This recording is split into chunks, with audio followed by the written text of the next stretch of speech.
ng mental health. Paano bala halungan ang aton nga mental health? Una, kinahanglan nga halungan nato ng aton kalawasan kaangay sang pagkaon, pag-ehersisyo, pagtulog kag pagpahuway sang insyakto bangod ang poor physical health ang makaapekto sang modo kag panghuna-huna sang isa ka tawo. Kinahanglan man nga mag-set sang boundaries sa tanan nga bagay, hatagan sang balorang kaugalingon kag iselebrar ang mga kadalagaan bisan ano pa ini kagamay. Maayo man sa mental health ang pagpatawad sa isig kapareho. Bangod ginarelease sini ang kabugat sa Balatyagon subong man ang pagkamapasalamaton. Suno sa research, dako man ang mabulig sa pagpangamuyo sa paglikaw sa stress. Tips sagud malikawan ng insomnia. Ang pagtulog sang maayo ang makaapekto sa mental kag physical health sang isa ka tawo. Apang kung kaisa hindi maligar nga nagaka-eksperyensya sa ginatawag nga insomnia, gani ari ang matip sagud malikawan ini kag mas makatulog sang maayo mga kabombo. Kinahanglan nga pareho ang oras sang imo pagtulog kag pagbangon kada adlaw agud maset ang imo nga body clock. Kun adlaw, mas maayo nga buksan ang mga kortina agud makasulod ang kasanagon, paglakat-lakat kun aga kag pag-ehersisyo.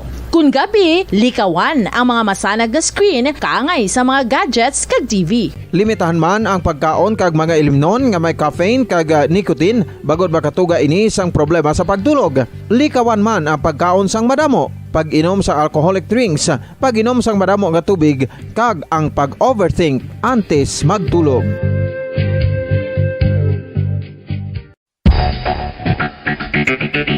Ang husto nga paggamit sang earphones o kon headphones. Kalabanan sa karon, ilabi na sa mapamatanon ang masaming nga nagagamit sang earphones o kon headphones sa tion sang nagausar sang gadgets. Apang, ano bala kalawig ang aton paggamit sang earphones kag headphones? Nakahibalo bala kamo mga kabombo nga ang tuman kalawig nga paggamit sini ang makatugas ang ear noise o kon acoustic trauma? May pila naman ka tips nga makabulig agud mahalungan nato ng aton dulunggan kag pamatinan. Dapat nga ipabilin nga yara lang sa 60% ang volume sang aton nga mga earphones o kon headphones. Likawan nga masobra sa 4 to 5 ka oras ang tayuyon nga paggamit sang earphones o kon headphones. Magtala na sang 15 minutos nga break matapos ang isa ka oras sagud nga makapahuway ang aton palamatinan. Masami nga tinuan ang earphones o kon headphones kag mas maayo nga gamiton ang duha ka earpiece sang aton nga mga earphones.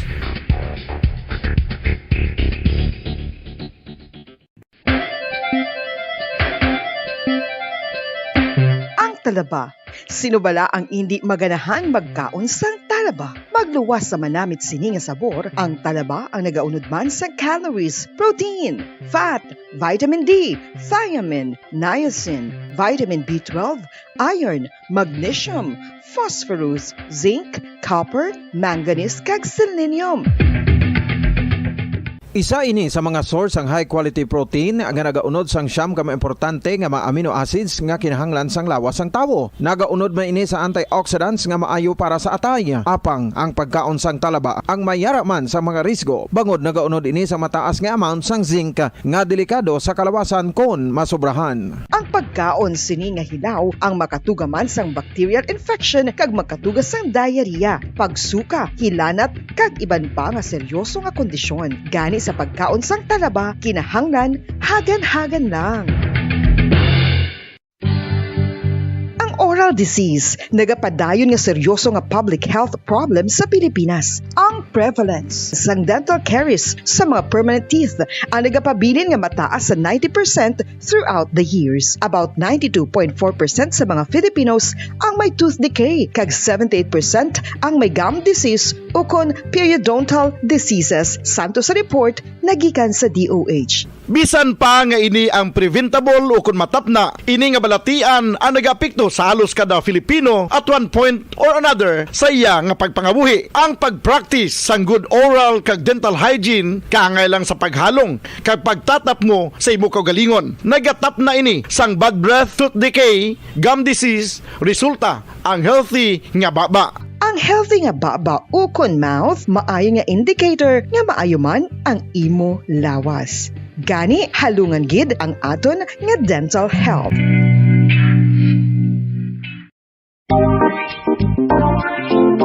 Mga kabombo, Nakahibalo-bala kamo, naghampak na sa 3 million ang natapikan sang COVID-19 sa Pilipinas. Mataas sa gihapon ang active cases sa bugos nga pungsod. Kag 50 mil na ang mga nagtaliwan bangod sa sini nga virus. Hindi magkumpiyansa. Depensahi ang kaugalingon kag ang imo mahal sa kabuhi. Magpabakuna na batok sa COVID-19. Pahanumdom nagikan sa Bombo Radyo Bacolod. Basta Radyo Bombo!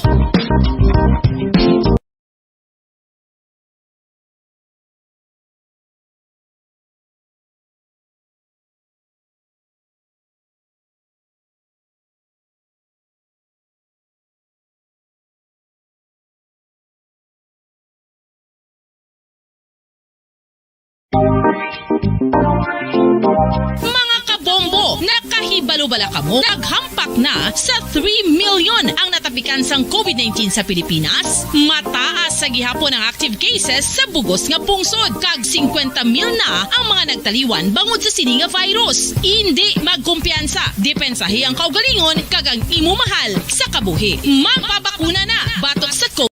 Nagtataguyod ng katotohanan. 5 dekada nang nagtatanggol sa mga mamamayan. Patuloy na nagsasaliksik at mabilis maghatid ng mga balitang siksik at malaman. Patuloy na nangunguna sa mga issue, drama, promo at serbisyo publiko. Ito ang Bombo Radyo Bacolod, ang pambansang radyo ng Pilipinas. Basta Radyo Bombo! Oras sa Bombo Radio Philippine Standard Time, 2 minutos ang nabilin antes magabot ang takna nga sa aga. Bombo Radyo Bacolod. Number 1! Basta Radyo Bombo! Pilipinas, maayong aga!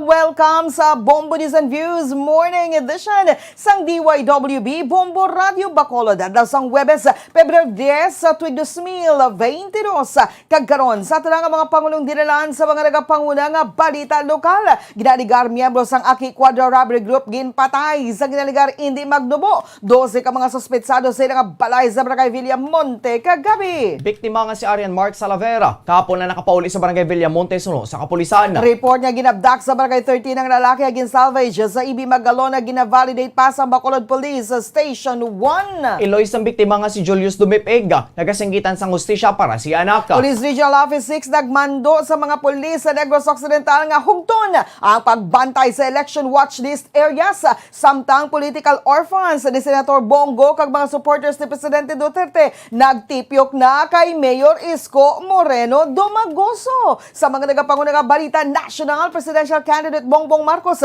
hindi magtambong sa mga forum kung magasabtanay man lang sila sang pareho nga kandidato. Parish Pastoral Council for Responsible Voting nagpanindugan nga dapat magkatambong sa debate ang mga kandidato. Masobra 450,000 ka-doses ang Pfizer COVID vaccines nagabot na sa Pilipinas kagabi. Pilipinas magabukas ang border para sa mga fully vaccinated international travelers. Sa mga nagapanguna nga balita international, United States Vice President Kamala Harris makikita sa mga European allies hangot sa Russia-Ukraine tensions. Hindi magdubo 80 ka mga tao patay sa paglabay sa mabaskong nga bagyo sa Madagascar. Balita sa negosyo, LTFRB nagpasalig nga hindi pagpasakaan ng pamasahe sa public utility vehicles. Sa balita sa inang pang, Gilas Pilipinas Women magasugod na sa ila training camp para sa Vietnam Southeast Asian Games. Balita sa entertainment, Bea Alonso nag-share sang eksperyensya matapos matapikan sang COVID. Sa balitang espesyal, sperm nga natublok sa misis sa Estados Unidos,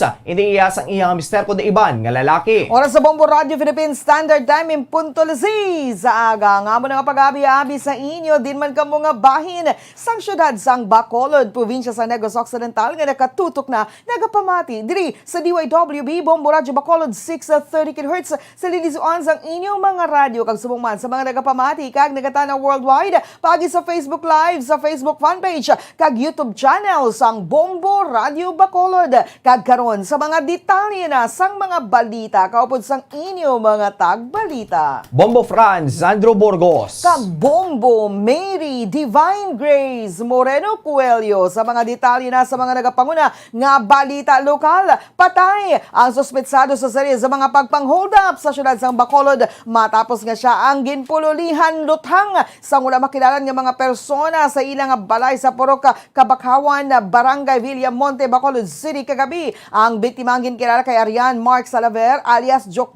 So kay Maricho Salaver, iloy sang biktima. Yara ini mismo sang ginlagas ang kapindosi ka mga armado nga persona ang iya anak. Gilay naman ini nga nagpalagyo pa dulong sa balay sang iya tiya. Kag dito na ini naabdan kag napatay. Suno sa iloy, wala naman ini sa mahimo bangod nagapaarak na sang lupok ang mga sospetsado gamit ang mga high-powered nga mga armas.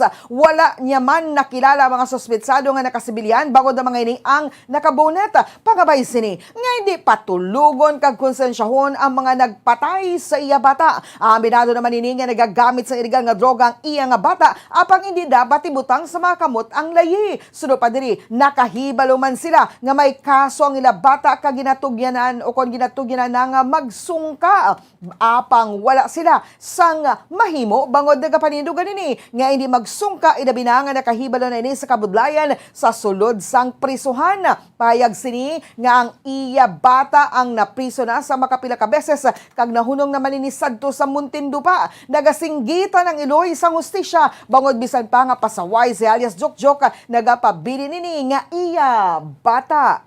May warrant naman gina siya. Ako na ganyan, nag-oppose siya. Ina-acceptar ko na siya nga mga... Igid ko diya Hindi man siya. Hindi ko magsungka. Bato, gid siya. Kaya hindi naman siya kagwanta sa sulod pesuan. Kaya kabalo man sa sampataka na sa sulod. Hali naman na sa samunti mo. Gagmay man lang na. Kaya kung dako kung hindi na sa kagwa, mga 9165 man lang na. Tagdasan, di gito yung mga pulis ang nag-ano, yung mga high power, nila dala nga mga revolver. Lagba, katama asing kalagba. Daw manok lang yung bata kung igid bayaan nila. Kabay nga konsensyahon man sila sa gingimo nila.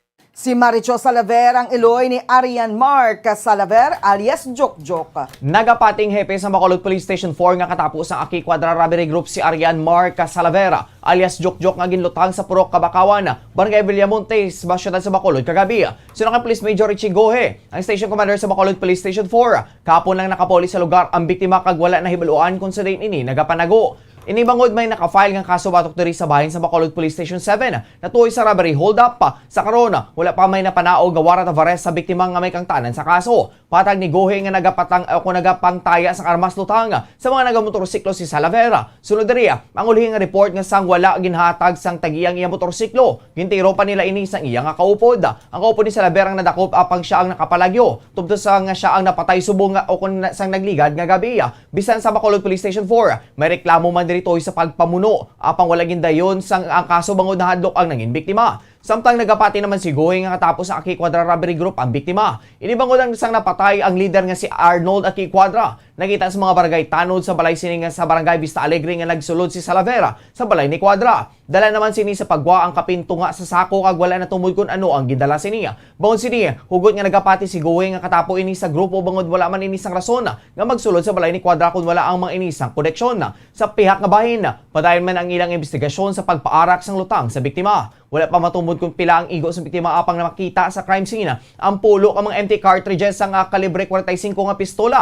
Isa ka empty cartridge sang wala matumod nga kalibre sa armas lutang kag 3 kaslag sang bala. Napailan na siya kaso sa Station 7, robbery hold up. Pina-verify pa to kung nagwa na warrant. And then sa Station 4 stabbing pero wala man tumafile ang case kay nahadlok tong complainant. Then sa Station 2, kaso man siya tong ginatudlo na allegedly nagtiro to sa tricycle driver na tanod na may unhan sa Mayfair. Kung galing wala man to ma-file den case, it's because ang witness nila nahadlok man.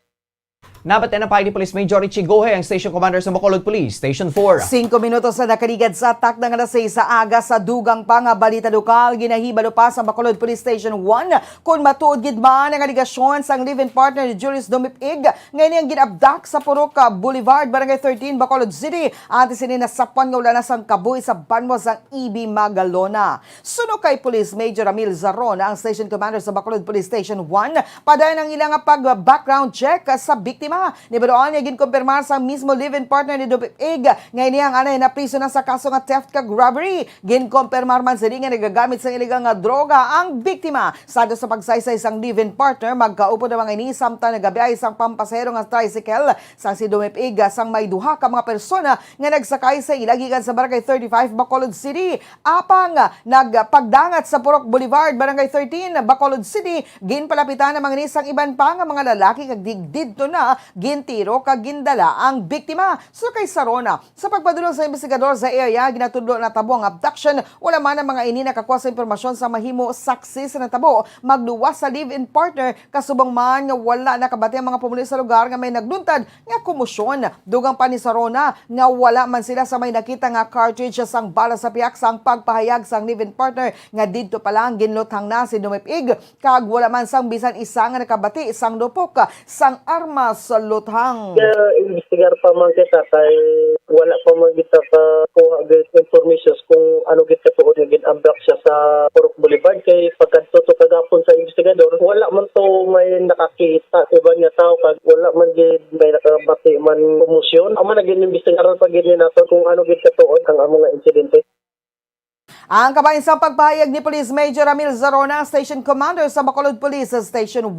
Sa piyak nga bahin, ginpahayag naman ni Punong Barangay Ruben James Miranda sang Barangay 35 Bacolod City nga mabuot nga persona pagkakilala sini kay Dumipig. Sunod sa Punong Barangay, botante sa Barangay 39 Bacolod City ang biktima. Apang sa Barangay 35 na ang mga ini nagapuyo sa ginarkilahan nga balay. Inay nagatrabaho bilang tricycle driver sunod sa Punong Barangay nga lain sa payag sang live-in partner nga si Dumipig nga tricycle driver. Patag sini nga nagka-coordinar man sa ila ang biktima kang ini ang simple mabuot kag halos daw hindi man maghambala. Una man ni sa drugs sa watchlist sang barangay gani natingalay ni sa natabo nga pagpatay sa biktima apang hindi naman sini masiling pagod mahimo nga may mga personal man nga hilikoton si Dumipig. Si Julius Dumipig nag-tricycle na siya. Okay man siya kasi of course ga-coordinate man din sila sa anan. But then pa ako maglantaw duka ano lang gina sa na tao kasimple makasikad lang okay naman na siya. Kaya wala ko idea kung ano gibala kadalo. Of course hindi ka man sa upo 24 hours. Pero based sa amon di barangay, isa man sa kamayo na tao.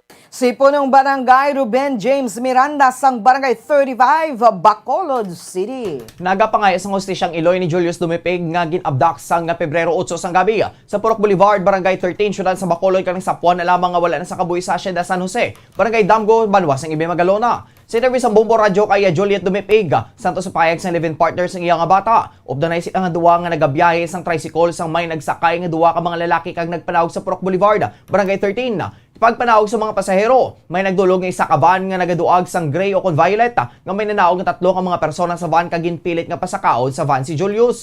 Bangod nga hindi magbulag ang live-in partner sa biktima. Ginwakli ini sa mga lalaki kag gintiro sa pa si Julius. Dito na nga nagdalaga ng live-in partner kag natigayon nila nga naabdak ang biktima. Sunod sa Iloy, nagako mismo ang umagad sini nga nagagamit sila sang illegal nga droga pang wala sila nagabaligya. Sunod diri dungol kag suplado si Julius. Apang amat-amat na ini nga nagabag-o bangod nagabusong ang iyang live-in partner. Masami man ini nga irritable kag may tinion nga siya ang ginkuga sang iyang bata gani nakahambal ang Iloy. Nga kun ano man ang namatabo sa iya hindi ini magibi. Apang ginako ni Juliet nga maskin ano ang matabo, bata niya ini gihapon kag nagalaom siya nga mahatagan sang hustisya. Ang gindangat siniya. Sunod diri, kung may atraso man ang ilang bata kung tani ginistoryan lamang ini sa mataway kag wala ginkuha ang kabuhi. Ano ginbalang sala sa akong anak nga amo sa to nga nagbag-o naman siya kay may pamilya nga ginpatay gini nila. Wala gid kamo wala puso, tao man kamo. Sana makonsensya man kamo. Tao man kamo. Kung ano man gid man ang sala ni Bunbun, tani gistoryan niyo na lang siya sang matawhay kung magpabayad kamo o ano nga kabuhi gid ang kabaylo. Sana may hustisya si Bunbun. Bisan kung gasinuplado sa akon, mahal ko na akong bata. Bisan siya tunto sa akon na madapatan niya ko, bro, palangga ko akong bata. Nabatay na payag sang Iloy nga si Juliet Dumipig.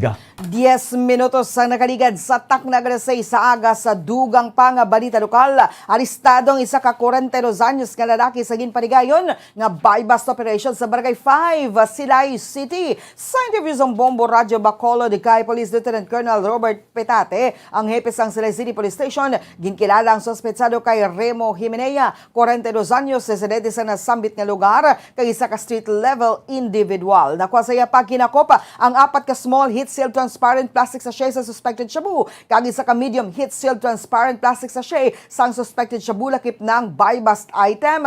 Ang nakumpiskar nga illegal nga drogang ginabanta ng gabugat sang 8 ka gramos kag may estimated market value nga 54,400 pesos. Sa karon nakahunong si Jimenea sa Silay City Police Station kada tanan ng kapasakan sang kaso nga paglapas sa Republic Act 9165 o Comprehensive Dangerous Drugs Act of 2000. and 2. Barangay 5, Sinay City.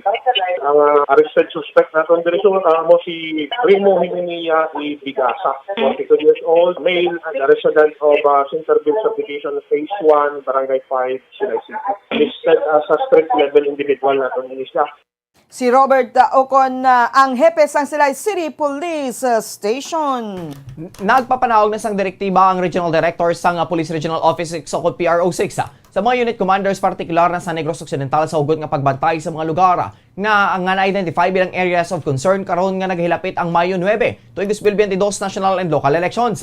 Sino kay Police Lieutenant Colonel Arnel Soles, tagpamaba sa PRO6 nga nagpanaog sa mando si Police Brigadier General Flynn Dongbo nga bantayan ang mga nagakatabo sa kada adlaw sa mga nasambit nga mga lugar.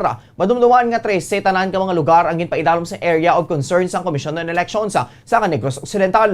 Pinaagi sa monitoring mangpan sa mga kapulisan ng sitwasyon sa ground kagilayon nga makahuman sang tikang in kaso kinanglan. Patag ni Solis nga ang pag-identify sa mga area of concerns ang kabayan ni sang security preparations para sa May 9, 2022 national and local elections. Magdepende naman sa mga ginpatigayon nga meetings ng COMELEC, Armed Forces of the Philippines, kag Philippine National Police kung kinanglan ang deployments ng dugang nga mga kapulisan sa mga area of concerns. Samtang nakadepende man sa dalagan sang kalinong kagkatawhayan sa isa ka lugar ang masunod nga tikang sang PNP. Patag ni Solis nga ang masami nga ginabutang sa area of concerns amo ang mga lugar nga may presensya sang rebelde ng New People's Army o NPA. Kangay sa Negros Occidental, madamo man sa mga lugar sa Panay Island nga may pagpamahog sa makawala nga grupo. Ginatutukan man ini sa mga kapulisan sa PRO6 kag ginabantayan kung sila nang handa naman ang mga ini nga ma-deploy sang tao kung kinahanglan. Patag ni Solis nga wala sang iban nga handom ang PNP kundi ang malinong kag mataway nga pagpatigayon sang eleksyon. Sunod diri, hindi masarangan sa COMELEC lang kasubong man kung PNP lang ang nagahulag para sa matalunsay nga piniliay kundi importante diri ang pagbuloligay sang nagkalain-lain nga ahensya sang gobyerno. Kadungan man nga kinanglan ang kooperasyon sa mga nagapapili nga politiko kag mga supporters bangod kun malinong kag bataway ang 2022 elections ang pumuloy man amo ang makabenepisyo. Direktiba dira sa aton nga Regional Director Police Brigadier General Flynn E. Dongbo sa aton nga mga unit commanders dira sa Negros Occidental to closely monitor ang ini nga mga lugar kung sa diin identify na as areas of concern. Ini pagabantayan para ma-monitor naton ang daily nga nagakalatabo dira para anytime may ara kita idea kag para makahatag kita sa dapat nga action in case may na-monitor kita nga hindi maayo. Nabate na pahay ni Police Lieutenant Colonel Arnel Soles, ang spokesperson sa Police Regional Office 6. 14 minutos na nakaligid sa tak ng alas 6 aga sa iban pang balita lokal. Ginpayag sang chairman sang Committee on Transportation sa Sangliang Panunsod sa syudad sang Bacolod nga kinamatarong sang transport sector kung silang luyag nga magpadiyan sang transport strike bilang pagpamatok sa jeepney modernization program sang gobyerno. Patag ni Bacolod City Councilor Dindo Ramos nga ang jeepney modernization program ang programa sa national government kag indi ni Bacolod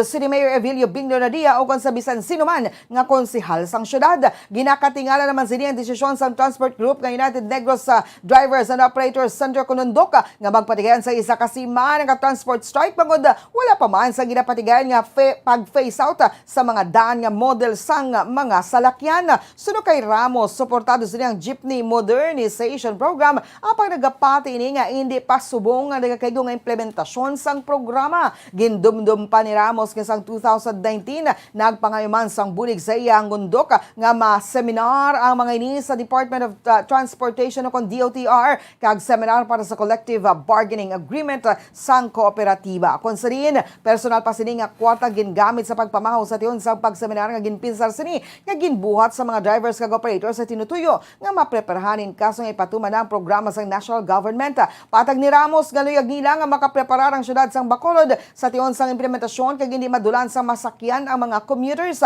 Apang pasalig sini nga wala sila sang pag-phase out nga ginadihon. Aprobado man sini ang pagpanigayan sang transport strike sa sulod sang isa ka semana. Agud matumod man kun anong ilaluyag nga ipalabot. Nagapati naman si Ramos nga hindi tanan nga jeepney driver ang magasulod sa plano sang cure bangod maiban pa nga mahimo magdesisyon sa pagbiyahe bangod pala nga buyan ang lagas sang mga ini. The most that we can do is just to prepare the city. Kaya in kaso, gimantilito ni sa regional government, may ready ang Bacolod. Hindi mawadaan sa lakyan commuters. After they are prepared. But we are not rushing things up. Wala na yan. Kung hindi sila kuno ma-meeting, kung hindi ni ma-resolve, marali sila for isa ka semana. At okay na. Kasi ba ang ganito what they are up Kung I know, hindi man lang na sila ang ginapamatian sa mga driver. Tama mga driver, silang mga buhi. Si Bacolod City Councilor Dindo Ramos ang chairman sa Committee on Transportation sa Bacolod City Council. Napasaran sa third and final reading sa sesyon sa sangguniang panglungsod sa siyudad sa Bacolod ang ordinansa nga naghatag sang subsidy sa mga malala nga nahalitan sa COVID-19 pandemic. Sino kay Bacolod City Councilor Dindo Ramos, ginahulat na lang sa karon ang pirma ni Bacolod City Mayor Evelio Bing Leonardia para sa implementasyon. Naibaluan nga ang ordinansa nga gin-author ni Ramos ang may natalaan ang budget sa balon nga 10 million pesos.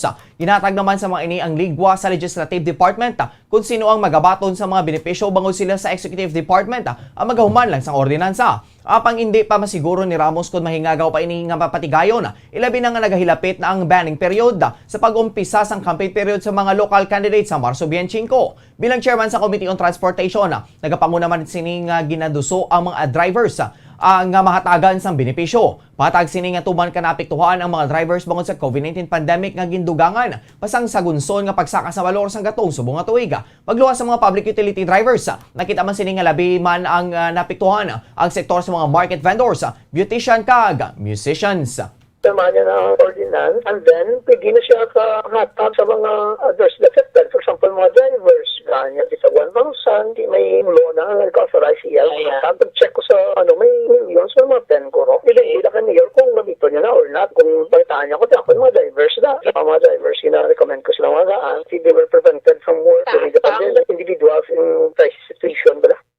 Nabatian liwat si Bacolod City Councilor Dindo Ramos, ang chairman sa Committee on Transportation sa siyudad sang Bacolod. Kag sa katapusan na nga balita lokal, 3 kasi parado nga mga insidente sang paghikog o kung pagpanginmatay ang nagluntas sa Negros Occidental sini nga si Mana. Sa impormasyon niya nakuha sa Bombo Radyo Bacolod, isa ka 32 anyos nga person with disability ang nasapon na lamang wala na sa kaboy sa Lapuluyan sa Barangay Urong, Kabangkalan City. Nakita nini nga nagakabit kag may nagahigot ang electrical wire sa iyaliog. Wala naman sang foul play santos investigasyon sang kapulisan.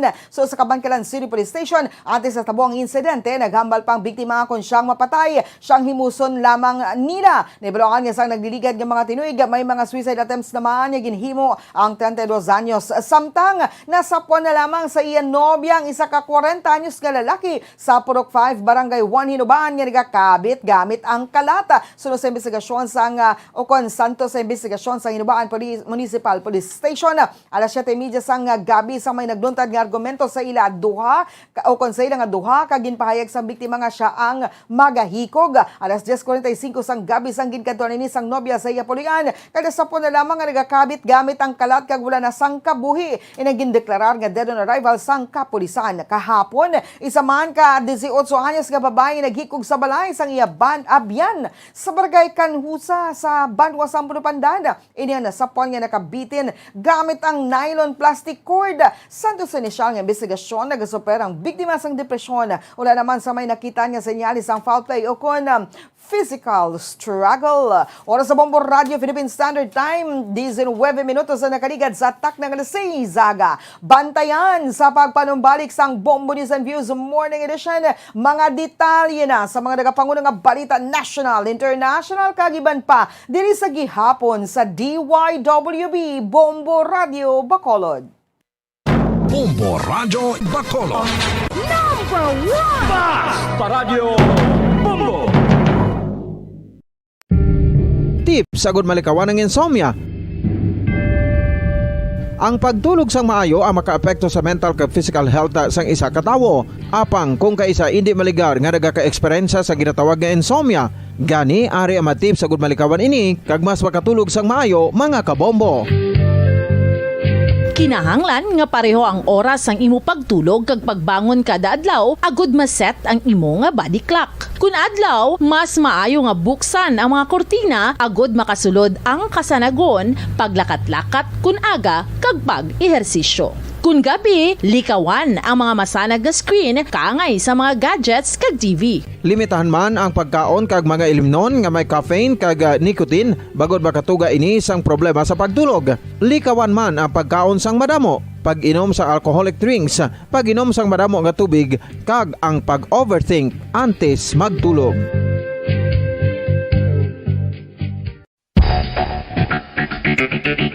Ang husto nga paggamit sang earphones o kon headphones.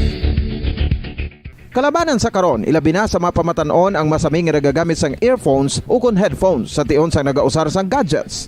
Apang, ano bala kalawig ang aton paggamit sang earphones kag headphones? Nakahibalo bala kamo mga kabombo nga ang tuman kalawig nga paggamit sini ang makatugas ang ear noise o kon acoustic trauma? May pila naman ka tips nga makabulig agud mahalungan naton ang aton dulunggan kag pamatinan. Dapat nga ipabilin nga yara lang sa 60% ang volume sang aton nga mga earphones o kon headphones. Likawan nga masobra sa 4 tub 5 ka oras ang tayuyon nga paggamit sang earphones o kon headphones. Magtala na sang 15 minutos nga break matapos ang 1 ka oras sagud nga makapahuway ang aton palamatinan. Masami nga tinluan ang earphones o kon headphones kag mas maayo nga gamiton ang duha ka earpiece sang aton nga mga earphones.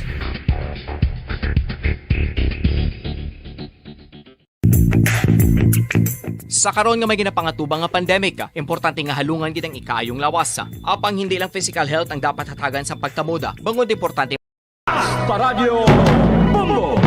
Oras sa Bombo Radio Philippine Standard Time, 22 minutos na ang nakaligad sa takna nga sa aga. Padayon ka mga nagapamati, nagatanaw diri sa DYWB Bombo Radio Bacolod. Ini ang Bombo News and Views Morning Edition. Sa gihapon, kaupod ninyo. Bombo Franz Andrew Burgos. Kag Bombo Mary Divine Grace Moreno Coelho. Sa dugang pa nga mga balita, nagpabutyag sang suporta si Mayor Dennis Tom Hernandez kay Aksyon Demokratiko Presidential Candidate Isko Moreno Dumagoso matapos nangin politically orphaned ini kaupod ang iban pa nga mga political leaders ang nag-withdraw sa presidential race si Senador Bongo. Si Hernandez nga magapapilit siya kaduwa nga team bilang alkalde ang inaktibo nga supporter ni Senator Bongo nga mong nagpadaog siya sa Southern Tagalog Town sa 2019 senatorial race.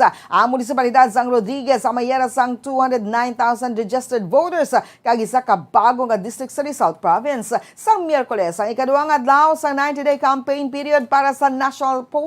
Ginpadaan ni Moreno ang iya provincial sorties sa Rizal Province kag ginibisita mga banwas ang Rodriguez kag San Mateo kaupod si Vice Presidential Candidate Doc Willie Ong kag aksyon sa senatorial bets Dr. Carl Balita, Samira Guto kag Jopet Sison.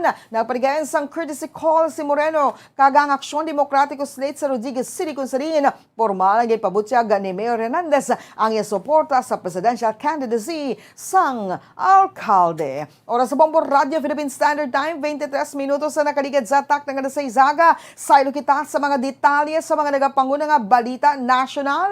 Hindi magtambong sa presidential candidate Ferdinand Bongbong Marcos Jr. sa mga presidential forums nga magaduso sa mga kandidato nga magdebate sunod sa iya tagpamaba. So kay Attorney Vica Rodriguez, pagatunan nanay nila ang format sang show agad nga madeterminar kung makigbain hindi diri si Marcos ukon hindi. Ginatagman ni Rodriguez nga wala nila ginalikawanan na samit nga mga plataporma apang duyag lamang nga makigbain sa mga diskusyon nga magapatpat sa mga solusyon tuhoy sa problema sang pungsod. Sunod diri. Nakapoy na ang mga Filipino sa paglalisay kag mga away. Gani kung magbutang lamang sa mga forum magod nga mag-enjoy kag bakitan nga nag-aaway ang mga kandidato, hindi na sila magtambong diri bangod na kahibalo mga ini nga luyag mabatian sang publiko among solusyon sa ginapakatubang nga mga problema sa karon.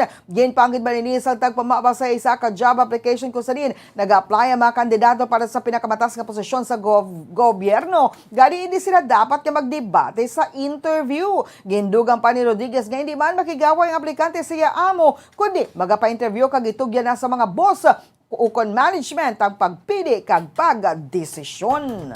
Nagapating Parish Pastoral Council for Responsible Voting o kon PPCRV nga dapat makigbayan ang mga kandidato sa 2022 elections sa mga debate. Ilabi na sa mga ginorganisasang komisyon ng elections agud mapakilala ang ilang mga kaugalingon sa mga botante pagi sa ilang mga plataporma. So kay PPCRV Chairman Emeritus Ambassador Henrietta Di Villa, ang mga debate kag mga forum lamang ang mga tiyon agud malatag sang o kung malatag sa mga kandidato sa mga botante ang ilang mga plano para sa pungsod sa tiyon nga magdaog man sila sa May 9, 2022 elections.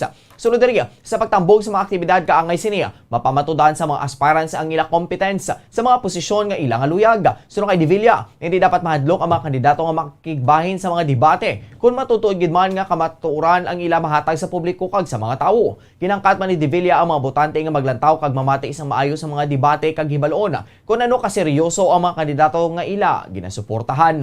Nagabot sa Pilipinas sa kabugusan nga 455,130 doses sang Pfizer-BioNTech COVID-19 vaccine kagabi. Ang dugang nga vaccine supply nga ginaprocure sa national government ang nagabot sa Ninoy Aquino International Airport pasado alas 9 ang gabi. Sa karon, naka-administer na ang pungsod sang 128,544,903 doses ang COVID-19 vaccine. Hindi magdubo sa 59.8 million kabang individual sa pungsod ang fully vaccinated na batok sa virus. Kahapon, naka-record ang Pilipinas sang 3,651 kabago nga COVID-19 infections gani nagdangat na ang nationwide tally sa 3,623,176 sa mga numero 3,472,163 ang nag-alayo kag 54,690 ang mga nagkalamatay. Samtang gin-classify na bilang low risk sa COVID-19 transmission ang National Capital Region sa Independent Monitoring Group nga Octa Research.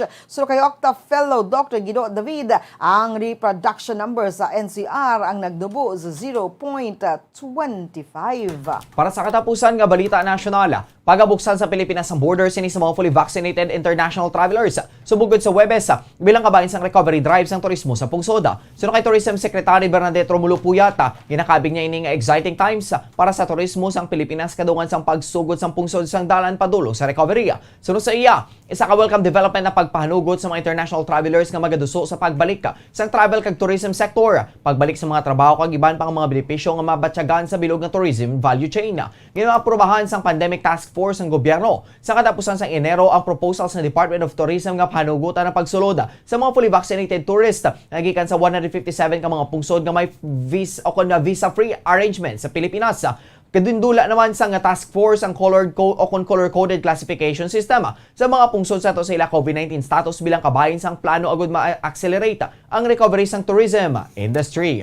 Oras sa Bombo Radio Philippine Standard Time, 28 minutos na nakaligad sa tak ng alas 6 sa aga. Sailo kita sa mga detalye na sa mga nagapangunang balita international. Una kita sa Estados Unidos, magatambong sa United States Vice President Kamala Harris sa Munich Security Conference sa masunod nga semana agud nga makikita sa mga European allies batok sa isa ka potential Russian invasion sa Ukraine. Suno sa anunsyo sang White House, si Harris ang magahatag sang iya key speech nga nag-outline sang US policy tuhoy sa Ukraine kay nag-reassert sang commitment sang Amerika sa mga kaalyansa sini sa NATO. Siya makikita sa one-on-one sa EU kag NATO leaders agud magtukod sa isa ka United Front batok sa military build-up sang Russia sa palibot sang Ukraine.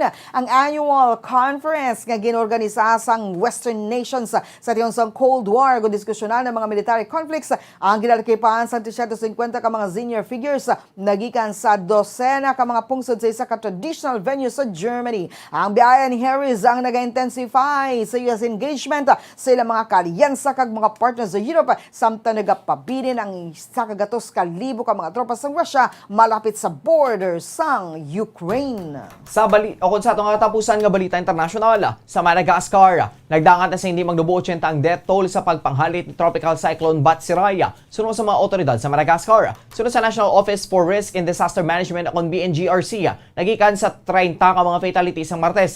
Nadugangan ini sang 60 ka mga nagkalamatay nagikan sa Ikongo District, malapit sa east coast ng Indian Ocean Island Nation. Sunod sa BNGRC, ang Tropical Cyclone Batsirai ang naglandfall sang weekend ang nagaduso sa kapin 60,000 ka mga persona nga mag-evacuate sa ilang mga puluyan kag 94,000 ka mga persona nga nagakinanglan sang emergency assistance. Kalabanan sa mga nagkalamatay ang nadulaan sa kabuhi o kung matapos nagkolapsa ang ilang mga puluyan. Nagsugod naman sa pag-deploy sa mga resources kag teams ang NGOs kag mga UN agencies agud mabuligan ng mga biktima sang cyclone nga nagtugas sa makusog nga ulan kag hangin nga may kabaskugon nga 165 kilometers o kung 102 miles per hour. Nagpadala ang France ng 60 ka mga emergency workers agud mag-set up sa mga pasilidad para sa ilimnon nga tubig kag nagpalupad sa mga drones agud i-assess ang halit sa mga lugar nga mabudlay malabot. Para sa ato nga balita sa negosyo, Ginpahayag sa Land Transportation Franchising and Regulatory Board o kon LTFRB nga malayo nga magpasaka sa plete sa mga public utility vehicles sa pisang sang padayon nga pagsaka sa presyo sa produktong petrolyo. Sino kay LTFRB Chairman na akong Chairperson Martin Delgra, ginalikawan sang Department of Transportation nga magdugang sa pabugat sa mga commuters. Sunod sa iya, ang ila ginahimo amo ang masabat ang mga hinyo sa mga operators apang wala masyado sa negatibong nga impaka sa mga pasahero. Ginkumpirmar ni Delgra nga nakabaton ang LTFRB sang petisyon nga magpasaka sa plete apang mas prioridad sa DOTR nga mabuligan ang financial needs sa public transport sector paagi sa service contract programs kag pantawid pasada cash aid sa mga pagpasaka sa plete. Sa Martes, liwat nga nagpatuman sang oil price hike ang mga kompanya sa petrolyo kag ginmarkahan ang ikaanom nga asod-asod nga semana sa pagsaka sa presyo. Para sa aton nga foreign exchange rate, ang isa ka US dollar may bilang 51 pesos and 43 centavos. Ang isa ka Hong Kong dollar may bilang 6 pesos and 59 centavos. Ang isa ka Singaporean dollar may bilang 38 pesos and 24 centavos. Ang isa ka Saudi Arabian riyal may bilang 13 pesos and 71 centavos. Kag ang isa ka euro may bilang 58 pesos and 71 centavos. Ang average nga presyo sa produktong petrolyo nagikan sa Shell, Caltex kag Petron stations. Ang unleaded na gabalor sa 62 pesos and 75 centavos. Tubtob 63 pesos and 74 centavos. Ang premium na gabalor sa 63 pesos and 75 centavos. Tubtob 65 pesos and 17 centavos. Ang diesel na gabalor sa 52 pesos and 94 centavos. Tubtob 54 pesos and 74 centavos. Para sa atong nga balita sa ilang panga, pagasugura na sang Gilas Pilipinas Women ang ila training camp para sa Vietnam Southeast Asian Games nga ginatala na sa May 12 to 23 sa Hanoi. Suno kay Head Coach Patrick Aquino, nakapadala na sila sang sulat nga na-address sa Philippine Sports Commission o PSC agud makakuha sang green light para masugura ng ila crucial build-up. Ginalantaw sa mga Pilipinas nga mga depensahan ng ilang twin gold medals sa 2019 SEA Games. Isa sila ang nagdaog lunsay sa 5-on-5 kag 3x3 competitions. Suno kay Aquino, nagapreparar na sila nga makabalik sa practice sa madali nga tinion na. Nagalaw man ini nga hindi na sila pag-i-require nga magpatigayon sa bubble type camp kangay sa ilang men counterparts nga magpatigayon sa ila training sa Moro Lorenzo Sports Center sa Quezon City. Magluwas sa SEA Games, ang Gilas Pilipinas na nagapreparar man para sa 2022 Asian Games sa Hangzhou, China sa Setyembre. Oras sa Bombo Radio Philippine Standard Time, 33 minutos ang nakaligad sa tak ng alas 6 aga. Kagkaroon naman sa aton nga showbiz news. Ginpakigbahin ni Bea Alonso ang iya ginagyan nga mga kabudlayan matapos nga batapikan sang COVID-19 sang tinalikdan nga Enero. Sa Instagram, ginpakigbahin ni Bea ang litrato sini samtang nagapatublok sang iya booster shot sang Lunes. Sunod sa actress, nangin challenging para sa iya ang panugod sang tuig. Bangod, natapikan nini sang COVID sang Enero kag nabatyagan sini ang kalabanan nga sintomas sang virus. Sunod kay Bea, nagasupler pa siya sadto sang muscle spasm kag nabudayan nga maginhawa apang na-survive sini ang eksperyensya. Gininganyo sang aktres ang publiko nga magpa-booster shot na kag magbuligay agud matapos na ang pandemic. Sang damlag lang, ginselebrar ni Bea kag sang boyfriend sini nga si Dominic Roque ang ingalabang una nga anniversary bilang couple. Nagbilin sang sweet nga mensahe ang aktres sa social media kag ginpahayag ngayon ang isa sa pinakamaayong nga desisyon nga iya nahimo. Para sa aton nga Bombo Health News, ginapakita sa pagtuod ang beetroot ang makabulig sa pagpanubo sa blood pressure matapos ng pila ka oras nga pag-inom kon pagkaon siniya. Lunsay ang hilaw nga beetroot o kon beet juice o kon ang ginluto nga beets ang nakita nga epektibo sa pagpanubo sa blood pressure kag pagpanubo man sang tsansa sang pagpalamanog o kon inflammation. Ang beetroot juice ang mayara sang wide range ng essential vitamins and minerals. Ang pag-inom sang vegetable juice sa regularly ang makabulig sa pagpanubo sang nutrients deficiency.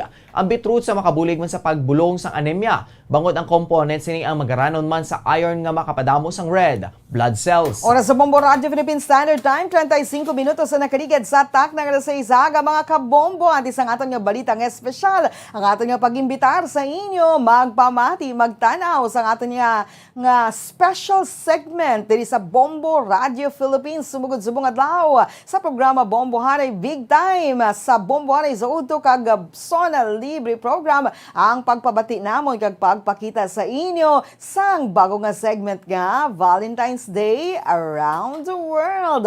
Puno naton sang paghigugma. Paano bala magsaulog sang Valentine's Day ang nagkalain-lain nga mga pumuluyo sa nagkalain-lain nga mga pungsod sa kalibutan. Gani, bantayan karon ang panugod sa aton nga segment Valentine's Day Around the World karon sa Pombohanay Big Time. Spread love, love, love. Subong nga Love Month, bulan sang Pebrero. Ni may kanta sa gihapon sa pagsaulog natin sang Valentine's Day kada 14. May ara 14 nga adlaw sa inyo kalendaryo. 14th day of the month, bulan sang Pebrero, Valentine's Day. Sa ato na nga balitang espesyal, hindi na bago sa henerasyon sa karon ang mga mag-asawa nga nagagamit sang insemination process sa pagbusong. Apang anoyhan na mabatsagan mo kung imo matukiban nga ang sperm sa iban nga tawo ang nagamit imbis nga iya sang bana. Ginakusa sa mag-asawa sa Ohio, USA, kag sang ila bata nga babaeng doktor sang kag healthcare system matapos ang aligasyon nga sperm sang iban nga lalaki ang nagamit sang doktor sa pag-inseminate sa asawa nga nadiskubrihan na lang sang pamilya makaligad sang malawig nga tinuig. Ang couple nga sanday Mike kag Janine Harvey ang nagpaidalam sa insemination procedure sa atong 1991. Agod nga ma-fertilize ang egg cells sang asawa gamit ang sperm sang iyabana sa payag sang ilang abogado. Gila naman nagbusong kag nagbata sang baby girl si Janine nga ginpangalanan kay Jessica Harvey Calloway. Apang sang Christmas sang 2020. Si Jessica kagang bala sini ang naghinyo sa iya ginikanan para sa Ancestry.com kits o kon DNA test para sa pagbiyahe padulong sa Europe sa tinutuyo nga magpadulong sa ilang mga kaanak sa lugar. Ginkakibot sang mga ini matapos magwa sa resulta ngayon sini biological father ang amay nga nagpadako sa iya. Ang resulta sang DNA test ang nagdulong naman kay Jessica agad nga matumod sini ang iya biological dad nga nagkumpirmar nga ini kag ang iya asawa ang pasyente man sa parehas nga doktor sa ginikanan ni Jessica sa tong 1991. Sa mga tion, ang doktora mo si Dr. Nicholas Spiritos nga nagaserbi bilang Chief of Division of Reproductive Endocrinology and Infertility kasubong man sa in vitro fertilization o kon embryo transfer sa Suma Akron City Hospital. Sa karon, si Spiritos ang nagkapabiling gihapon sa lisan sa mga working physician sa Suma Health apang iniyang wala na nagatag sang komento sa reklamo. Pahig naman ni Mike Bemstein, tagpamabas ang Suma Health, nga ginaseryoso nila ang aligasyon kay nakahibol man sila sa impact sini sa isa ka pamilya. Nagalam naman ang mga ini nga magatrabaho kaupod nilang abogado sa pamilya, ilabi na nga gamay lang ang impormasyon nga mayara ang mga ini kadungan pa nga malawig na nga tinuig ang nagdigad. Ang kaso ang ginfile sa pamilya sa tong Pebrero 2, 2022 sa Summit County Court of Common Pleas suno kay Mike Harvey bilang bana kag tatay.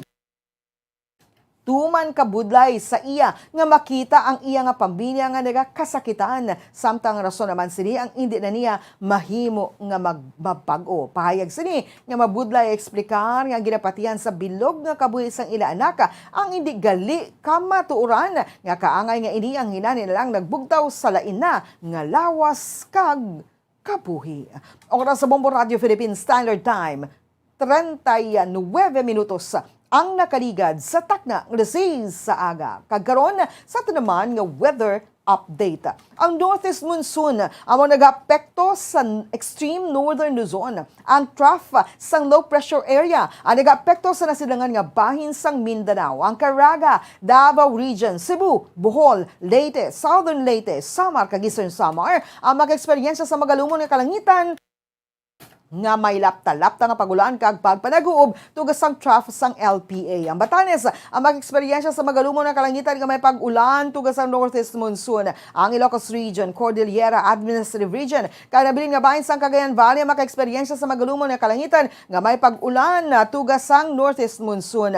Ang Metro Manila kanabilin nga bahin sang pungsod ang maka-eksperyensya sa magalumon nga kalangitan nga may pag-ulan kag pagpanaguob tugas sang easterly so kon localized thunderstorms. Ang Luzon, Visayas Visayas kay nasidingan nga bahin sang Mindanao ang maka-eksperyensya sang kasarangan tubtob mabaskog nga paghuyop sang hangin sa nasidangan tubtob na minhana sidangan. Ang nabilin nga bahin sang Mindanao ang maka-eksperyensya sa mahinay tubtob kasarangan nga paghuyop sang hangin sa naminhana sidangan. Ang baybay ng may mahinay tubtob kasarangan nga pagbalod.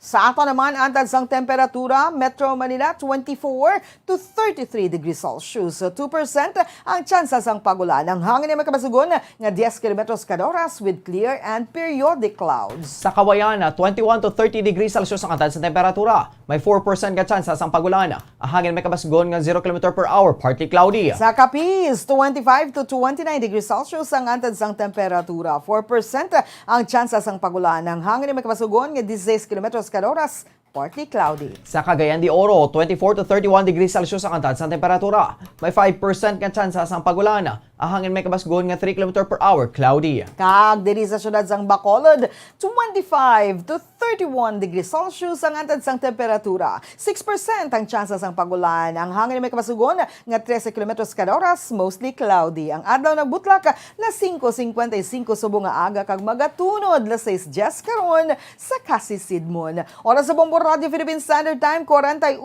minutos lang nakaligad sa taknang alas 6 sa aga. Inyo nabatian ang mga balita nga gindulong sa inyo sang Bombo News Team sang DYWB Bombo Radio Bacolod sa subong daw sang Huwebes, Pebrero 10, 2022. Ini ang Bombo News and Views Morning Edition. Kag kami ang inyo nangintag balita. Bombo Franz, Sandro Burgos. Kag Bombo Mary Divine Grace Moreno Coelho para sa Pambansang Radyo ng Pilipinas, consistent overall number 1 sa Bacolod, Basta Radio Bombo! Kag sa ato nga Bombo News Analysis sa hinpadala sa isa ka maukod nga tagpalamati sang Bombo Radio Bacolod, inaginbasa ni Bombo Daniel Lecciones. Kag ini ang may tigulo, posters. Daw kaangay nga kronik na nga balatian ang bayulasyon nga ginahimo sa mga nagapadalagan. Sa tagsa eleksyon aton masaksihan, pinagusto butang poster sa hindi dapat butangan. Bisan sa tion sang kampanya, imo gid makita kung sino ang nagapamintaha. Hindi gusto magpapierdi, himo ng tanan bisan sa madaya nga pamaagi. Kumilik may ginpadalaan sang notifikasyon. Mga kandidato nga mayara sang poster violation, sila ang nagapadalagan sa pagkapresidente. Apang ang kumilik, wala sila ginhingadli. Kada eleksyon amo ini ang nagakatabo. Kumilik daw wala man sang may mahimo. Igo man lang magsiling nga may yara sang violasyon. Apang wala man sang may ginpasakaan sang panumbungon.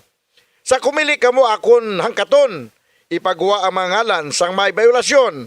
Agud sila sa mga katawhan ang makilala kag mangin mayo ang aton sa ila paghusga.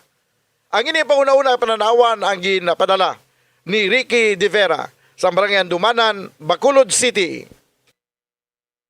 Sa mga tagpalamati isang Bombo Radyo Bacolod, pwede man kamo magpadala sang inyo panghuna-huna kag pananawan sa Bombo News and Views Morning Edition. Care of DYWB Bombo Radyo Bacolod, CBS Development Corporation Building, Lacson Street, Mandalagan, Bacolod City. O kung pinaagi man sa email address sang Bombo Radyo Bacolod, bombo_bacolod@bomboradyo.info.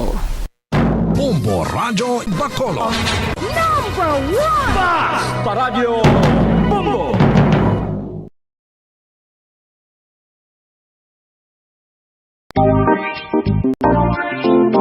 Mga kabombo, nakahibalo-bala ka mo? Naghampak na sa 3 million ang natapikan sang COVID-19 sa Pilipinas. Mataas sa gihapon ang active cases sa bugos nga pungsod. Kag 50 mil na ang mga nagtaliwan bangod sa sini nga virus. Hindi magkumpiyansa. Depensahi ang kaugalingon kag ang imo mahal sa kabuhi. Magpabakuna na batok sa COVID-19. Pahanumdom nagikan sa Bombo Radyo Bacolod. Basta Radyo Bombo!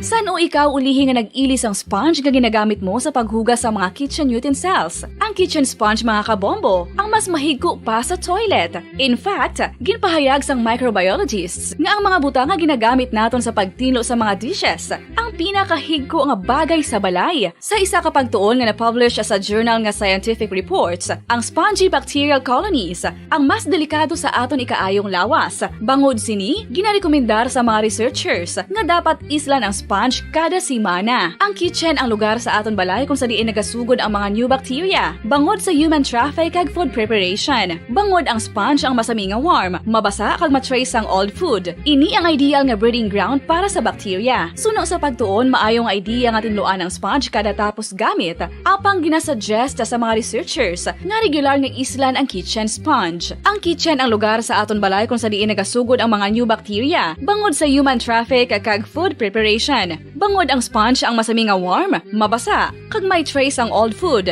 Ini ang ideal nga breeding ground sa para sa bacteria. Suno sa pagtuon, maayo nga ideya nga tinluan ang sponge kada tapos gamit, apang ginasuggest sa mga researchers nga regular nga islan ang kitchen sponge. Mga kabombo, madamo gid ang pagkaon apang ano bala ang dapat himuon kung may matabo sang suspected foodborne illnesses. Kung may matabo nga suspected foodborne illnesses, dapat i-preserve ang mga ebidensya. Kung may bahin sang suspected food nga nabilin, taguon ini. Putson sang maayo kag ibutang sa freezer. Magpabulong sa gilayon. Kung ang sintomas nagapadayon o kung nagalala, gilayon nga magkadto sa doktor agod magpakonsulta. Hindi man magkalipat nga i-report ang insidente sa local health department. Mga pamaagi para mangin matinlo kag safe ang aton mga pagkaon. Ipabilin nga matinlo ang palibot. Isiparar ang hilaw sa naluto ng mga pagkaon. Lutuon sang maayo ang mga pagkaon nga dapat lutuon. Taguon ang mga pagkaon sa safe nga temperature. Depende sa kinahanglan sang klase sang pagkaon. Maggamit sang safe nga tubig kag raw materials.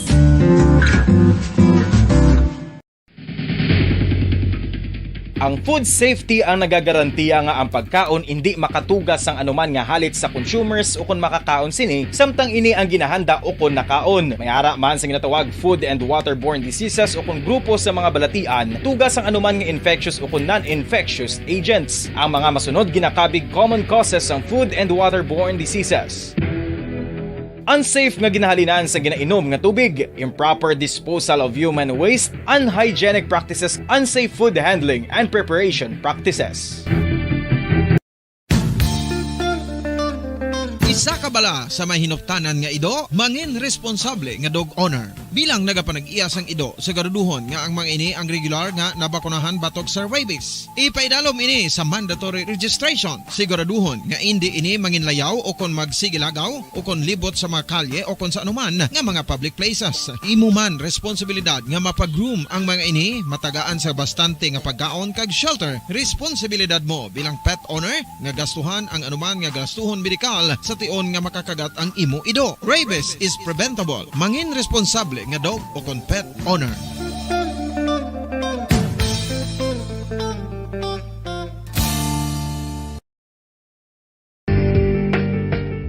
Kinahanglan mo bala nga mag-recharge? Hindi mo na kinahanglan nga magsalig pa sa caffeine. Bangod, ang pag-power nap ang makapaboost sang memorya, cognitive skills, creativity, kag energy level. Ang power nap o kon cat nap ang pagtulog sang malipot nga oras kag may tinutuyo nga i-revitalize ang isa ka persona. Masami ini nga nagadugay sang 15 to 20 ka minutos ginahimo kon udto o kon hapon. Santo sa pagtuon, mas mangin alerto ang isa ka persona kon maka-power nap ini. Nagapabuhin man ini sang stress kag nagapa-improve sang cognitive functioning. Isa ini kapamaagi agud nga ma-refresh ang utok sang tawo kon ginakapoy. Bagluwas diri, nagapanubo man ini sa risgo sang heart disease.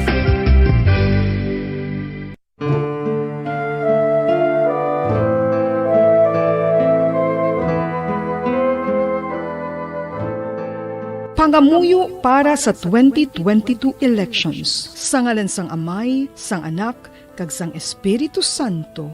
Amen. O Diyos nga amon amay, sa amon paghandom para sa maabot nga 2022 elections, nagasalig kami sa imo saad nga ipadala mo sa amon ang mga lideres nga nagatuman sang imo mga sugo kag may kinaugali nga nasanto sa imo tagipusoon kag espiritu. Ginoong Jesus, hatagi sang inspirasyon ang tanan nga nagahandom nga magpungko sa pwesto, agud sila mangin lider kag alagad nga magabutang sang kaayuhan sang kadaman, ilabi na ang mga kubos, mga maluya, kag mga ginapigos, labaw sang sa ila personal nga interes. Tagdumala nga alagad nga nagahandom sa matudtud nga pag-alagad, kag indi nga sila ang pag-aalagaran. Tagdumala nga alagad nga may integridad, kag kaluoy para sa tanan. Ubalaan nga Espiritu Santo, sanag 5 dekada nang nagtataguyod ng katotohanan. 5 dekada nang nagtatanggol sa mga mamamayan. Patuloy na nagsasaliksik at mabilis maghatid ng mga balitang siksik at malaman. Patuloy na nangunguna sa mga issue, drama, promo at serbisyo publiko. Ito ang Bombo Radyo Bacolod, ang pambansang radyo ng Pilipinas. Fast Paradyo Bombo! Bombo Radyo Bacolod. Number 1! Fast Paradyo Bombo! 12 minutos ang nabilin antes ang alas 7 saga. Welcome madali sa pagpangalaga sa Bombo Report Second Edition. Adlaw sa Webes Petsa 10 sa bulan sa Pebrero sa mga tig 2022. Ikaduang adlaw sa Webes ikaduwa man ang bulan sa mga year 2022. Subong aga mangin kaupod ang inyong alagad si Bombo Erlin Bayonita. Upda na kita asala sa siyate ang atak na subong aga. So dalawang sa inyo sa dugang mga balita lokal. Ang nabalaga sa ating mga police station sa diri sa Maya Syudad sa Bacolod. Kalakipan na sa Maya Probinsya sa Negros Occidental. Padayon na sa karon ang pagpatigayon sa investigasyon sa ating mga otoridad Banwa sining panibago na naman ang shooting incident diri sa Maya Syudad sa Bacolod, partikularmente diri sa Maya Poroca, Kabakawan, Barangay Villimonte kagabi. Kuna sa din ginapatay diri si Arian Marca Salaver alias Jok ginapahayag nga miyembro manini sa Kikwadra Robbery Group.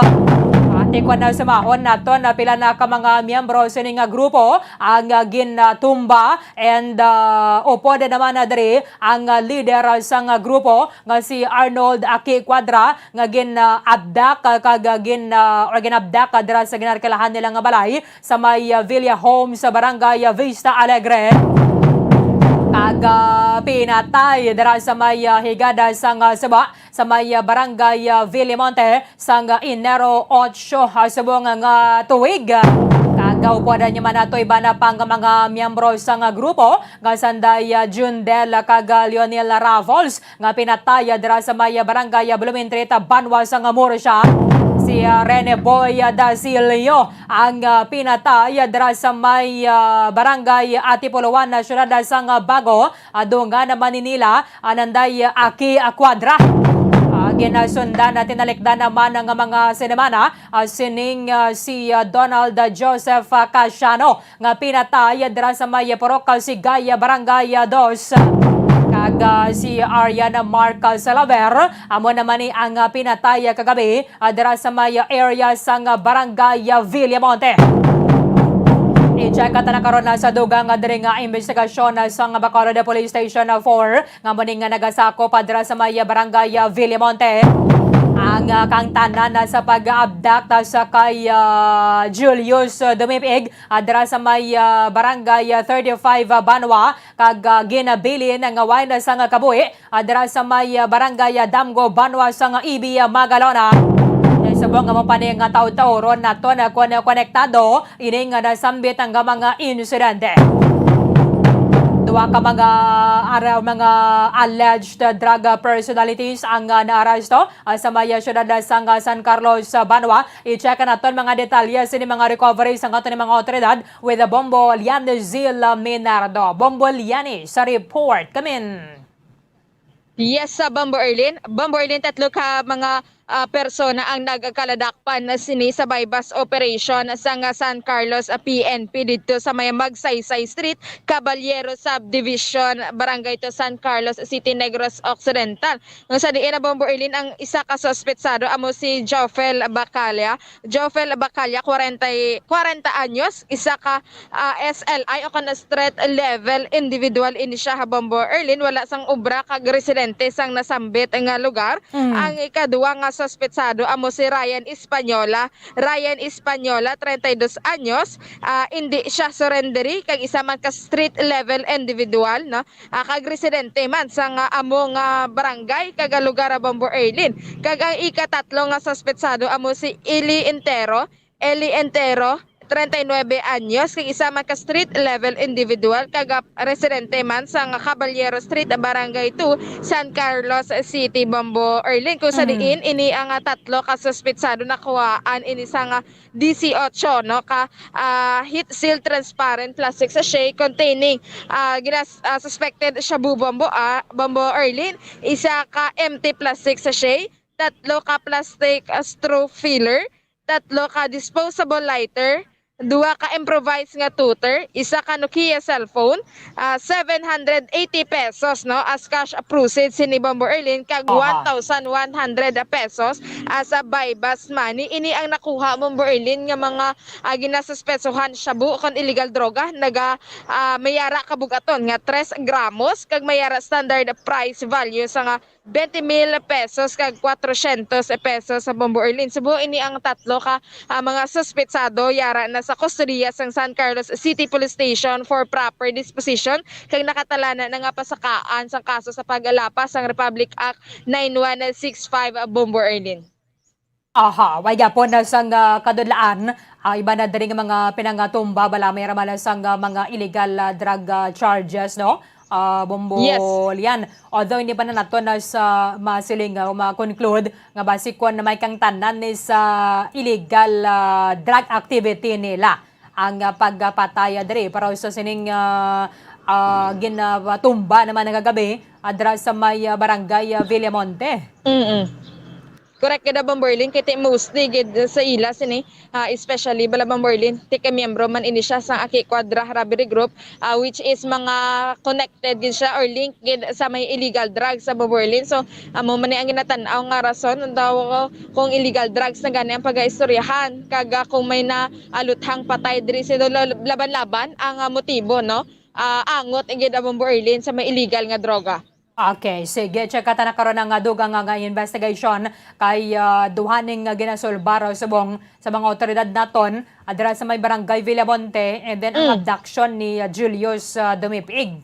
Yes, correct kada Bombo Erlin. So daw ka asako naman subong sa mga kapulisan naton diri sa maya syudad sang Bacolod. Sa dugangan naton karon na Bombo Erlin ang mga impormasyon no tuhoy sa duwa sini nga insidente nga natabo sa pang-abduct patay kag pagluthang patay man sini sa kay Aryan Mark Salaver kag kay sa isa pa gid sini ka biktima Bombo Erlin. Okay. Sige, thank you gid Bomolian. Yes, sa Bombo Erlin amo yadto ang mga balita nga gikan sa patrol. Ini si Bombolyan ni Zil Minardo para sa Pambansang Radyo ng Pilipinas. Consistent overall number 1 sa Bacolod, Basta Radyo Bombo. Madamo nga salamat kay Bombolyan ni Zil Minardo.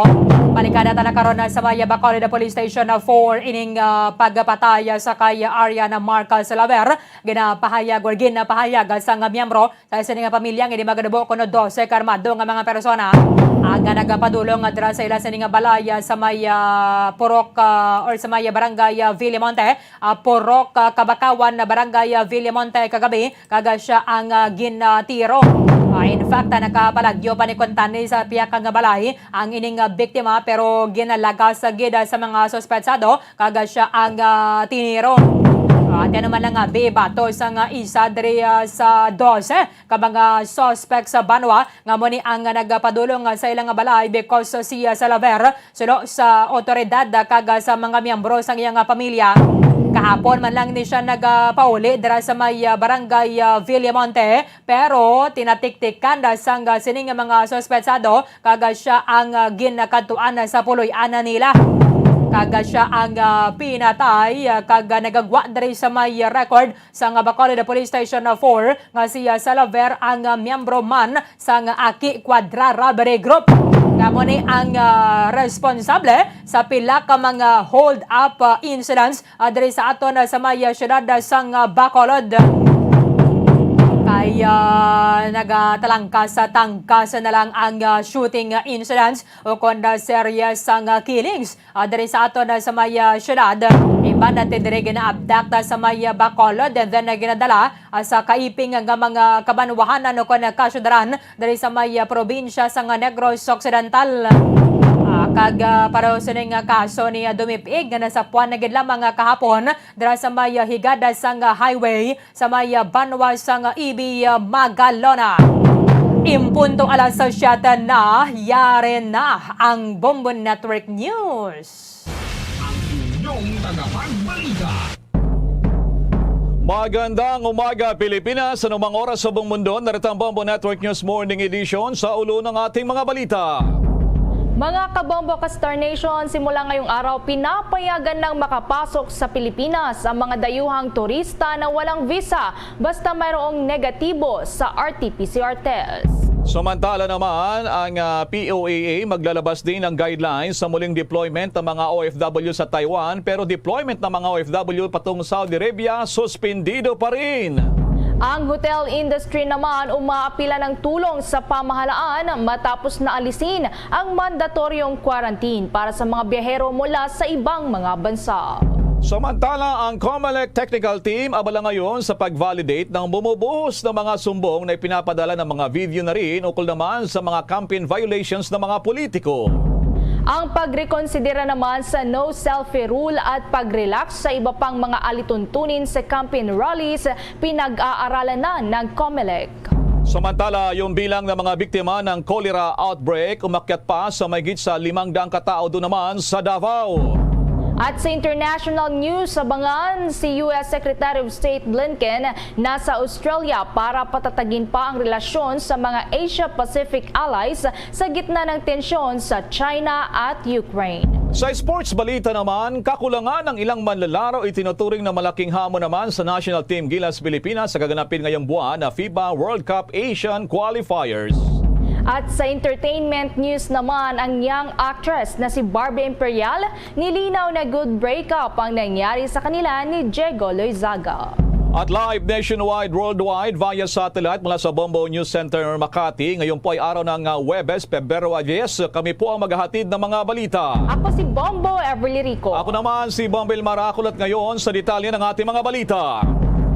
Mga kabombo, ka-Star Nation, simula nga ngayong araw ay pinapayagan ng makapasok sa Pilipinas sa mga dayuhang turista na walang visa. Ang hakbang ng gobyerno ay bilang bahagi pa rin ng unti-unting pagbubukas na ng mga borders ng Pilipinas habang dumarami na rin ang mga bakunado laban naman sa COVID-19.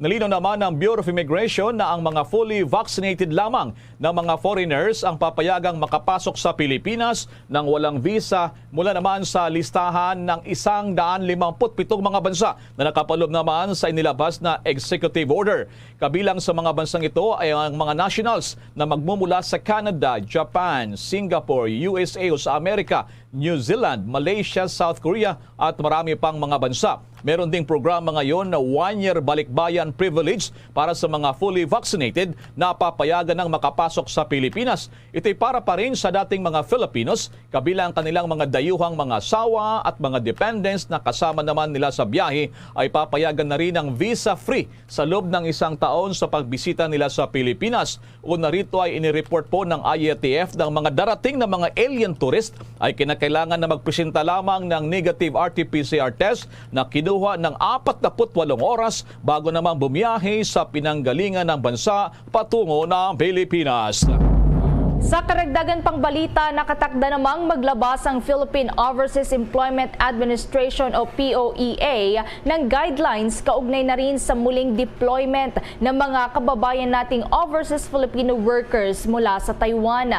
Una nang inanunsyo ng Taiwan na muli silang magbubukas sa pagpasok ng mga migrant workers simula yan sa Pebrero 15. Ayon sa Manila Economic Cultural Office o MECO, nasa mahigit 35 25,000 na overseas Filipino workers ang nakatenga ngayon at nag-aantay ng kanilang job opening sa Taiwan, kung saan nasa 11,000 na mga bagong na-hire at 24,000 naman ang mga replacements. Ayon kay Labor Secretary Silvestre Bello III, anumang araw mula ngayon ay ilalabas ng POEA ang naturang guidelines. Samantala, binigyang diin naman Secretary Bello na ang mga recruitment agencies na mga OFW ang siyang dapat na gumastos sa pangangailangan ng quarantine protocols katulad na lamang ng pagsagot sa RT-PCR tests dahil sa sila naman daw ang mga kumikita. Batay sa patakaran ng Taiwanese government, ang tutungo sa kanilang mga migrant workers ay kailangan pa ring sumunod sa 14 days quarantine at karagdagan pang 7 araw na self-management bago pumasok sa kanilang trabaho. Kaugnay niya, narito pang karagdagang pahayag ni DOLE Secretary Silvestre Bello III. Confirm ko lang yung decision ng Taiwanese government na tatanggap muli sila ng mga foreign workers at kasama dyan yung ating overseas Filipino workers. Napakawagandang balita ito dahil alam mo naman, meron mga mahigit 12,000 mga OFWs na naghihintay sa kanilang pagbalik sa Taiwan. So napakalaking job opening na naman ito para sa ating mga migrant workers, and hopefully by February 15 ay pwede na silang pumunta doon. Yan. Malaking balita ito. Sabi ko nga, mahigit 12,000 OFWs ang babalik at yung iba ay bagong pupunta. Mga new OFW. Tinig po yan ni Labor Secretary Silvestre Bello III. Samantala naman, balita pa rin mula sa Department of Labor, nilinaw din naman ni Labor Secretary Silvestre Bello III na mananatili pa rin suspendido ang deployment ng mga overseas Filipino workers o OFW patungo naman ng Saudi Arabia. Tidala na rin sa kabiguan pa rin daw na makipag-usap yung mga opisyal ng Kingdom of Saudi Arabia kaugnay sa pagbabayad ng hindi naibigay na sahod para sa may 9,000 mga OFW na nagkakalaga daw ng 4.6 billion pesos. Paliwanag ng kalihim, kasama sana sa napag-usapan na dapat na pupunta sa Pilipinas ay si Saudi Arabian Labor Minister Hamid Al-Raji noong nakalipas ng Disyembre, pero hindi ito natuloy. Ang dumating lamang sa bansa ay ang Technical Working Group umano ng Saudi Labor Minister upang pag-usapan pa rin ang mega recruitment agencies. Kaya naman wala rin daw nangyari sa naturang dialogo. Dahil dito napagdesisyonan na lamang na panatilihin muna ang pagsuspende sa OFW deployment hanggat hindi nababayaran ang mga claims ng ating mga kagababayang OFW. Bago ito, ilang mga OFW na hindi nakakuha ng sweldo ang nanalo sa kaso noon para may bigay ang back wages, pero hindi pa rin ito naibibigay ng ilang mga employers doon naman sa Saudi Arabia. Kaugnay nito nirekomenda ni Secretary Bello sa Overseas Workers Welfare Administration o kinaman ay OWA at maging sa Philippine Overseas Employment Authority o POEA na pag-aralan ang pagpapatupad na ng deployment ban doon po naman sa Saudi Arabia, ugnay pa rin sa ating mga OFWs. Samantala pa, dumating na sa Pilipinas ang mahigit 400,000 doses na bagong COVID-19 vaccine na gawa ng kumpanyang Pfizer. Pasado alas 9 nitong gabi ng Miyerkules nang lumapag sa may Ninoy Aquino International Airport Terminal 3 ang Air Hong Kong flight na pinagsakyan ng nasa 455,130 na doses ng Pfizer COVID-19 vaccine na binili ng gobyerno sa pamamagitan ng World Bank. Mula pa noong nakalipas na taon ay umaabot na sa mahigit 217 million doses ng bakuna ang natanggap ng bansa. Target naman ng gobyerno na mabakunahan ang nasa 70 milyon na mga individual nang hanggang sa katapusan po yan ng buwan ng Hunyo.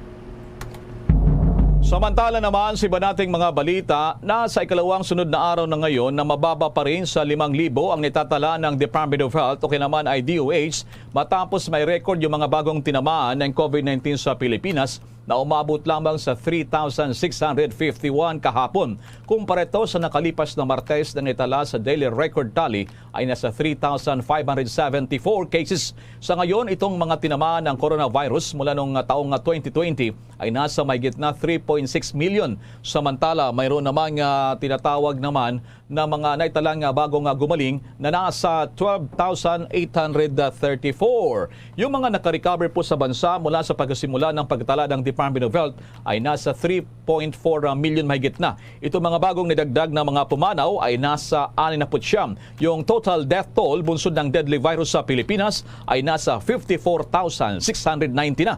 Mayroon namang 3 laboratorio na hindi nakapagsumite ng datos sa COVID-19 Document Repository System ng Department of Health. Doon naman sa mga aktibong kaso o mga pasyente, bubaba pa ito ngayon sa Pilipinas. 96,000 ngayon ang mga pasyente, 326. At ito na ang pinakamababa mula noong January 7.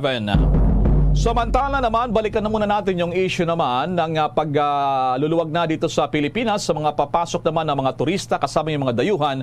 Dahil sa itong mga hotel owners at mga operators kabilang sa mga pinakamatinding tinamaan itong pandemya. Yung kanila namang mga paghahanda at apila pa rin sa gobyerno, lalo na dito naman sa Department of Tourism.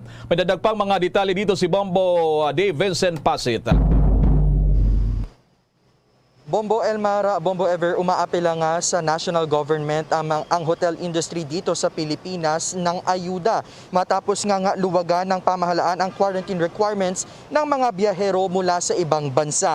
Ayon kay dating Department of Tourism Undersecretary at kasalukuyang Philippine Hotel Owners Association Incorporated Executive Director Benito Bengzon, nabawasan kasi ang kinikita ng mga hotels dahil wala ng mandatory quarantine sa mga galing sa ibang bansa. Enero 28 nang inanunsyo ng Malacanang na ang mga fully vaccinated na mga biyahero ay papayagan na makapasok ng bansa na hindi na kailangan pang dumaan sa mandatory quarantine. Ang kailangan na lamang nilang gawin ay magpakita ng negative RT-PCR test na isinagawa 48 oras bago naman ang kanilang departure. Pebrero 1 nang ipinatupad ang bagong polisiya na ito sa mga returning Filipinos at ngayong araw naman, Pebrero 10 ay para sa mga foreigners. Ayon kay Bengzon, kahit pa binuksan na ang mga borders para sa international travel, mahalaga pa rin na mayroong lifeline ang mga hotel na matagal na ngang nagdurusa dahil sa COVID-19 pandemic. Kaugnay niyan,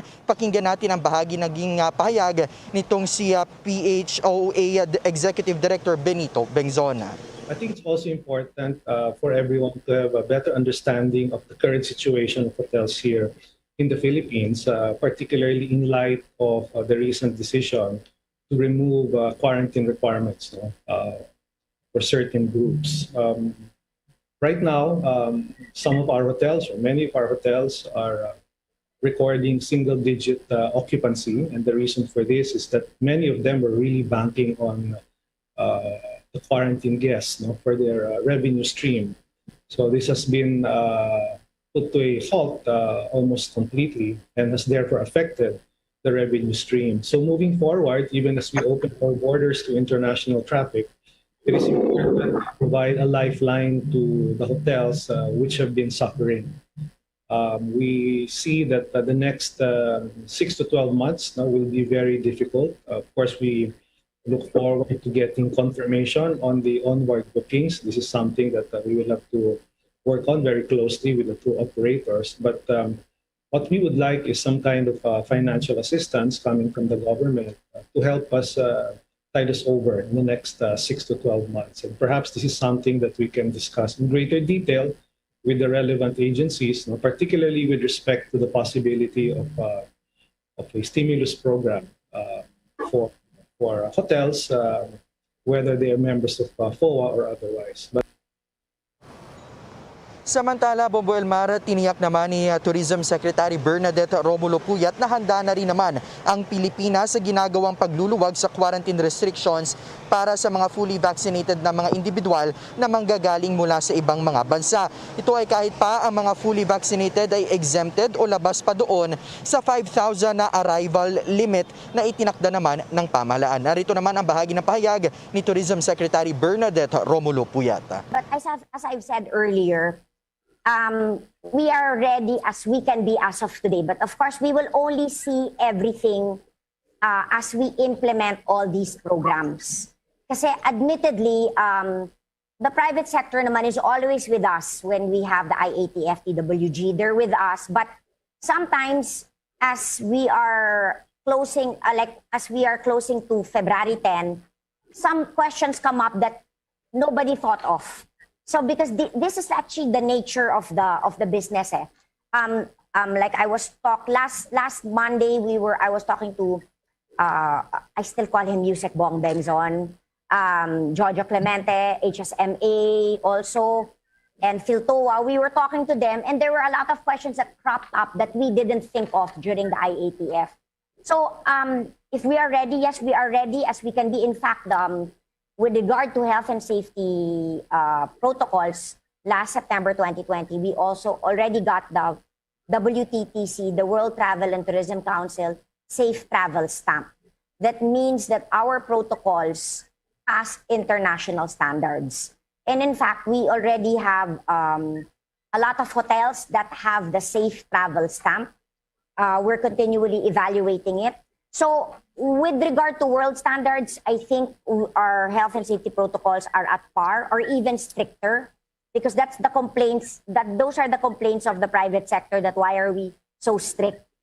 But again, protocols are forever changing, but if we are ready, I think we are ready.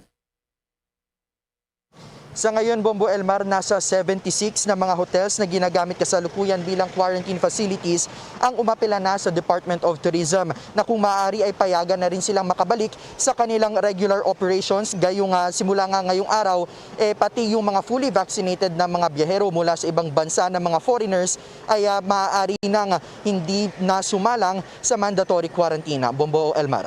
Okay, Bombo Dave, tama, nababanggit mo ang hotel industry bilang talaga to sa hard hit sa industriya sa ating bansa sa pandemya. Pero yung kahandaan nila, dahil sa marami sa mga hotel na yan, nag-shift doon sa kanilang isolation facilities.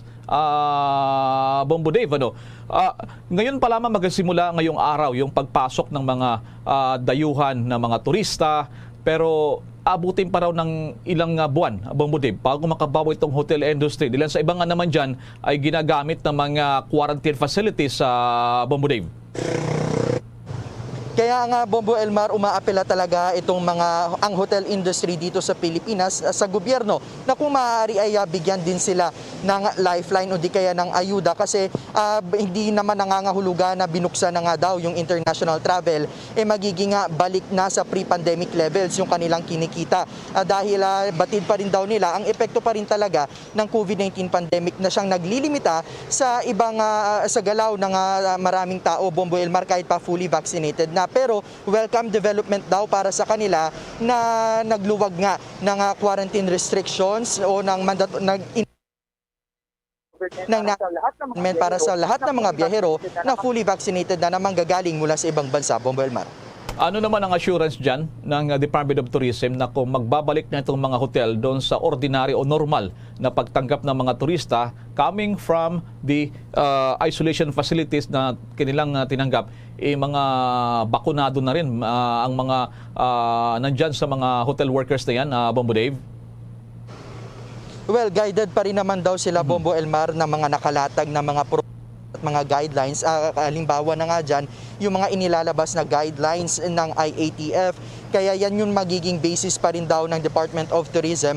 At bukod dyan, ang binabanggit nga ni Secretary Bernadette Romulo Puyat na bago pa man tapos yung taon noong 2021, nakakuha na ang Pilipinas ng stamp o approval mula sa mga international organizations na kinikilala nga na talagang handa na yung mga protocols o maayos na nakalatag or at par din sa iba pang mga protocols sa ibang mga bansa yung mga sinusunod na guidelines dito sa Pilipinas, Bombo Elmar. Kaya tinitiyak daw nila na kahit magkakaroon man ng mga pagluwag na sa mga susunod na araw, simula ngayong araw, handa naman daw ang hotel industry pagdating sa usapin na iyan, Bombo Elmar. Yung lugar mo dyan, maraming mga hotel dyan, Bombo Dave, na ginawang mga quarantine facility. Meron din dyan mga pinasara, dilan sa paglabag sa mga protocols, Bombo Dave. Mayroon na bang bubuksan muli dyan yung ilang hotel dyan sa Makati, Bombo Dave, yung katulad na lamang yung usapin sa OFW na lumabag sa kanyang protocol, Bombo Dave? Well, as of the moment, wala pa tayong naririnig mula talaga sa mga hotel industry dito, no, sa lungsod ng Makati, na kung sila nga ba ay handa ng tumanggap. Pero ang sinasabi naman nitong si former Undersecretary Bengson Bombo Elmar, asahan daw sa mga susunod na araw na talagang tatanggap na rin talaga sila ng marami pang mga bisita, lalong-lalo pa pagsapit ata ng by Monday ata, February 14 na, inaasahan din talaga na magkakaroon ng maraming occupants sa hotel industry. Pero as of the moment, Bombo Elmar, nasa 76 na nga na mga hotels na ginagamit bilang quarantine facilities yung umapela sa Department of Tourism na kung maaari ay payagan na sila makapagbalik sa regular operation nila at hindi na magsilbi bilang quarantine facilities. Sa ngayon, sinasabi ng Department of Tourism na 37,348 sa 55,115 na mga rooms dito sa 418 sa Metro Manila kasalukuyang occupied rin. So sa mga kakaunti pa lamang yung mababawas sa bilang na ito. Isa sa summer season, tag-init kasi, Bombo Dave, ano? Marami rin yung ilang mga dayon na mahilig din magtungo sa mga tropical countries katulad sa mga beach resorts, Bombo Dave, ano? O sana magsilbi itong mitsa uhudyat, ano, ng pagbawi ng ating local tourism, Bombo Dave, sa kabila naman na nasa gitna pa rin tayo ng pandemya. Maraming salamat, Bombo Dave. Tama ka dyan, Bombo Elmar, pero ang paalala pa rin ng Department of Tourism, anuman yung mga pagbabago sa kanilang protocols ay nakabase pa rin talaga sa guidelines o na ilalabas din ng IATF, gayon din sa mga alert level status na idinedeklara ng national government. Bombo Davidson Pasit, nag-uulat para sa Pambansang Radyo ng Pilipinas. Basta Radio, Bombo. Sa iba pang mga balita, naging generally smooth naman ang kabuang assessment sa pagpapatuloy ng limited face-to-face classes sa mga piling pampubliko at mga pribadong paaralan sa National Capital Region. Ayon kay DepEd Human Resource and Organizational Development Officer in Charge Wilfredo Cabral, na siya ring Regional Director ng DepEd NCR, nasa 39 na mga paaralan sa rehiyon ang muling nagbukas para sa face-to-face classes, kung saan 28 dito ang inisyal ng kabilang sa pilot run. Ilan sa mga paaralan na kabilang sa expansion phase ng limited face-to-face classes sa Metro Manila, ang Ignacio B. Villamor Senior High School sa Santa Ana, Maynila, kung saan kasama na rin sa nagsagawa ng physical classes ang ilan pang mga grade levels katulad na lamang ng grade 12 Technical Vocational Livelihood Information Communication and Technology students. Lahat naman ng mga mag-aaral at guro na kabilang sa limited face-to-face classes ay fully vaccinated at gayon din ang mga learners ay nabigyan ng permiso o consent mula sa kanilang mga magulang para sa kanilang partisipasyon sa in-person classes. Tiniyak din ng paaralan na mahigpit na nasusunod ang safety protocols. Paliwanag naman ni Cabral na ang resumption ng face-to-face classes ay naging generally smooth dahil lahat ng mga participating schools ay nabigyan ng safety seals mula sa Department of Interior and Local Government o DILG. Kapansin-pansin din anya ang perfect attendance sa mga eskwelahan na nag-resume na ng limited face-to-face classes. Ito ay bunga na rin anya ng todong suporta mula sa mga stakeholders, kabilang namang mga guro, personnel, mga magulang, mag-aaral at ng mga local government units. Samantala naman sa ibang balita, magbibigay ang South Korean government ng $300,000 o mahigit kumulang sa 15 million pesos na katumbas para suportahan yung UN Development Program para sa pagtatayo pa ng mga nasirang bahay sa mga probinsya na sinalanta na nagdaang Typhoon Odette. Nakasentro sa pagbibigay ng agarang relief at long-term resilience building para sa mga apektadong komunidad sa Dinagat Islands, lalo na ang hakbang na ito ng South Korean government kasama naman ang UN Philippines. Yung mapipiling benepisaryo daw ay sasanayin na magdisenyo at magtayo pa ng kanilang bahay na may matatag na pundasyon sa tuwing may bagyo naman at mga pagbaha. Ang shelter aid na ito ng South Korea ay bahagi ng $102 1.4 million pesos na humanitarian assistance nito para sa mga Typhoon Odette victims dito sa Pilipinas. Mula sa naturang pondo na nasa 31 million pesos naman ang gagamitin para sa pagkain ay pamamahagi sa 4,000 vulnerable households sa Bohol, Southern Leyte at iba pang lugar na malubhang sinalanta na nagdaang bagyo. Nasa 36 million pesos naman ang ilalaang pondo para naman sa tubig, sanitation at hygiene services sa may bahagi ng Surigao del Norte, kasama na rin yung Southern Leyte at sa Dinagat Islands. The Vote 2022 Campaign Trail Update. Samantala naman, kumuha tayo ng update mula sa Commission on Election dahil ang technical team ng naturang komisyon abala ngayon sa pag-validate ng bumubuhos na sumbong at pinapadalang mga videos pahinggil sa campaign violations. Yan at iba pang mga balita mula kay Bombo Dennis Hamito. Aminado ang COMELEC na buhos na ang mga natatanggap nilang sumbong mula sa iba't ibang lugar mula nang mag-umpisa ang campaign period. Kaya maraming hamon ang pag-identify sa klase ng mga reklamo mula sa libu-libong election-related issues na naipapublish. Kaya naman naglaan ng komisyon ng isang email address para lamang sa mga lehitimong reklamo. Ito yung sumbongko at votesafe.ph. Dito ay mas masasala umano yung mga impormasyon at may pagkakataon ng poll body na ma-verify yung mga nagrereklamo pati na yung ibinabahaging data. Kaugnay niyan, narito ang bahagi ng pahayag ni COMELEC spokesman James Jimenez. As far as the use of face shields is concerned, we feel that it's necessary to point out that even under IATF guidelines, face shields are still there. Only, of course, voluntary. The use of it is voluntary and it becomes mandatory depending on the alert level. Now, as far as using it for campaign purposes, it remains a crucial cornerstone of minimum health protocols, and subject to the ruling of the CCC, we will have to announce later on what the action is for those minor infractions that we are seeing now. We're seeing a lot of people kasi they take off the shield or they put it back on and then they take it off. Kuminsan napipicturean sila walang shield.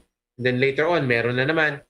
So we're going to have to decide what to do with instances like that. But in general, the guidance remains.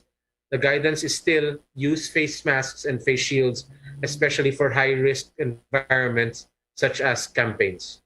Bagi pa ng naging pahayag ni COMELEC spokesman James Jimenez at maliban nga dito yung sinasabi niya, yung sa sumbongko at votesafe.ph Bombo Elmar, dito ay nagkakaroon ng volume ng mga reklamo na nakakarating sa kanilang tanggapan. Kaya naman ay may mga nakatoka dito sa technical team ng poll body na siyang mag-identify kung valid ang isang reklamo. May mga picture silang hinahanap doon sa mga sumbong kung naka-identify yung tao at dapat nagpapakilala yung nagrereklamo. Tapos yung panahon kung kailan nangyari yung sinasabing violation sa campaign rules at gayon din kung saang location. Para madaling ma-validate. Kung halimbawa sa Maynila nangyari ay doon sa naturang tanggapan ng poll body i-refer ang naturang issue, habang kung ito naman halimbawa sa Baguio City ganun din ang magiging aksyon para mas matutukan. Hindi lahat buhos dito sa national office dahil kung lahat yan ay ibabalidate pa ng tanggapan ni Director James Jimenez, baka abutin na ng panahon ng o araw na ng eleksyon ay hindi pa tapos yung pag-identify ng mga valid na reklamo. Samantala, nais namang iapila ng ilang kandidato yung ibang mga patakaraan, mga paghihigpit sa panahon ng kampanya. Giit kasi nila Bombo Elmar, may mga pag-iingat naman para sa face mask at iba pa na ginagamit, pati na yung antigen na kinukuha bago pa man ang mga events na may kinalaman pa rin sa kampanya. Kaya may tuturing namang ito'y safe at hindi na dapat na labis pang higpitan. Lalo na't ngayon lamang naman nakadalaw yung mga kandidato sa ilang bahagi ng ating bansa. Bombo Elmar? That's right, Bombones, sadya talagang napakalaking problema, napakalaking hamon. Yung report ka natin kahapon, ilang mga eksperto ang kabado rin. Baka magsilbi itong spreader events, yung may mga campaign rallies, mga proclamation rally, katulad yan, Bombones, hindi talaga maiwasan. Bilang sa ating mga kababayan ay nagkakampante, Bombones, lalo na sabi nila mababa na daw yung hawaan dyan. Pero dapat hindi pa rin tayo magkampante. Malayo pa yung halalan, 3 buwan pa na abutin Bombo Dennis. Ano ba yan? Pangako dyan ng COMELEC, magsasample ba sila doon sa mga lalabag sa ganito mga protocol sa Bombo Dennis? Yes, Bombo Elmar. Dati naman may nasampulan na doon sa mga hinihigpitan ng full body. Kaya ngayon, sabi nila, wag nang pilitin pa na lumabag ang mga kandidato dahil meron naman silang kopya nung mga protocol, mga patakaran para sa kampanya, lalo na yung mga nakapaloob doon sa Per Election Act, Bombo Elmar. Kaya wag nang ipilit sana, lalo na parte ng pag-iingat pa rin yun, lalo na yung sa issue ng kalusugan, maingatan pa rin natin. Matapos yung kampanya, matapos yung eleksyon, na safe pa rin at walang panibagong pagtaas ng mga kaso ng hawaan, Bombo Elmar. Bombo Dennis, incidentally kagabi nagsimula na ang COMELEC sa kanilang tatawag na e-rally, electronic rally through internet. Anong sistema dyan na Bombo Dennis na may mga schedule ba yan ang mga politiko, mga kandidato, mga grupo, mga party list, e-rally, Bombo Dennis? Tama yan, Bombo Elmar. May mga nakatala na mga schedule para sa kanila. Dito sa mga presidential candidates, may 10 minuto, 3 slots yung naka-allocate dito kada gabi. So susunod, schedule na naman sila. Yung sa vice presidential candidates, meron ding 10 minuto ang bawat isa at 3 slots din yung naka-allocate dito sa e-rally na ito. Sa mga senatorial candidates naman, may 3 minuto bawat isa at 5 slots. Ibig sabihin, 5 yung may pagkakataon makapaglahad ng kanilang plataforma. Habang sa mga party list groups, may 3 minuto rin ang bawat isa, 5 slots kada gabi ang itinatalaga ng full body. At yung mga political parties, kung meron ding nais na maglahad ng kanilang mga kumbaga, bibigyan din sila ng oras, 10 minuto din, Bombo Elmar, at 3 slots naman para sa mga political party ang naka-allocate kada gabi. So sunod-sunod yan, tuloy-tuloy naman yan. Yun nga lang sa ngayon ay tila kulang pa sa awareness yung ilan sa mga kababayan natin na mahilig na sumabaybay sa mga ganito. Kaya minimal pa rin yung viewers. So sabi ng full body, bahala na yung mga kandidato na ikampanya yung kanilang appearance doon sa e-rally na inilulunsad naman ng full body. So ibig mo sabihin, Bombo Dennis, kakarampot lamang yung mga nakikinig dyan, nanonood? Kasi sabi nito, gusto pa rin ng mga politiko yung traditional, katulad ito, radio, Bombo Dennis, o kaya yung personal na pangampanya. Kumusta yung feedback, Bombo Dennis? Well, sa ngayon kasi, dahil kakaumpisa pa lamang, ay sabi ng COMELEC, normal naman ito. Kumbaga, nasa honeymoon period pa nung yung naturang feature. Pero inaasahan daw nila, sooner or later, ay tataas din naman yung viewership. At pwede naman itong balikan. Actually, yung pinalabas kagabi, pwede namang makita ng mga kababayan natin ngayon kung interesado sila para subaybayan nila kung ano yung mga pinagsasabi ng ilang mga kandidato na mga unang lumabas doon. Ito yung mga ginagrab naman ang opportunity ng ilang mga kandidato na walang kakayahan na bumiyahe mula Luzon hanggang Mindanao, Bombo Elmar. So dito, sa paraan na ito, ay parang nakalibot na rin sila dahil yung audience nila ay yung mga gumagamit ng platform na tinoka ng full body, Bombo Elmar. Sige, maraming salamat, Bombo Dennis. Para sa Bombo Network News, Bombo Dennis, Hamito nag-uulat para sa Pambansang Radyo ng Pilipinas, Basta Radio, Bombo! Sa karagdagan pa nating mga balita, nakitaan ng 64.3% na growth rate ang insurance industry ng Pilipinas sa ilalim ng Duterte administration ayon sa Department of Finance. Base sa data ng Insurance Commission, sinabi ng Department of Finance na ang kabuang gross premiums ng insurance industry ay tumaas ng hanggang 278.7 billion pesos ng ikatlong quarter ng taong 2021 mula sa 169.2 billion pesos noon namang kaparehong period ng taong 2016. Iniulat ng Finance Department na ang total net income ng naturang industriya ay tumaas ng 64.1% mula sa 22.85 billion pesos noong katapusan ng Setyembre sa taong 2016 hanggang sa 37.5 billion pesos naman ng parehong period noong nakalipas na taon. Naayon kay Insurance Commissioner Dennis Funa ay panibagong indicator ito ng patuloy at steady na expansion ng insurance sector sa ilalim ng pamumuno ng Pangulong Duterte. Anya nakita na dumami ang mga Pilipino na mas naging conscious sa benepisyo na makukuha sa pagkakaroon ng insurance lalo na matapos na mag-peak ang COVID-19 pandemic noong 2020. Samantala, ang total investments naman ng insurance industry ay hindi naman naapektuhan sa kabila ng paglamya ng ekonomiya dahil sa pandemya na tumaas pa sa 1.78 trillion pesos sa ikatlong quarter noong 2021. Pagdating naman sa total assets, nakapagtala ang insurance industry ng pagtaas ng hanggang 52.4% na nasa 2.1 trillion pesos sa assets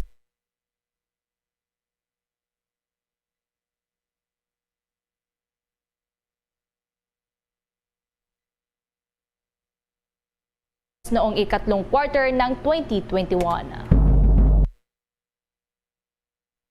Sinabi nito na noon pang Mayo ng 2021, ipinalam daw niya sa Pangulo at pumayag naman daw ito. Noon narito ay binatikos mismo ng Pangulong Duterte, ito nga si Atty. Acosta, dahil sa tila dinadamay daw niya ang mga bata na edad 5 taong gulang hanggang 11 anyos na huwag din magpabakuna laban sa COVID-19. Tinutulungan daw kasi ni Atty. Acosta ang mga petitioners na mga magulang na kontra sa pagpapabakuna laban naman sa COVID-19. Iniimbestigahan naman na ng Department of Health National Capital Region ang insidente ng pagbabakuna ng Pfizer vaccine dose sa isang 11 anyos na bata na itinuturok para sa adult sa isang pediatric vaccination site sa Maynila. Base kasi sa vaccination card ng bata, nakalagay ang kanyang birth date ay July 2010. Ibig sabihin, hindi pa ito 12 anyos. Subalit nabakunahan na ito ng unang dose ng Pfizer vaccine noong Enero ng taong kasalukuyan, gayong sinimulan lamang ang rollout ng vaccination para sa mga batang edad 5 hanggang 11 taong gulang sa bansa, partikular na sa National Capital Region noon lamang araw ng Lunes, Pebrero 7. Ayon naman kay Dr. Nina Gloriani, ang Vaccine Expert Panel Chief, imomonitor ang naturang bata para sa posibleng side effects na mararamdaman nito. Subalit wala naman anyang nakikitang problema si Dr. Gloriani. Paliwanag pa niya na kapag bagamat ang pang-adult ang dose na itinurok sa bata, kaya namang mahandle ito kapag malaki na ang naturang bata. Anya na pag-aralan ang Pfizer vaccine mula sa low, medium at high dose kung saan nakita ang parehong immune response at efficacy sa pagitan ng mga batang edad 5 hanggang 11 at 12 hanggang 17 anyos. Gayon din, ikinumpara ito sa vaccine dose na ibinigay naman para sa mga edad 18 pataas. Ayon naman kay Dr. Ana Lisa Ong Lim, miyembro ng DOH Technical Advisory Group, na dapat na maibigay ang angkop na dose ng bakuna base sa edad. Samantala pa rin sa ating mga dagdag pang mga balita, tinatalakay na raw ng Food and Drugs Administration FDA ang posibilidad na pagbibigay ng accreditation sa mga online pharmacies. Ayon kay FDA Officer in Charge Director Oscar Gutierrez, na habang hindi pa pinapayagan ang e-pharmacy, ay kanila munang pinapayagan ang online ordering basta ito ay mula sa butika na may lisensya mula sa FDA. May mga guidelines din niya silang ilalabas, ganun din ang maaring itawag sa mga ito. At kung maaari niya ay pawang mga non-prescription drugs muna. Patuloy din nagpapaalala nila na huwag basta bumili ng mga gamot sa mga online stores dilan sa walang katiyakan ng mga ito kung tunay ba o naman ay pekeng gamot. Samantala naman, meron tayong interview naman panggil dito sa muling pagbubukas ng bansa para sa mga fully vaccinated na foreign tourists simula ngayong araw. At nakapanayam natin si Bureau of Immigration spokesperson Dana Sandoval. Nasa kabilang linya si Bombo Gerald Ulep. Yes, sa Bombo Elmar, Bombo Everly, sa mga sandaling ito makakasama na natin itong tagapagsalita ng Bureau of Immigration para alamin yung kanilang paghahanda ngayon, lalo na't diluwagan na itong ating bansa para sa mga foreign tourist ngayong araw.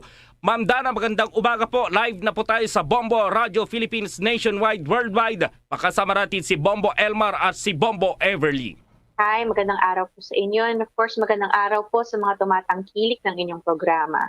Opo, syempre mas maluwag na itong restriction sa pagpapasok dito sa mga turistang mga banyaga, mga foreigners po. Kumusta po yung paghahanda ngayon ng Bureau of Immigration dyan sa paliparan po, ma'am? Siguro po masasabi po natin na nakahanda na po ang mga empleyado po, ang mga officers po natin sa Bureau of Immigration, lalo po yung mga frontliners natin dito po sa pagdating at muli pong pagbubukas ng ating border. So, pwede na pong pumasok ang mga foreign nationals as long as they are fully vaccinated and they have complied po with the required documents na itinakda po ng IATF. Yung Bureau of Immigration, kumusta po yung paghahanda? Yung mga personnel po ba ninyo, ma'am? Handa na rin po ba? Wala pang kakulangan po, ma'am? Opo, kasi to be honest po, nitong mga nakaraang linggo, medyo nagkaroon po tayo ng difficulty dahil marami po sa mga empleyado natin ang tinamaan ng COVID-19 virus. Nung nagka-surge po tayo, ang dami po na tinamaan, na-expose, at nagkaroon po ng sakit na ito. But thankfully po, most of them, nasa I think 400 frontliners po natin, ay nakabalik na po sa kanilang mga pwesto, sa ating mga airports after completing the required quarantine period after po nila tamaan ng COVID-19. And salamat naman po at talagang most of them po ay mild and asymptomatic lamang po ang mga naging effect ng COVID-19. Opo, ma'am, so mas maluwag na itong ating bansa para sa mga papasok na turista. May adjustment ba? May karagdagan bang personal po ang Bureau of Immigration dito sa mga paliparan, lalong-lalo na po dito sa Ninoy Aquino International Airport po, ma'am? Sa ngayon po, inaaral po natin kung gaano po kataas yung magiging dami ng mga dadating na tao. Pero may naka-ready po tayo na backup team, augmentation team po kung sakasakali po nakakailanganin ng karagdagang personnel dito po sa mga airports natin sa muli pong pagbalik ng mga foreign nationals dito sa bansa. Naka-full force naman po ang ating mga empleyado dyan po sa frontlines natin. So definitely po talagang we're making sure na fully manned ang ating immigration counters for the arrival of foreign nationals. Opo, maraming nagtatanong po, ma'am, dito sa mga papasok na mga banyaga dito sa Pilipinas. Yung mga hindi po fully vaccinated, papapasukin po ba yung isang dose lang po? Hindi po. Very clear po ang IATF resolution na nagsasabi na basta po foreign national at hindi po fully vaccinated, ay hindi po maaaring makapasok sa bansa. I-consider po siyang fully vaccinated kung nakumpleto niyo na po ang required number of doses for the vaccine po na kanyang kinuha. Opo, ilang bansa itong sakop ngayon ng pagpapasok dito sa bansa po, ma'am, ng mga foreign nationals ito sa bansa dito sa EO 408 po na tinutukoy ng press release kanina ng Bureau of Immigration po, ma'am? Yes, yung under EO 408 po, it's 157 countries. Ito po, dati na po ito, visa-free yung mga dumadating po dito sa bansa, galing po dito sa country na to. Iba't iba po yung pinanggalingan. Some of the countries under EO 408, US, Japan, Canada, Australia, and other countries can come here visa-free. For those naman po na hindi under EO 408 at kailangan pa rin po nila ng visa, they would have to apply it po sa pinakamalapit na Philippine Embassy or consulate sa kanila, and kailangan din po nilang mag-secure ng entry exemption document which they will show to the immigration officer apart from the other required documents before being admitted to the country. Opo, ma'am, yung mga papasok po, halimbawa may nakalusot na hindi fully vaccinated, anong mangyayari po sa kanila po, ma'am? For foreign nationals po, kasama po yan yung hindi po fully vaccinated or hindi po kumpleto yung mga documents na pinapakita nila. Definitely po, hindi po sila papapasukin ng bansa. So they will be boarded in the next available flight back to their country of origin, excluded po yan. Hindi po natin mapapayagang pumasok dito po sa bansa. Sa ibang issue, Maki, kumusta po tayo dito sa mga foreigners na syempre kailangan magpakita po sa Bureau of Immigration para dito sa kanilang registration po, ma'am, ngayong taon na mga ilan na po yung mga nagtutungo po sa mga offices ng Bureau of Immigration? Yes, sir. It's good po that you mentioned it kasi talagang we keep on reminding itong mga foreign nationals na pumunta po sa atin at sa mga Bureau of Immigration Office to file for their annual report. Ito po yung mga required lamang na mag-annual report ay yung may mga long-term visas dito, nagtatrabaho, nag-aaral, residente dito, issued by the BI, yung mga visa nila na issued by the BI would have to present themselves. At ang deadline po nito ay sa March 1. Sa ngayon po, medyo konti pa lang yung mga nag-apply and historically, dumadami po yan kapag mga dulo na po, mga malapit na sa deadline. Same din po, kagaya natin, medyo makukulit po. Mayroon po mga makukulit na talagang aantayin yung kaduluduluhan ng deadline. So wag na po nating antayin yon. If you have loved ones, you have family members, you have friends that are here in the Philippines on a long-term visa, please remind them to file for their annual report at the nearest BI office before March 1. Wag na po nating antayin ang deadline para naman po masigurado natin yung strict social distancing sa mga opisina po ng BI. Nako, parang Pinoy din pala itong mga foreign nationals na ito, ma'am, medyo makukulit din. Siguro mensahe nyo lang po dito sa mga foreign nationals, lalong-lalo na yung may mga kaibigan din mga Pinoy na fully vaccinated na gustong mamasyal na dito sa Pilipinas, ma'am. Alright, siguro po, we are happy to announce that the Philippines is finally open for foreign nationals, for tourists who will be coming to the Philippines as long as you are fully vaccinated and you have all the requirements set by the IATF. So we were very happy to welcome the foreign nationals back to our country for, of course, the revival of international tourism, for the revival of tourism and the international travel sector na matagal na po na nakikita natin na inaantay itong update na ito para naman po mag-rebound ang mga industriyang ito. So we're very happy po to announce that. Okay, so dito naman po sa mga dapat dumaan sa annual report every year na mga banyaga po, ma'am, baka may gusto ko yung sabihin po dahil sinasabi nyo kanina na medyo parang Pinoy din na nagla-last minute sila, ma'am. Yes, please file your annual reports early for foreign nationals who are here on a long-term visa. File your annual reports early. All our offices nationwide are open to cater to your annual reports, and you have to you are reminded that you have to secure your online appointment system through our website. It's e-services.immigration.gov.ph. So once you secure your appointment through that website, then you may proceed directly to the office where you are planning to secure your annual report, to file your annual report. So do it early, please do it early. And let's not wait for the deadline so we can still ensure the strict social distancing in all BI offices. Okay, with that, maraming salamat po sa oras na ibinigay nyo sa Bombo Radio, ang tagapagsalita ng Bureau of Immigration, si Miss Dana Sandoval. Magandang umaga po. Salamat. Ingat po kayo. Stay safe po. At yan na ang latest mula pa rin sa Bureau of Immigration. Bombo Gerald B. Ulit para sa Pambansang Radyo ng Pilipinas, Basta Radio Bombo!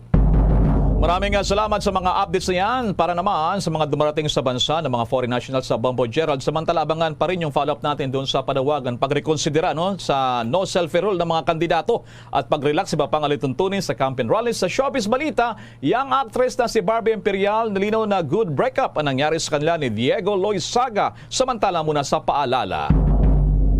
Dunkin' Delivery po! Dunkin' Delivery po! Dunkin' Delivery po! Dunkin' Delivery po! Yes, may Dunkin' Coffee! May Dunkin' Coffee! May Dunkin' Coffee! May Dunkin' Coffee! Ganyan ang Dunkin' D Coffee Box! 4 cups agad of signature Dunkin' hot or iced coffee, hot choco or hot choco java in 1 grab-and-go carton. Bukas, Choco Java naman! Choco Java naman! Choco Java naman! Choco Java naman! Para 4 cups agad, Dunkin' D Coffee Box! At ngayon, sa pagpapatuloy ng iba pang pangunahing mga balita. Ang Muntinlupa City Council pinagpaliwanag ang Maynila dahil sa mga water service interruption. May detalye si Bombo Jovino Galang. Inisa ng Muntinlupa City Council ang ilang opisyal ng Maynila Water Services dahil sa mga nagaganap na water interruptions sa nasabing lungsod. Pinangunahan ni Committee on Environment Chairman Councilor Marisa Rongavilla sa ang pagdinig na dumalo rin si Vice Mayor Artemio Simundak at ilang konsihal, mga representatives mula sa Maynila at mga apektadong residente. Kasama ring dumalo sa pagdinig si Chief Regulator Patrick Lester T. ang namumuno sa Metropolitan Waterworks Sewerage System Regulatory Office na istiyakin ng MWSS na nasusunod ang mga probisyon sa concession agreement sa pagitan ng MWSS at Maynilad. Nagbunsod ang pag-iimbestiga ng City Council ng Muntinlupa dahil mula noong Disyembre ay nakaranas na ng pagkawala ng supply ng tubig ang mga residente. Sa naging pahayag naman ng Maynila na nagkaroon ng algae bloom at turbidity ng raw water sa Laguna Lakes na naapektuhan ang produksyon ng 2 Putatan water treatment plants sa nasabing lungsod. Magtatagal anya ang water supply interruptions ng hanggang February 15. Umaabot kasi sa 17 oras kada araw ang water interruption sa nasabing lungsod. Tinayak naman ng MWSS na sa mga susunod na araw ay kanilang ilalabas ang kanilang investigasyon sa Maynilad. Nag-uulat para sa Pambansang Radyo ng Pilipinas, Bombo Jovino Galang, Basta Radyo, Bombo! Sa lungsod naman ng Taguig, meron drug din doon ang sinalakay ng mga otoridad. May nakuang impormasyon si Bombo Analis Soberano. Arestado na matauhan ng Philippine Drug Enforcement Agency ang 3 drug suspect matapos magkasa ng buy-bust operation sa isang drug den sa Taguig City. Nasa mahigit 102,000 pesos halaga ng iligal na droga ang nasabat na mga otoridad sa Barangay Ususan, Taguig. Batay sa report ni Director 3 Christian Frivaldo, Regional Director ng PIDEA Regional Office, NCR, kay PIDEA Director General Wilkins Villanueva, matagal na nilang minomonitor ang illegal activity sa nasabing lugar. Kinilala ni Villanueva ang mga naarestong drug personalities sina Antonio Mejarito, Eugene Cotas at Ronaldine Esteban. Nasabat sa nasabing operasyon ang ilang piraso ng heat-sealed transparent plastic sachet na naglalaman ng puting crystalline substance na hinihinala ang shabu na may bigat na 15 gramo. Isang Android mobile phone kasama ang iba pang mga paraphernalia at ang buy-bust money. Ang mga nakumpiskang ebidensya ay dinala sa PIDEA Laboratory Service para sa isang pagsusuri, habang ang mga narestong suspect ay nakakulong sa PIDEA Jail Facility at sasampahan ng kasong paglabag sa RA 9165. Bombo Anali Montaño Soberano nag-uulat para sa Pambansang Radyo ng Pilipinas. Basta Radio, Bombo! Isang pampasaherong jeep naman at SUV ang nagliyab matapos magsalpukan. Ilang pasahero ang sugatan. May detalye ang Star FM Manila. 2 individual ang kritikal samantala 3 naman ang inisyal na nasugatan sa naganap na salpukan ng isang pampasaherong jeep at isang SUV sa lungsod ng Malolos, probinsya ng Bulacan. Maliban sa salpukan ay parehong nagliyab pa ang 2 sasakyan na sangkot nang mag-leak ang gasolina nito sa MacArthur Highway, Barangay Tikay ng naturang lungsod. Kinilala ang mga biktima na sina Roberto Villapuerte Jr., residente ng Barangay San Nicolas, Bulacan, na driver ng jeep, samantala kritikal naman ang driver ng SUV na kinilala sa pangalang Eric Lim Villanueva, residente ng Maykawayan, Bulacan. Sa hanay naman ng mga pasahero, kritikal ang lagay ng nasa unahang bahagi ng jeep makaraang humampas ang ulo nito sa windshield na kinilala sa pangalang John Jordan Mendoza, 23 taong gulang. Patay sa initial report, nag-counterflow ang SUV sa lane na binabagtas naman ng jeep na naging dahilan ng matinding salpukan. Nagpapatuloy pa ang investigasyon ng mga otoridad upang malaman din ang kabuuang detalye sa naturang insidente habang hinihintay pang magising sa pagamutan ang SUV driver upang makapagbigay rin ng salaysay nito. Para sa Bombo Network News, nag-uulat Star DJ Bong Alvin, Star FM Manila. Para sa Pambansang Radyo ng Pilipinas, Basta Radio, Bombo! Samantala, kuha tayo ng update sa nangyari naman cholera outbreak sa may bahagi ng Davao Oriental kasama yung Caraga region na ilang lugar dyan. Nasa linya ang Bombo Radio Davao. Patuloy pa rin na tumataas ang bilang ng mga individual na apektado ng cholera outbreak sa Caraga, Davao Oriental na nagsimula noong nakaraang linggo. Sa huling datos, mula nang magsimula ang cholera outbreak, umabot na ngayon sa 544 na mga individual ang apektado. Samantala, nasa 6 naman ang mga naitalang namatay sa nasabing outbreak sa lalawigan. Sa kabuuang bilang ng mga nagkasakit, 293 nito ang nakakonfine sa evacuation center na ginagawang makeshift hospital at iba pang infirmaries sa probinsya. Nauna nang sinabi ni Karen Lou Diloso, ang Provincial Information Officer, na patuloy ang provincial government sa pakikipag-ugnayan sa pagitan ng government unit sa Caraga at sa iba pang agencies bilang tugon sa cholera outbreak. Nabatid na una na rin na nagpadala nitong nakarang araw ang Davao Oriental Government sa pamamagitan ng kanilang Provincial Health Office at Provincial Disaster Risk Reduction and Management Teams ng dagdag na supply ng medisina at manpower sa mga apektado sa outbreak. Binigyan na rin ang mga residente sa nasabing lugar ng water purifiers na mula sa mga pribadong sektor upang matiyak na malinis ang iniinom na tubig ng mga residente. Kabilang sa ginagawang hakbang ay ang sunod-sunod na shock chlorination sa water source sa Barangay Santiago na epicenter ng outbreak. Ito ay para masolusyonan ang problema sa lugar. Plano rin ngayon na magtayo ng bagong water system sa barangay upang matiyak ang potable water para sa mga residente. Yan ang balita mula himpilan ng Bombo Davao para sa Bombo Network News. Bombo Emmanuel Peña nag-uulat para sa Basta Radyo ng Pilipinas at #1 radio network in the country, Basta Radyo. Bombo! Ang pagrekonsidera naman sa no selfie rule at pag-relax sa iba pang mga alituntunin sa campaign rallies pinag-aaralan na ng COMELEC. Kaugnay niyan may nakalap na report ang Bombo Radio Iloilo. Pinag-aaralan na ng Commission on Elections o COMELEC ang posibleng pagpapatupad ng bagong guidelines sa pagsasagawa ng campaign rallies para sa May 2022 elections. Sa panayam ng Bombo Radio kay Attorney Wilfred J. Balisado, Director ng COMELEC Region 6, sinabi nito na sa naging obserbasyon ng poll body, may mga actuations sa kampanya na kasama na umano sa kultura ng mga Pilipino kagaya ng pakikipagkamay o pag-handshake at maging ang pag-selfie sa kandidato. Ayon kay Balisado, inirerekomenda ng COMELEC na i-minimize ang nasabing mga senaryo. Ngunit dahil mahirap itong ipatupad, mas mabuti niya na magsagawa na lamang ng adjustment sa campaign rules. Ito umano ang tinututukan ng COMELEC ngayong nag-umpisa na ang campaign period para sa national candidates.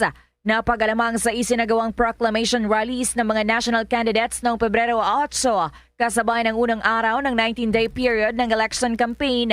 Nalabag ang mga protocol kagaya ng physical distancing dahil sa hindi makontrol na volume ng tao. Mag-adjust tayo o COMELEC offices actually monitoring so that we can make suggestions para makita natin yung mga doable at saka yung talaga hindi talaga natin pwedeng ma-implement to the true sense of the word. Kasi nga part and parcel of campaign is really yung mga shaking hands. Si COMELEC Region 6 Director Attorney Wilfred J. Balisado. Yan ang ulat mula rito sa Bombo Radio Iloilo. Ito si Bombo G. Sapadios para sa Pambansang Radyo ng Pilipinas. Consistent overall #1 sa Iloilo Basta Radio. Bombo! Bombo International News. Naniniwala si European Union Ambassador to Russia Vladimir Shizhov na ang diplomasya pa rin ang solusyon para mabawasan ang tensyon na nangyayari sa Ukraine at Russia. Sinabi nito na wala talagang intensyon ng Russia na lusubin ang sinumang bansa, subalit nagbabala ito na huwag silang galitin dahil tiyak na magbabago ang kanilang desisyon. Matapos kasi ang pagpupulong ni Russian President Vladimir Putin at French President Emmanuel Macron ay mayroong suhestyon na pagbuhay ng tinatawag na Minsk Agreement na siyang magiging susi para matigil na ang hindi pagkakaunawan sa Eastern Ukraine.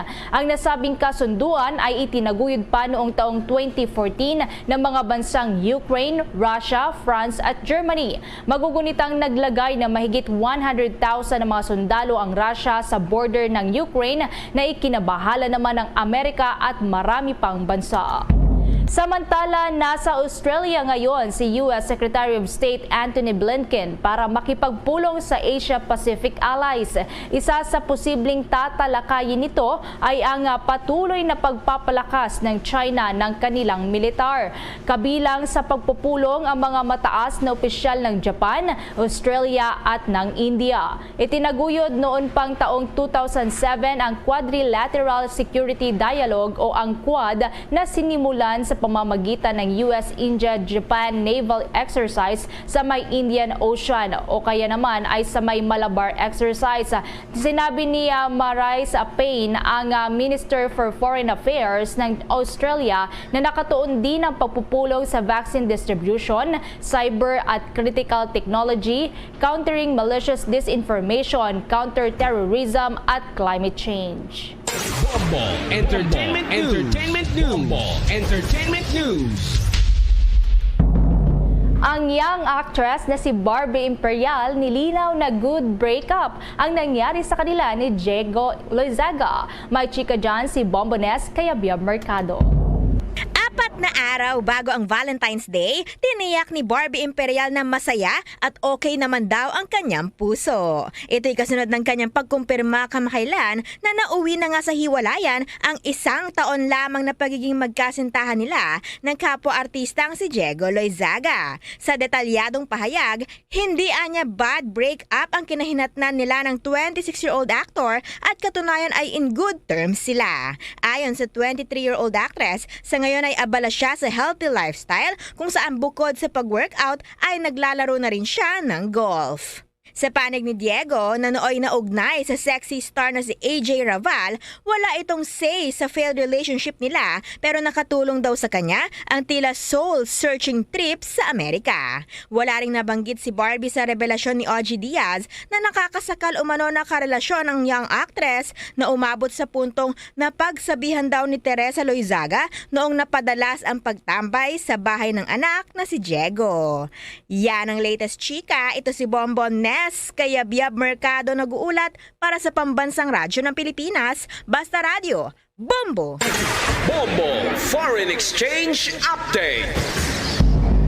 Balik sa pananamlay ang halaga ng piso kontra dolyar ayon sa Bangko Sentral ng Pilipinas. Isang dolyar katumbas sa Pilipinas 51 pesos 43 centavos, Hong Kong dollar 6 pesos and 59 centavos, Saudi Riyal 13 pesos 71 centavos, Singaporean dollar 38 pesos and 24 centavos, ang euro 58 pesos and 71 centavos. The Bombo Foreign Exchange Rate Update is brought to you by Queen City Development Bank. Bago tayo magtapos, ang Bombo Radio Philippines po nag-aanyaya sa lahat para sa sama-samang panalangin. Narito ang Orasyo Emperata. Merciful and compassionate Father, we come to you in our need to seek your protection against the COVID-19 virus that has disturbed and even claimed lives. We ask you now to look upon us with love and by your healing hand. Dispel the fear and sickness and death. Restore our hope and strengthen our faith. We pray that you guide the people tasked to find cures for this disease and to stem its transmission. We thank you for the vaccines developed made possible by your guiding hands. Bless our efforts to use these vaccines to end the pandemic in our country. We pray for our health workers that they may minister to the sick with competence and compassion. Grant them health in mind and body, strength in their commitment, protection from the disease. We pray for those afflicted. May they be restored to health. Protect those who care for them. Grant eternal rest to those who have died. Give us a grace in these trying times to work for the good of all and to help those in need. May our concern and compassion for each other see us through this crisis and lead us to conversion and holiness. Grant all these through our Lord Jesus Christ, your Son, who lives and reigns with you in the unity of the Holy Spirit, God, forever and ever. Amen. Amen. Luzon, Visayas at Mindanao, maging sa buong mundo, yan ang kabuuan ng Bombo Network News Morning Edition at live nationwide via satellite mula sa Bombo News Center, Makati. Kami po naghatid ng mga balita. Ako si Bombo Everly Rico. Ako naman si Bombel Maracol para sa Pambansang Radyo ng Pilipinas, Basta Radyo, Bombo! At sumainyo ang kalipunan ng maiinit at pangunahing mga balita sa Bombo Network News. Hatid sa inyo ng Pambansang Radyo ng Pilipinas, Bombo Radio Philippines. Paradyo Bombo!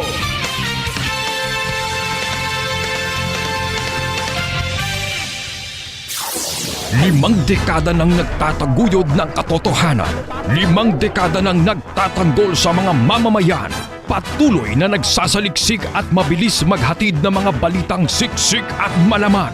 Patuloy na nangunguna sa mga issue, drama, promo at serbisyo publiko. Ito ang Bombo Radyo Bacolod, ang pambansang radyo ng Pilipinas. Paradyo Bombo! Bombo Radyo Bacolod. Number 1! Paradyo Bombo! 4 minutos na nakaligad sa takna ng alas 8 saga. Welcome diri sa pagpangalagad sa nga bombohanay big time adlaw sa nga Webes Petsa Dias sa bulan sa nga Pebrero sa mga 2022. Ikaduhang adlaw sa nga Webes ikaduha man nga bulan sa mga year 2022. Ato na pag-welcome sa aton mga suking mga taga-Palamati diri sa maya syudad sa nga Bacolod sa probinsya sa nga Negros Occidental sa bilog nga Negros Island sa bilog man nga Western Visayas sa kaman nga bahin sa nga kalibutan nga nakatutok na pinaagi sa Facebook Live kag sa YouTube channel sang Bombo Radio Bacolod. Welcome na diri sa pagpangalagad sa nga Bombo Hanay Big Time. Sabong aga mangin kaupod ang inyong walagad si Bombo Erdin Bayonita. Updanan kita sa San Wava Media ang atak na sabong aga. Sudulong sa inyo sa mga balita lokal, mga balita nasyonal, mga balita sa luwas nga pong sa sabong man, mga balita sa batagas sa hinambang kag balita sa artista. Karon ano bala ang mga balita subong man mga tubiko nga mangin sentro sa nga talakayan subong aga sa mga balita lokal. Bacolod City Police Office Director meron na sang marching order sa mga police station sa nga nagasakop sining mga ginaluntaran sa nga shooting incident kag pinakabago dre amo ni ang kaso nga pagbataya sa kay Ariana Marca Salaver dira sa Maya Paroca Bakawan Barangay Villamonte kagabi. Kinapahayag diri sang sina pamilya nga 12 ka mga persona ang nagapadulong dira sa ilang lugar kag ginapatay ining si Salaver.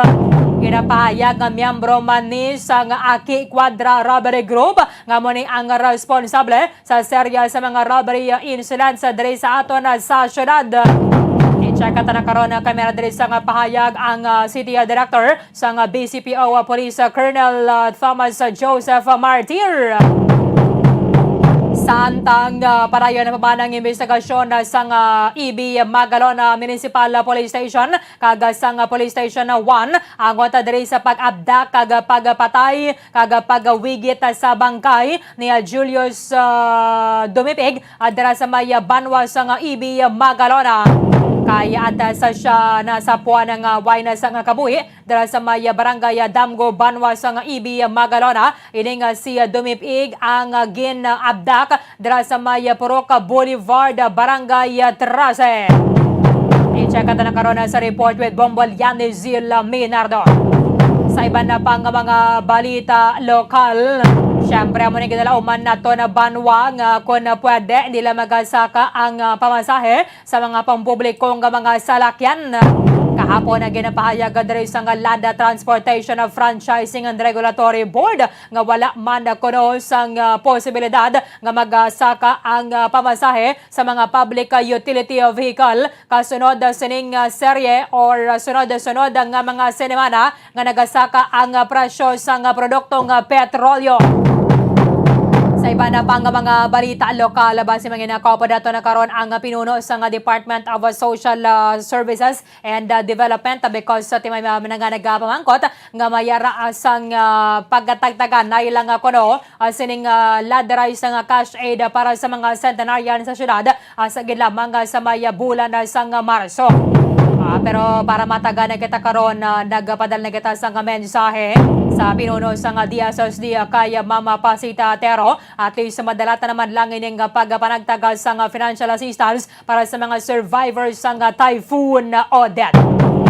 Sa mga balita national, Estados Unidos nagpanginwala sining alegasyon nga may kangtanan sa eleksyon sa Mayo 9 ang pagpagwa sa wanted poster sa Federal Bureau of Investigation ni Pastor Apollo Quiboloy.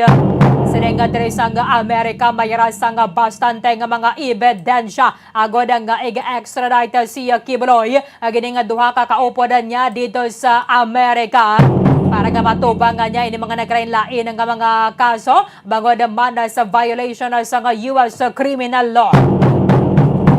Sa iba na pang mga balita national, pila ka mga grupo nga nagabantaya diri sa eleksyon nagapanawagan sa mga kandidato nga kung pwede makigbahin na gid diri sa mga debate ka mga interviews agod nga labi nga makilala sa mga botante.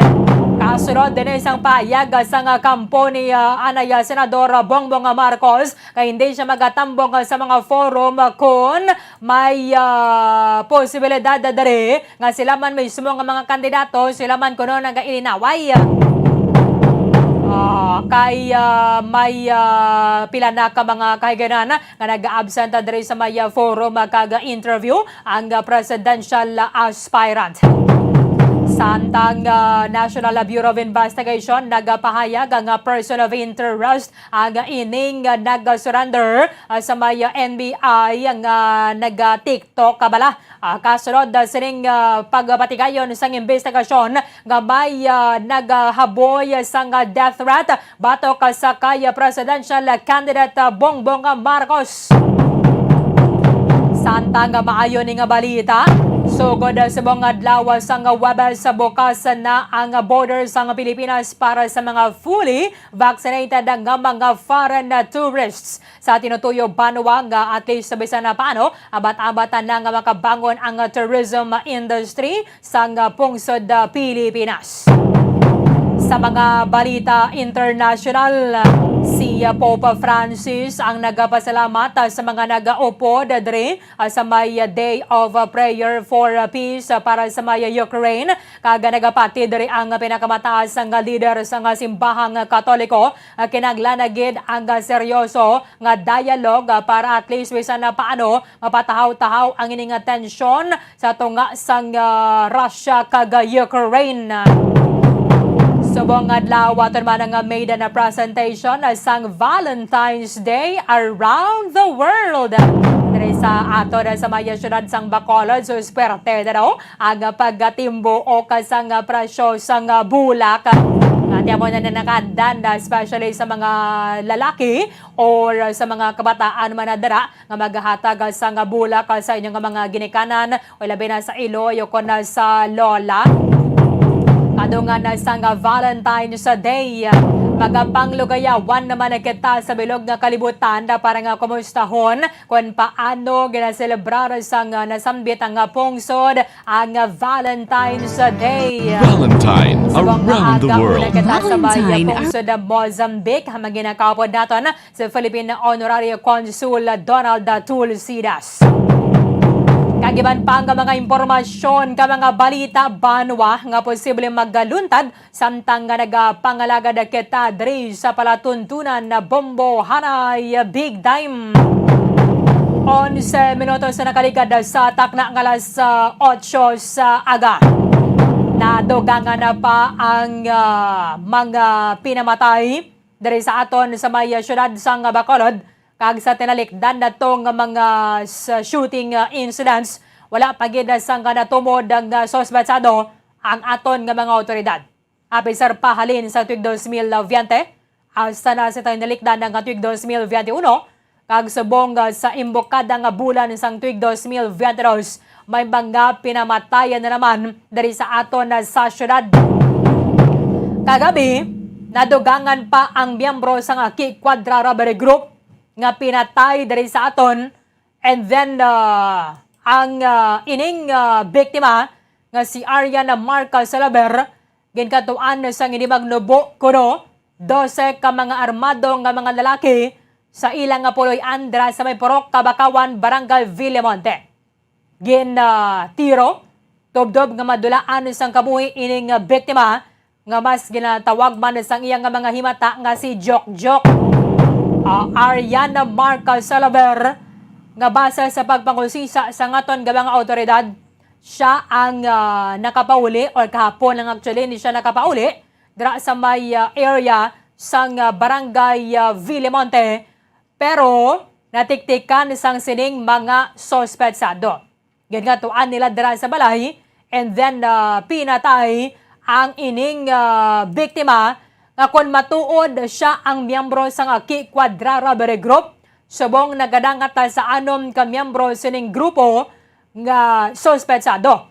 Sa mga nagkalain-lain nga mga hold-up incidents dere sa syudad ang nagkalamatay.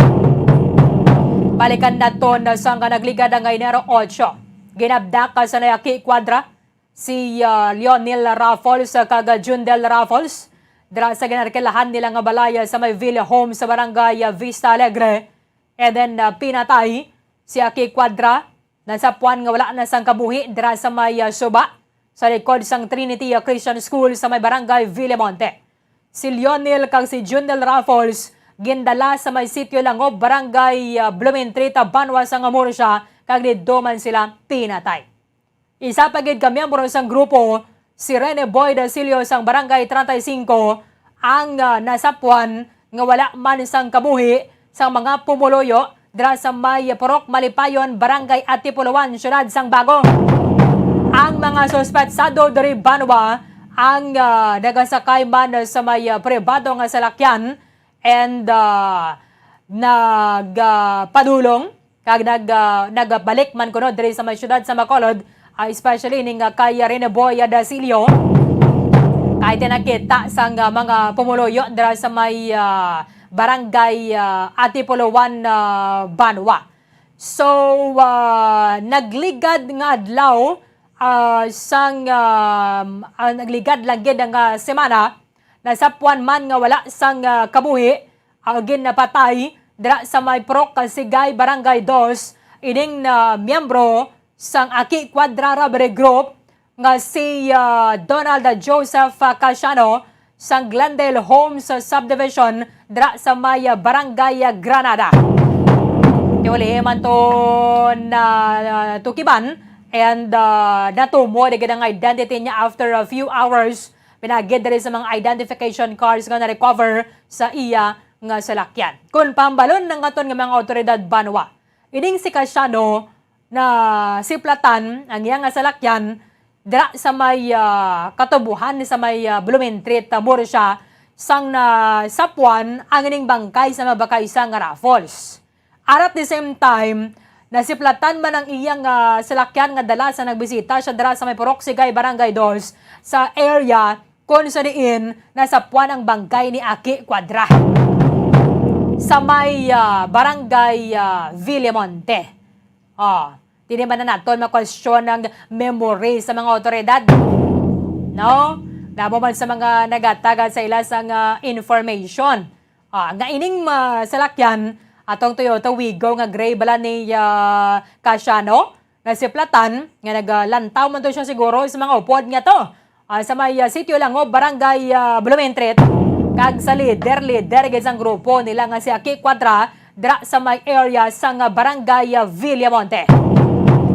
Tiga gabi naman ining si Ariana Marca Salaver gintumba dira sa may Barangay Villamonte. Tiyamin na doman na diri ang nga pamilya nga nagagamit ini siya sa illegal nga droga, may mga previews na naman na ganing nga mga kaso. In fact, gina-convince naman nila nga magasungka sa mga otoridad.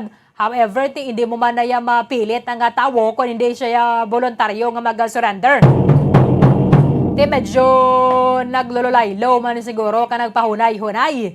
Nagpanago sa area kung sa diin naman siya naghalin.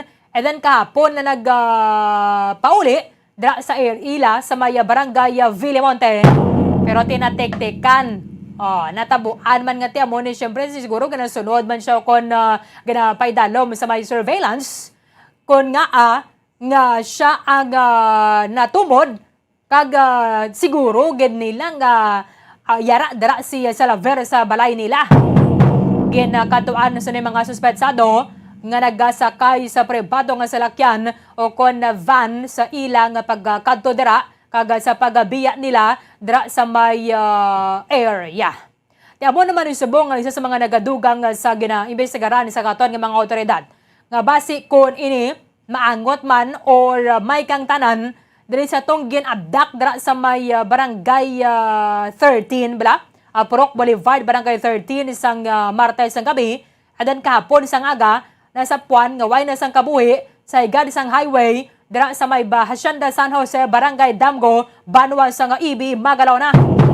Ganato po diri sa mga otoridad nato in coordination through the coordination sang Ibi Magalon na Municipal Police Station kag Bacolod Police Station 1 nga siya ni si Julius Dumipig nga pablatter sang living partner niya sa Police Station 1 sang Martes ang gabi nga siya ang ginatiro kag gining mga suspetsado dinala nila ang biktima.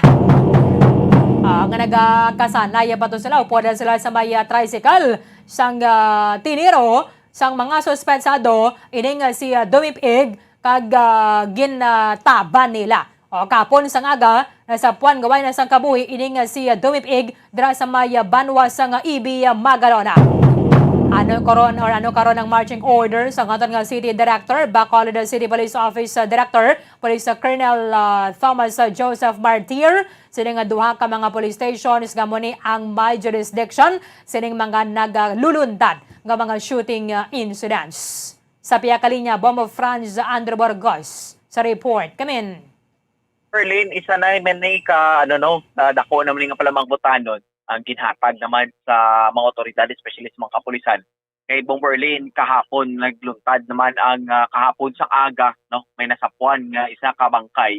Nga dito naman yan sa bayan sang Panwasang Ibi, Magalona. Pagkahapon Bomberlin, na may patay man nga ginapatihan nga member sang isa ka dako nga robbery hold-up group nga muni ang Aki Quadra robbery hold-up group Bomberlin, no? So kabalo naman kita ang sa bahin ni sang Aki Quadra nga may pila ni ka mga members sa Bomberlin nga masiling naton bing nga napang ubos naman, no? O kung may mga napang mga nauna na bing mga kaupdanan ni Jok Bomberlin ang nagkalamatay nato. So kahapon amo ni siya ang pinaka-latest, no, nga insidente sang shooting incident nga nagluntad sa Bacolod nga involved, no, ang isa sa mga membro sa Aki Quadra robbery hold-up group Bomberlin. So dali naton gin-check naton, gin-usisa naton ang Bacolod City Police Office pagi sa ilaning sa City Director, no, sa kay Police Colonel Thomas Joseph Martir Bomberlin kung ano ni balang ilang nga pagtan-aw, no, kung ato ni Bomberlin isa-isahon di ang sabahin sa nauna ni nga insidente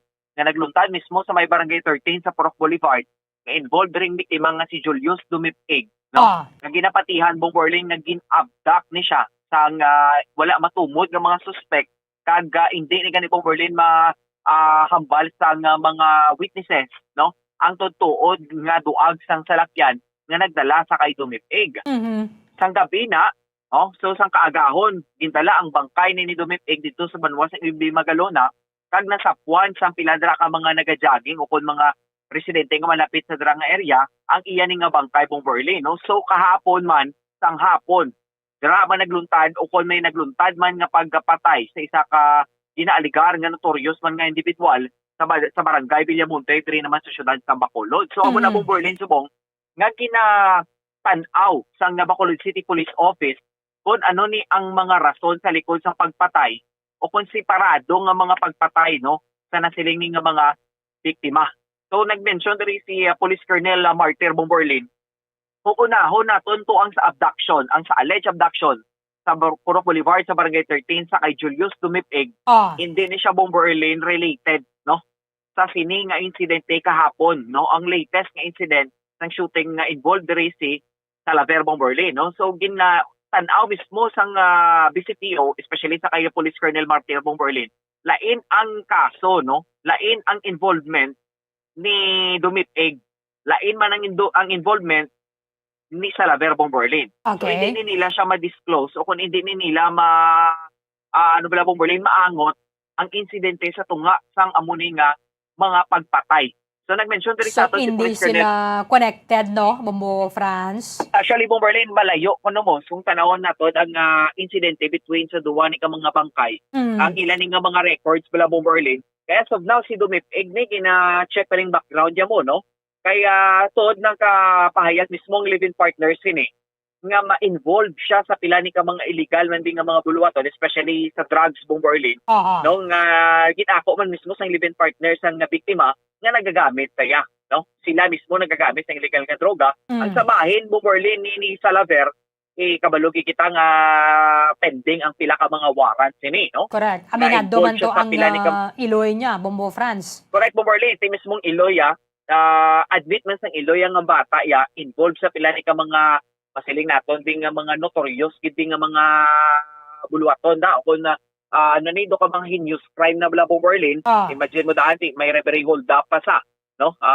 May ginasiling pa to daan Bomberlin nga siya ang suspect sa likod sang pagpatay sa ginasiling isa ka barangay tanod, no? So mo na pala Bomberlin nga mga cases. So kung ikumparar mo, no, konserbable Bomberlin, kung kilohon mo ang kaso nga ginahandol sa duwa ni ka mga biktima, mas mabugat ang sakay Salaver. No? Okay. Grabe Bomberlin ang mga cases ni Salaver, unlike sakay Dumip Egg. So diri na-disclose o kung na masiling sang Bacolod City Police Office nga malayo ang insidente, no? Malayo ang kung hindi connected ang duwa ni ka mga incidents nga naglutad asod-asod gid Bomberlin, no? Kung balikan na to na diri Bombo Andro, si Salaver, nadakpan ni siya sang year 2017. Dira sa may proxy guy man ni siya, si guy, barangay 2, January 2017 because ara na siya sa priority target list sang City Anti-Illegal Drug Special Operations Task Group. O kon kaidisot bala sang city sang BCPO. Tinakita to or na-recover sa iya, ini man gid mo na gani ka dagko bala or dalagko nga mga sachet. Pati mo ni guro ginatumod sang iloy niya nga mayara siya sang standing warrant of arrest. Pero why siya nagsungka, no? Wala Bomberlin, no? Kay base sa mga pag-intindi naton bisag nga previous anything nga mga cases. Dito arestado gyud siya Bomberlin, no? And then nakaagi ni siya priso man sa Monte. So amo na Bomberlin tinakagwa siya. O subot iduway gyud siya Bomberlin nga plano mag surrender bala, no? Sa authority because naman mismo sa iya tinaga-mention na siya sa iya nga iloy nga kung ano kabudlay ang susulod sa pesuhan, no? So muna Bomberlin nga daw tatahap gid saya nga mag-surrender, no, sa mga kapulisan di kumpara sa iya kung makabato sa Bomberlin ti mabato na lang siya mo, no? So daw mo na bilang mga tuyo tani ni alias Jok o ni Arian Mark Salaver Bomberlin, no? Sa sining nga nadakpan siya dira sa Sigay, bag-o lang man to siya gwa sa New Bilibid Prison, Bombo Andro. Yes. Si Salaver. So nadakpan naman siya sa illegal drug, siguro bailable ning kaso niya. Basi ma-check naton dira sa may station 4. Or station 2 bala. Kung anong natabo, kung nga agad tira siya subong sagwa sang prisuhan. Yes, correct Bomberlin, no? So ato na karon ni iangot-angot na karon, no, kung ano gid man nga mga previous cases ni Dumipig. Actually base Bomberlin sa mga background nga nabaton sa mga kapulisan, kag ang record niya ara na nadiya sa record sa mga kapulisan Bomberlin, no, kag kabalugit sila kung ano ni ang mga activities, no, ni Dumipig or ni Salaver. I mean Bomberlin ni Salaver. Patang kay Dumipig ni Bomberlin as now ano pa ni, no, hindi pa ni klaro, no. Wala siya previous case, sabi si Dumipig. Magluwas lang tuya kay Jomar basi utod niya ni Bombo Andro, nga naagot sa killing kay Ricky Sereño. Yes, Bomberlin, bata sa ila ni, no, sa latest ng investigation, do medyo ano ni si Bomberlin, ito malayo-layo man bala, no? Hindi sila magutod. Hindi yes Bomberlin, no? Kaya may mga na-mention dire nga malayo no? Pero ang posibilidad kay parehas la apelyido. Pero hindi pa na nila Bomberlin masilig sang kapulisan, especially sa Maya Police Station 1. Kaya ang natabot o kay Sereño, sakop sa Police Station 8 mo, no? So, yes Bomberlin, hindi na siya masilig nga ma-finalize nga relatives to sila. sang suspect no sa pagpatay sa kay Serenio kag ang biktima ni nga si Julius Dumip-Eg Bomberlin, no? So tay amo nagasubong ang Bacolod City Police Office kung saan pa bala Bomberlin ari ni sa subong sa pagpasol man sa amo ning insidente, no? Sa sining nga mga cases kung saan pati ang kaangay sang jigsaw puzzle Bomberlin nga gin pagbungkag ti kinahanglan mo ni simbolon pangitaon mo ni ang pila ni ka mga pieces para angot-angot mo na kag mapang butang mo dabis sa eksakto nga lugar. So mo na subong ang sitwasyon sa Bacolod City Police Office, no? Para sila Bomberlin hindi gid klaro katama, no? But ang sakay sakay Salaber, may mga na-mention diri sa aton Bomberlin ang city director. Ginusisa naton kung may mga vigilant groups gid bala, no? Nga nagalagas mismo sa kay Salaber. Kung nga muning natabo kay Salaber Bomberlin, kay base sa mga nakakita to mismo sa pagsaysay sang iya nga iloy sa biktima nga si Salaber, hindi mangnubo sa 12 ka mga individual, no? Nga nagabitbit sa mga matag-as nga kalibre sa armas lutang nga amo nang naglagas kay Salaber Bomberlin kag daaptan sa balay sing iya nga tiya nga tito siya dayon na patay Bomberlin, no? O kung kinanaptan gid sa nga siling nga mga suspetsado. So nagsiling diri sa ato ng city director nga sa iya nga pagtan-aw Bomberlin may mga nagalagas, no? Hindi man masiling naton galagas ang otoridad sa iya kag may mga pila man ka mga grupo nga nagalagas man sa iya. So kay kung ikumparar to naton Bomberlin sa nagliligad to nga mga hitabo sa kay Casiano, no? Kay sa pagtan-aw man mismo ni City Director Police Colonel Martir Bomberlin within the circle lang mo, no? Within the circle sa ilang nga grupo, it's either Bomberlin nga sila na lang man mismong naga-unayay bala, no? O kung basi sila naman lang ni mismo ang naga-pinatsanay sa amo nga grupo kay kaso ni Casiano, no? Atong sa Sigay bala, baulo ang gathering kaso niya. Correct. Kay kung nadumduman to nato Bomberlin, siya nagbisita ni siya mismo sa haya sa mga raffles to bala, no? Kag after sa pagwa sa haya sang mga raffles, ti amo to day nagluntad ang insidente sa paglutang man siya sang pila ka beses nga gintunaan man sing iyang kamatayon. So nagasiling diri si Salaver, why siya nakakadto dahil sa mga raffles? Bomberlin, no, amo na siyang dako nga pamangkot kay as of now sa ato lang gid nga mga nabaton nga mga information si Casiano lang gid tumo, no? Kay na-mention man kapon sa nga Police Station 4 or sa Iloy mismo ni Salaver, edo wag mo man siya Bomberlin nakabalik mismo sa Villamonte. Amo gani kahapon lang gid. Kahapon lang gid sa, no? Kay sang nagligad nga mga sinimana after to sa pagkapatay sang mga apat o mga membro sang AKE kagid sundan ni Casiano. Ang latest to nga pagkakita kay Jok Bomberlin, nakasulod pa to sa balay nga ginarintahan to nila ni Ake. Nung nakakuha pa to sa tunga sa sako, no? Nga nabtan to naton mismo ang mga puno mga barangay tanod nga nag-mention to gani nga dumay gindala pa to siya Bomberlin nga tricycle bala. Nga hindi lang ito nila matumod kay sa amo to nga time after to sa pagpatay sa mga members ng Ake Bomberlin, may mga pila to ka mga individual nga nagsulod, no? Nga dumay gina-interesado sa bala sa sulod ng balay nga arkilanin nila ni Ake. Nakita dito Bomberlin si Jok amo to ang ilang nga latest nga pagkakita sa iya, no? So kahapon kaya mo to Bomberlin ilagas siya sang hindi magnubo sa 12 ka mga persona nga nagpatay gid sa iya Bomberlin. So diri naton masiling sa bahin mismo sang City Director sa kay Police Colonel Thomas Joseph Martir nga way labot sa otoridad nga nagalagas for sa legal nga pamaagi Bomberlin, no? Mismo sa mga kapulisan gidya kay syempre may process na sila, may due process na sila Bomberlin sa paglagas o kung pag-aresto sa nasiling nili nga mga suspetsado. But Bomberlin ang sabahin sa mga may karibal diri mga otoridad. There's a big possibility Bomberlin, no? Mansig panguna palumbaan na lang gid maniguro, no? Sabahin sang nasiling nibing ang mga dagko nga mga individual o kung sa sining mga personalidad nga gabi ng mga pangalan sa pila ka mga police stations kag mismo diri sa Bacolod City Police Office na unahan siguro Bomberlin ng mga otoridad, no? Mismo si Police Colonel Martir Bomberlin para sa iya hindi siya makambal mo, no? Hindi ya Bomberlin niya matumod kung sinugid man nga mga individual mismo ang mga police stations 4 and police stations 2 Bomberlin, no? Nga hindi nila mambal kung sino gid man ni ang makalikod sa pagpatay sa mga nabili nga member sa Ake Quadra Robbery Hold Up Group Bomberlin.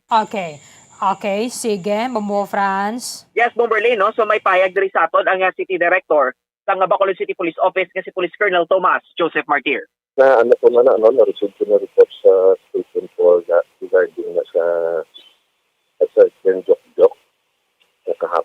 I think according sa kay Major Buhi, member man siya sa grupo. Sa group. Oo. And the other one, dito sa Barangay 35. Oo, no? Advertised na sila. Station 1. And 4. Station ng Pagtanaw nyo ni because ni bala sa pagtimalos or ano, sir? Yes, siguro may kadamo man yung si amo na siguro natanaw mo na mo, may kadamo man yung kaso si Dok mo. May kaso sa Station 7 hold up man po daw, motor to gin daw nila, gin palpiro pa nilang tao. And ang kwan sa Station 2 daw siya man ang suspect sa barangay Tanod ko dala. Okay. So mo man ang receive kong report sa kay Major Gohe. And dito maging tiro pag ito siya sa Purok Kagaykay, ay lang nakalumpat yung tao. Bakit siguro nagbalos man. But Sir Martir, ang subong ninyo natabo sa kay Jok nino ng ano ni bala, sir, may mga vigilant groups pa gid? Basi nga man, di naman ma-discount or basi wala man duro. Okay, basi grupo mo lang sila mo. Kita mo itong nagbisita mo lang ang grupo nila gano'n sa barangay to, yung tiro mo lang to, tapos ang nagtiro, nagbalik mo lang ganito sa tulod. Okay. Tapos probably bakit sila mo lang. Pag inabisigaran tagit mo nakanda ka na ni Miguel Buhi, follow-up mo pag naman ka. Makabig ni siya ba, sir, nga isolated, sir? Though, hindi magiging siya ko na minsan din ka mga lugar, mga abutin mo nga kaso mo. Ang sa Station 1, doon may kaso mo itong robbery and theft. And yan naman po nung iyang Philippine partner, siling medyo siya ron na is engaged into illegal drugs. Kung mo nang ihambal sa Philippine partner niya. Konektado ini bla, sir? May possibility nga connected ini nga do asod gid, Sir Martir? Hindi man yun. Ako hindi mo siya nakalayo man na siyang tiyak-tuya kay Goldiver man po. Basok may mga raso na saya o wala nakakabalo. Kung ginapatanaw na ba mga CCTV, basi makita na to. Yan ang aligasyon sa ito ko na, maging palokpan siya, tigin kantuan mo kung ito siyang investigator, ta? Damok man ito tao, damok man ito bicycle, wala man ito siyang may palokpan. Wala man ito siyang may nakikita nga naging kuwat mga tao. At sa pagkabalo naman, do may kaso pag sa province, mga tawat man. Ano pag inibali, sir, ang inyo pag nga mga posible mabulig man din, no? We know naman, on your part, matuto effort ka mo sa BCPO para may misagaran ang duwagin ka mga incident, sir. Martir. Oo, sir. Na-direct ko na ng auto station commanders na conduct. So, in fact, kasi ma-create man ta task force with regard to that, basi ma-solve naman niya ang case. Mabalanta nito silang mga suspect. Kasi makakuha mo sa CCTV or other evidences or witnesses, tingnan ko agad na ma-file ka. Para sa imo ng mga pagtanaw, sir, ng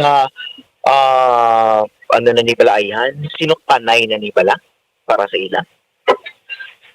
Mo mo nang ginatanaw to, sir, kasi wala mo takabalo kung sino ni nagtira sa ila, pero ginatinguan tayo ko sino. Most probably, isa man ni sir, siya man ko nung nagkuha ko sa mga gamit ko sa balay niya, kwadrato sa nilatilahan, wala mo muna niyambal ni Major Gawin sa ako, bakit wala sa pinungahay or what, or kapalo sa mga ginagawa. Nagitiro, pag ito siya sa Purok Kagaykay, kang ligad lang inaglaw, may lang ganit nakapalagyot. Wala man ito na purukan, bakit nagbalos, balawin. Sir Martir, how about this, sir, sa mga witnesses bala? No? For example, kay ang sa gina-allege na abduction ti Duway, dito ko namin nakakita. Kung may mga witness, is ato lang sa Station 1, basi makasi-apply ko sa case para ma-file ka ng case. Or basi wala makakita ka mo kung sino na masaligad, sino mo may salakyan o nagpalokok or what, basi nag-lock lang. Pray lang kayo i-community ka mo. Mahambal mo na lang gitbe, no? Kaya do separated gini yung mga kaso diri sa Bacolod. Masiling mo ni bilang alarming ni bilang dapat kami ni siyang tagaan gid sa attention, sir. Dapat gitagaan sa attention, no? Kaya hindi mo nakikita nga mo ng matabo. Sige lang kayo ginatinguan, gini nato, no? Pero sa isa ka syudad, may krimen gid man ka tatabo mo, hindi mo gid man marikawan, may mga tulo ka naman sa mga tao. But, hindi kailangan ginamong tinguan gid na nasolve ka rin. mensahe mo na lang sir, no? Sir, sa taga Bacolod sir, regarding sa mga asunod ng mga pinasyanay sir. Yes, so sa mga amuno yung mga silatabo, no, rest assured ang inyong pulis ga again masobra niyang case ensure na safety ang tanan, and of course tingawagin na mo hindi na masulit niya. Okay, mo Franz. Yes, So, Marlene. damo man na diri sa mga rason nga ginalantaw because may mga pending manabi silang nga mga kaso. Kaya mo na na kayo sa ang danger bala. Kung nag-obra ka sang illegal or may maagrabyo ka nga isig mo kapareho, hindi mo matumod, mabaktan, basi mag-timalos. Yes. Correct Bomberlin, especially kung damo ka binabiktima o kung may na siling pinatubing may agrabyado. Hindi mo na mapaktan Bomberlin kung sino na ang mga ang imo dabing na pangutangan na sa una no, kung may mga sala ka na sa una, no? So hindi mo gid mapaktan Bomberlin kung sino ang magatimalos o kung ang magapatay sa imo, no? So tisubong ang sa sini nga mga incidents sa duwa ni ka mga separated nga mga incidents Bomberlin, lain to ang sa ano ni no sa praso ni Dumitig, lain man yan sa kaso ni alias Jokjok no ko ni Arian Mark Salaver Bomberlin. Okay, so kay man siya glining isa sa mga nagakuha. Pero may upod to si Salaver, hindi bala? Kay duha to sila nga nagkadto dira sa may Vista Alegre. May dala nga sako. I think no kay do nakamuno to ang barangay Tanod nga dumay maginadala, dumay nagamit ng tricycle no nga hindi bala ruta malapit sa area. Oo. So outside nga ruta bala Bomberlin, do lain bala nga asosasyon sa tricycle bala ang nagpalapit dira para magkuha to sa nabilin tubing nga mga wala nakabalok ano tong unod sa sako to Bomberlin, kay ang sa pagka-notisyar sa mga taga didto do to nga sa sako to kag wala to natumod kung ano to ang unod Bomberlin sang tunga sa sako nagindala ni Bomberlin ni Jokjok no, kag way to natubod kung din gid man sila padulong or base nagpadulong sa may Villamonte o kung sa may Barangay 2 kung sa din pagid Bomberlin area nga posible binilang mapanaguan. Pero may nakuha na gito sila yan no, Momo Franz. Yes, may dala to yung Bomberlin no, kaya nakasulod gid sila yan. After to sa pagkakuha dito na din nagsugod ng mga barangay Tanod kag mismo si punong barangay sa Vista Alegre Vista Alegre Bomberlin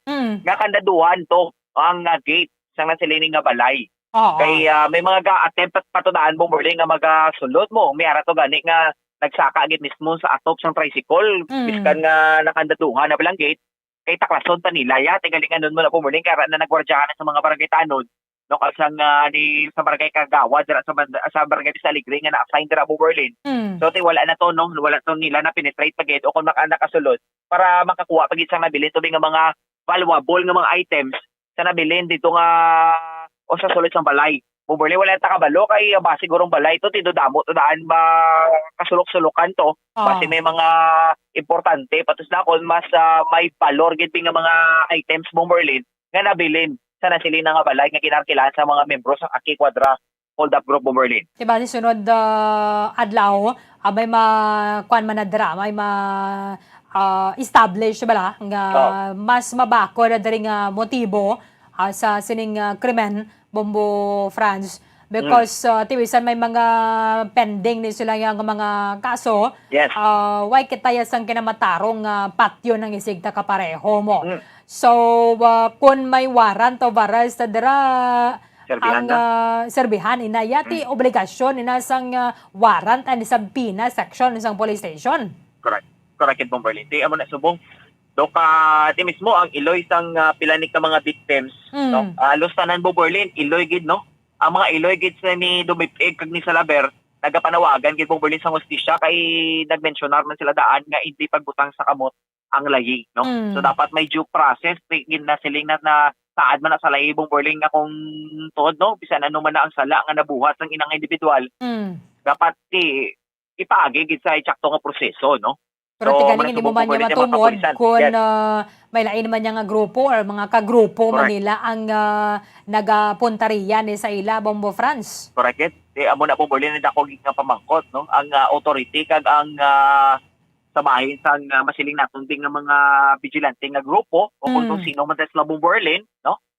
Ti man sing palumbaanay lang gid no. O pro galing ti ang authority Bomberlin mga otoridad yan nagahulat man lang sa eksakto nga timing No? So dapat ang pagasan yugon pag nila Bomberlin ang ilab lang nga alertness kagang pagka-active bala when it comes na siling nibing amuni nga mga incidents para makay pila na daan Bomberlin ka mga pinatsanay since pila na ka mga city directors ring naglakay sa Bacolod nga do wala gid bala na caught red-handed Bomberlin ng mga suspect no sa ilan nga mga o kung sa ilan nga mga ginpang buhat o kung sa ilan nga krimen nga nabuhat Bomberlin.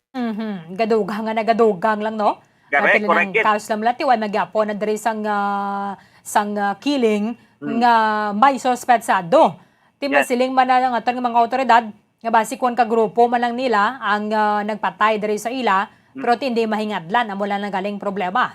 Yes, amo gina Bomberlin nang dako permi nga question every time nga may mga incident no related bala sa illegal drugs sa mga masiling nato nga mga heinous crimes ang mga perpetrator sa likod sini nga mga krimen hindi gid gyapon Bomberlin matumod no ug sino ni still unidentified Bomberlin no so kung ikumparar mo sa iban nga mga krimen nga nagaluntad dire ang iban hamapos matumod kay makilala ang ini nga mga incident sa Bomberlin permi kini ako nga question mark sa pensar sa mga authorities no especially dire sa syudad sa Bacolod, Bomberlin. Okay, sige. Thank you, Gabe. Bombo Andrew. Yes, Bomberlin, para sa pagpangalagad sa Bombohanay Big Time, ini si Bombo France, Andrew Burgos. Para sa Pambansang Radyo ng Pilipinas, consistent overall number 1 sa Bacolod. Basta Radyo, Bombo. Madamong nga salamat kay Bombo Franz Andrew Burgos. Kinakonsiderara diri sang City Director sang Bacolod City Police Office ang posibilidad nga base kon magatukod man sang Special Investigation Task Group para nga matun-an kag mas mapadalman pagid ang investigasyon agot diri sa pagpatay sa iba na pang mga miyembro sang Aki Quadra Robbery Group because ginalantaw nga base kon upod man lang nila sa grupo ang nagatumba sini sa ila. Si Ariana Marca Salaver, balikan ko lang, siya ang naaresto sa drug bypass operation sa may Purok Sigay, Barangay 2 sang bulan sang Enero, tuiga 2017. Ang nagpatigayon to sang operasyon ang City Anti-Illegal Drug Special Operation sa Task Group sang Bacolod kay yara na nalakip sa may priority target list ining si Salaver nga sang time nga to nagaedad pa lang siya sang 27. At isubong nga manog 32 na ni siya. Nakuha sa iyang posasyon ang 7 ka sachet sang suspected shabu, mga drug paraphernalia kag 300 pesos nga marked money. But silingon, nabugin baklan siya sang isa ka sachet nga nagabalor sang 300 pesos and then sa nadakpan na-recover sa iyapagid nga posasyon ang iban pang mga sachet sang illegal nga droga. Tisang time nga to bago laman to nakagwa sa may New Bilibid Prison sa Muntinlupa. Ining si Salaver kay may ginapangatubang siyang kaso sa pagposes ng gun replica. Kag involved pagid base dali sa record sa aton nga otoridad sa theft and robbery incidents sa area nga nasakupan sang Bacolod Police Station 2. Terminado man ang sining Iloy kagabi nga may pending actually or may standing warrant of arrest bato kadiri sa kabata niya and tigina ulo-uluhan man natani nila nga magsungka.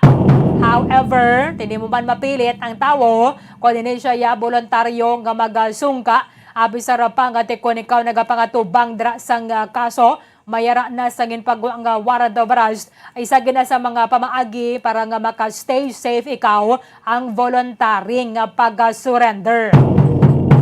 Pero syempre, mga nagkainlain na nga mga kaso kung pwede pa man lang makapanago kadira sa hilway pagiging lugar nga way gina sa makatultol sa imo. Amo nang obrahon sa sining mga wanted sa ato ng kasuguan. Si Salaver, bago laman siya gani pauli. Perte ba ng radar sa mga suspetsado, no? Nga natubod nila dayon nga ato dito si Salaver sa balay nila kapon. At hindi nagkapalagyo man taning pobre. Pero kaya ginlagas sa mga suspetsado nga hindi magano polo asa sa 12 ang numero nila sa nagpadulong dira sa may barangay Villamonte.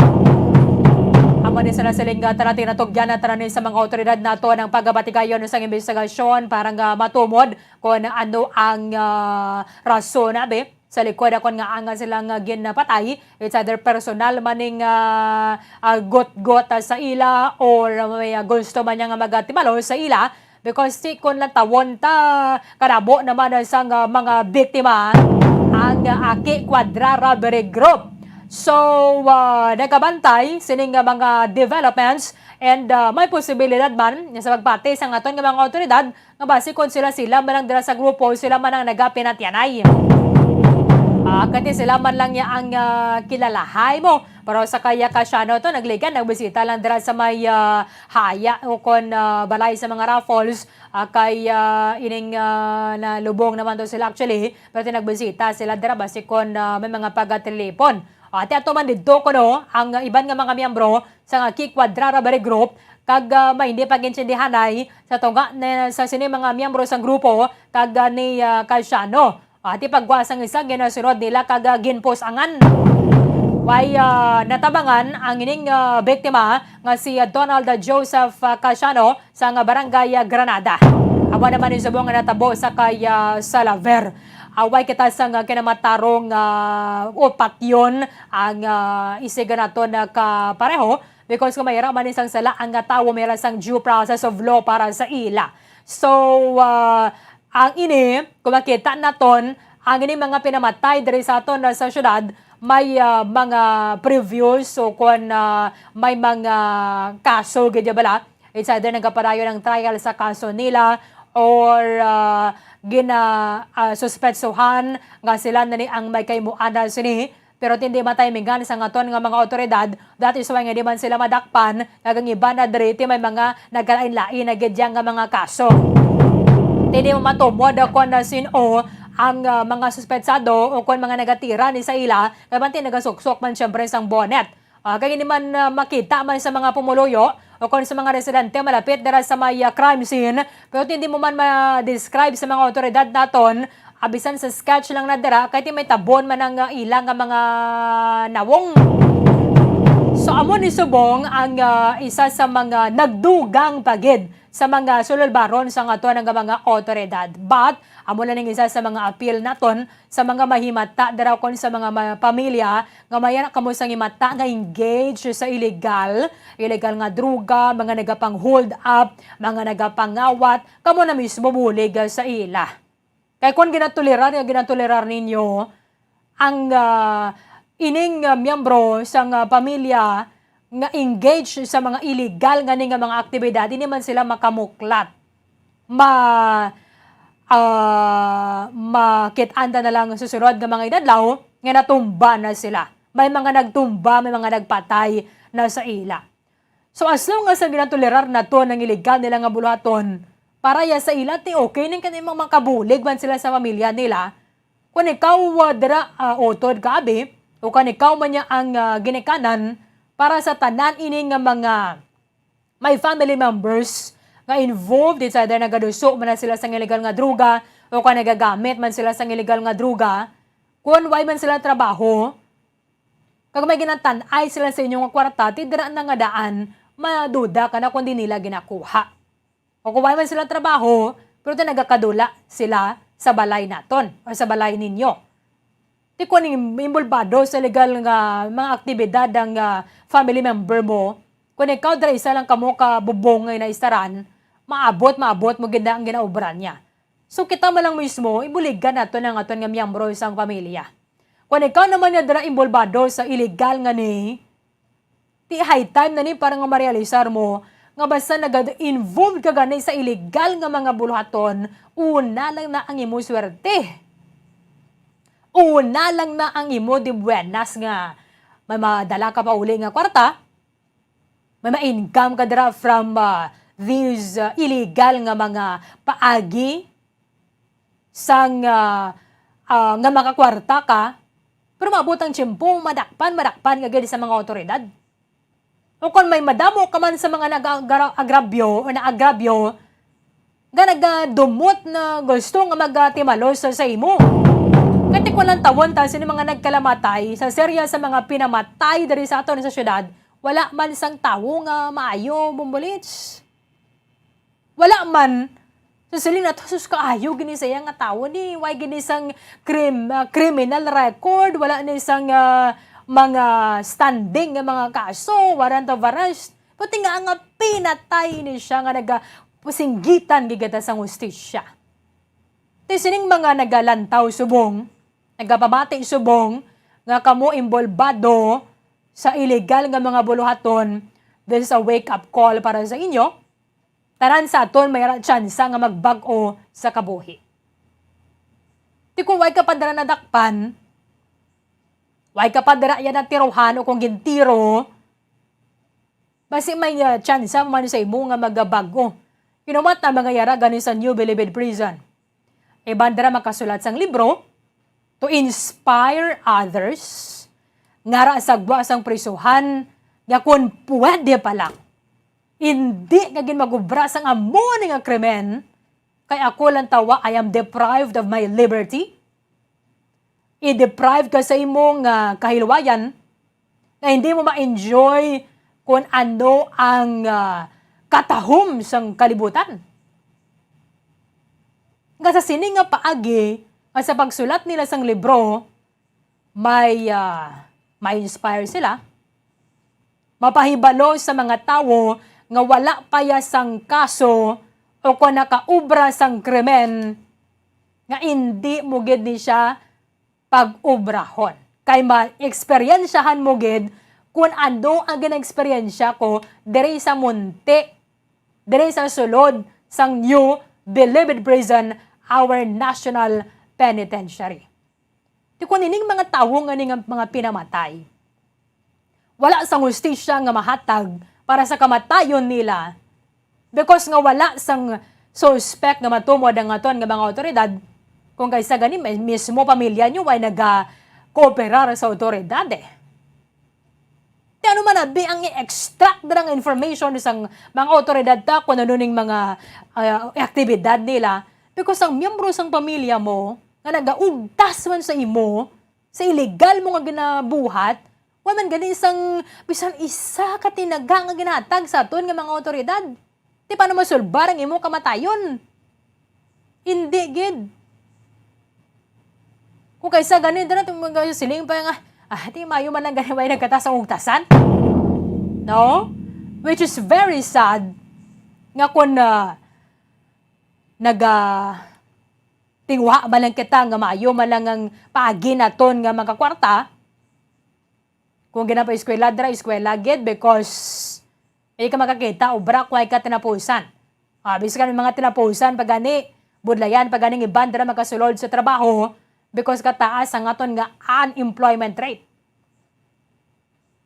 Kung may mga matinlo man lang dara nga paagi nga maka-income kita, mabuhi naton ang aton sa nga pamilya, amo na ang sudlanta nga sahi sang trabaho.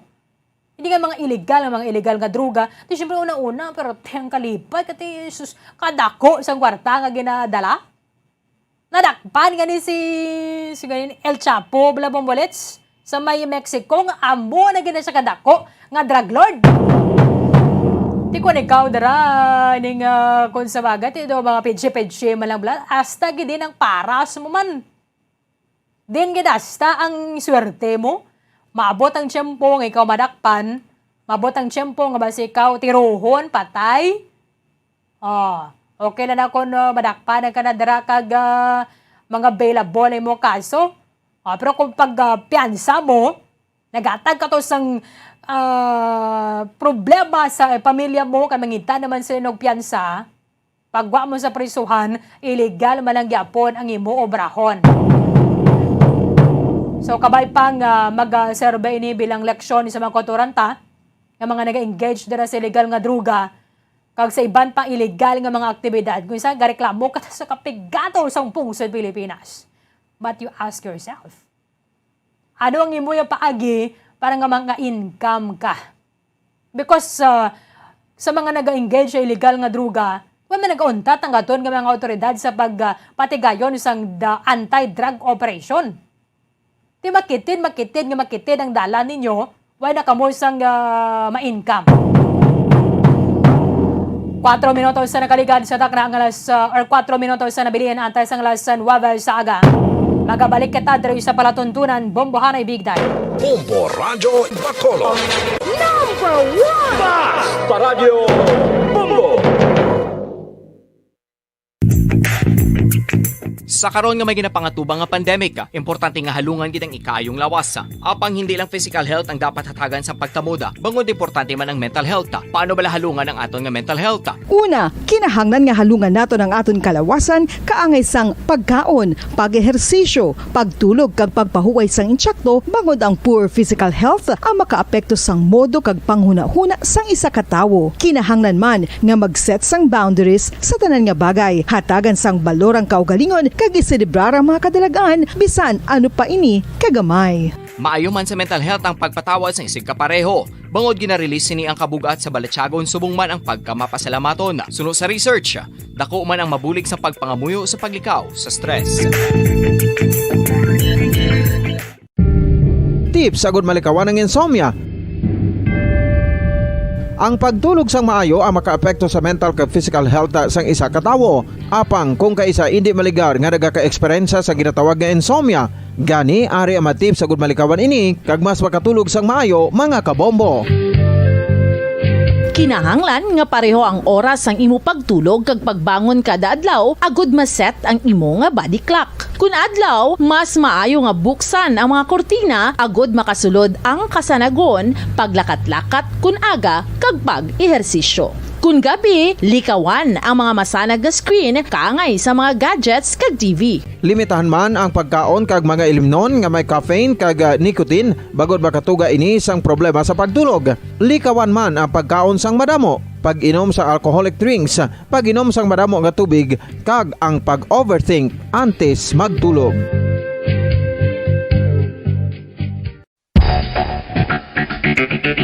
Ang husto nga paggamit sang earphones o kon headphones.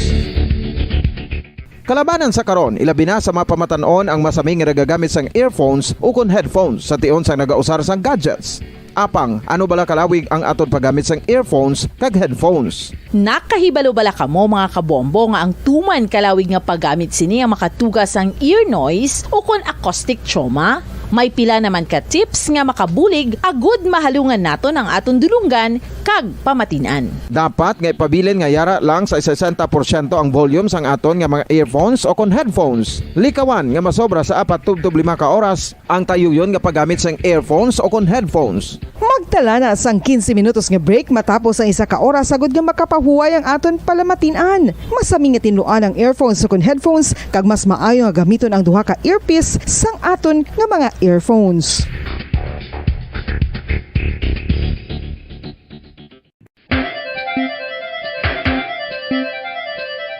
Ang talaba. Sino bala ang hindi maganahan magkaon sang talaba? Magluwas sa manamit sini nga sabor, ang talaba ang nagaunod man sa calories, protein, fat, vitamin D, thiamine, niacin, vitamin B12, iron, magnesium, phosphorus, zinc, copper, manganese kag selenium. Isa ini sa mga source ang high quality protein nga nagaunod sang siyam ka importante nga mga amino acids nga kinahanglan sang lawas sang tawo. Nagaunod man ini sa antioxidants nga maayo para sa atay. Apang ang pagkaon sang talaba ang mayara man sa mga risgo. Bangod nagaunod ini sa mataas nga amount sang zinc nga delikado sa kalawasan kon masobrahan. Ang pagkaon sini nga hilaw ang makatugaman sang bacterial infection kag makatugas sang diarrhea, pagsuka, hilanat kag iban pa nga seryoso nga kondisyon. Gani sa pagkaon sang talaba, kinahanglan hagan-hagan lang.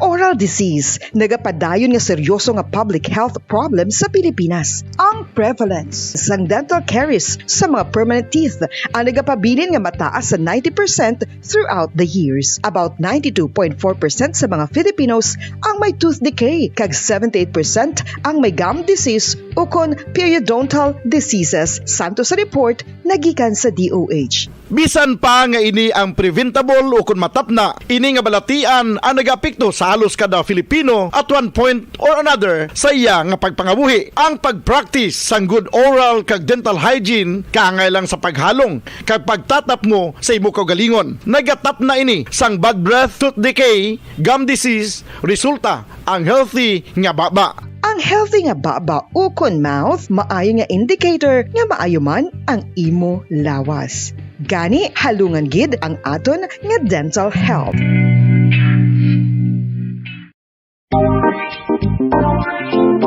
Mga kabombo, nakahibalo-bala ka mo? Naghampak na sa 3 million ang natapikan sang COVID-19 sa Pilipinas. Mataas sa gihapon ang active cases sa bugos nga pungsod. Kag 50 mil na ang mga nagtaliwan bangod sa sini nga virus. Hindi magkumpiyansa. Depensahi ang kaugalingon kag ang imo mahal sa kabuhi. Magpabakuna na batok sa COVID-19. Pahanumdom nagikan sa Bombo Radyo Bacolod. Basta Radyo Bombo!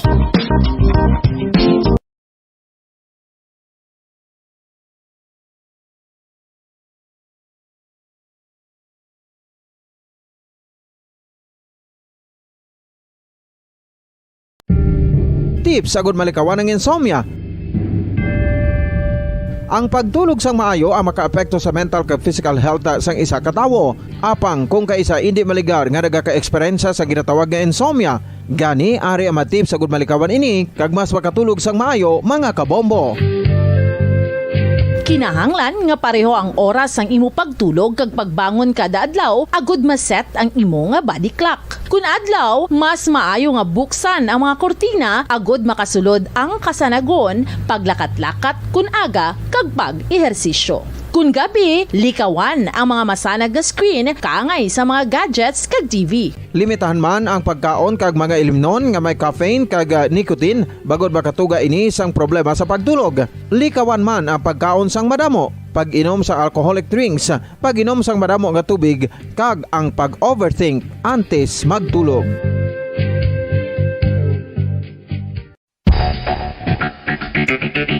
Ang husto nga paggamit sang earphones o kon headphones. Kalabanan sa karon, ilabi na sa mapamatanon ang masaming nga nagagamit sang earphones o kon headphones sa tion sang nagausar sang gadgets. Apang, ano bala kalawig ang aton paggamit sang earphones kag headphones? Nakahibalo-bala ka mo mga kabombo nga ang tuman kalawig nga paggamit sini ang makatugas ang ear noise o kon acoustic trauma? May pila naman ka tips nga makabulig agud mahalungan naton ang aton dulunggan kag pamatinan. Dapat nga ipabilin nga yara lang sa 60% ang volume sang aton nga mga earphones o kon headphones. Likawan nga masobra sa 4-5 ka oras ang tayuyon nga paggamit sang earphones o kon headphones. Magtala na sang 15 minutos nga break matapos ang 1 ka oras agud nga makapahuway ang aton palamatinan. Masami nga tinluan ang earphones o kon headphones kag mas maayo nga gamiton ang duha ka earpiece sang aton nga mga earphones.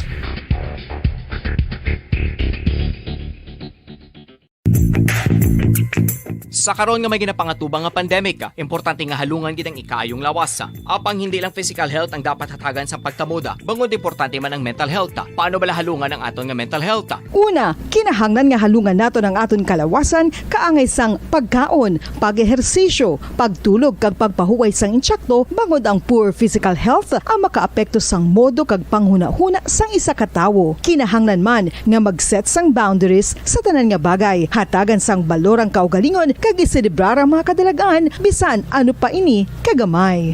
Maayo man sa mental health ang pagpatawad sa isig kapareho. Bangod gina-release ni ang kabugat sa Balatyagon subong man ang pagkamapasalamaton. Sunod sa research, dako man ang mabulig sa pagpangamuyo sa paglikaw sa stress.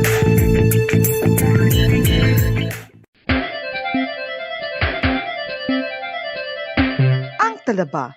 Sino bala ang hindi maganahan magkaon sang talaba? Magluwas sa manamit sini nga sabor, ang talaba ang nagaunod man sa calories, protein, fat, vitamin D, thiamine, niacin, vitamin B12, iron, magnesium, phosphorus, zinc, copper, manganese kag selenium. Isa ini sa mga source ang high quality protein nga nagaunod sang siyam ka importante nga mga amino acids nga kinahanglan sang lawas sang tawo. Nagaunod man ini sa antioxidants nga maayo para sa atay. Apang ang pagkaon sang talaba ang mayara man sa mga risgo. Bangod nagaunod ini sa mataas nga amount sang zinc nga delikado sa kalawasan kon masobrahan. Ang pagkaon sini nga hilaw ang makatugaman sang bacterial infection kag makatugas sang diarrhea, pagsuka, hilanat kag iban pa nga seryoso nga kondisyon. Gani sa pagkaon sang talaba kinahanglan hagan-hagan lang.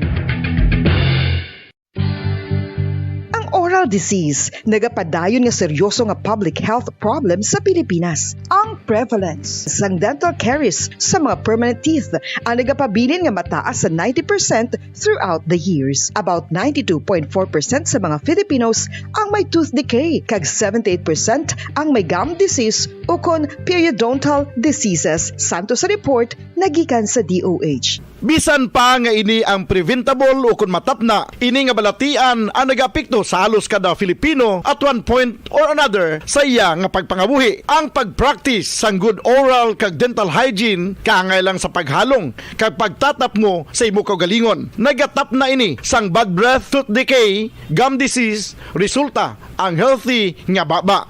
Ang healthy nga baba o kon mouth maayo nga indicator nga maayo man ang imo lawas. Gani halungan gid ang aton nga dental health.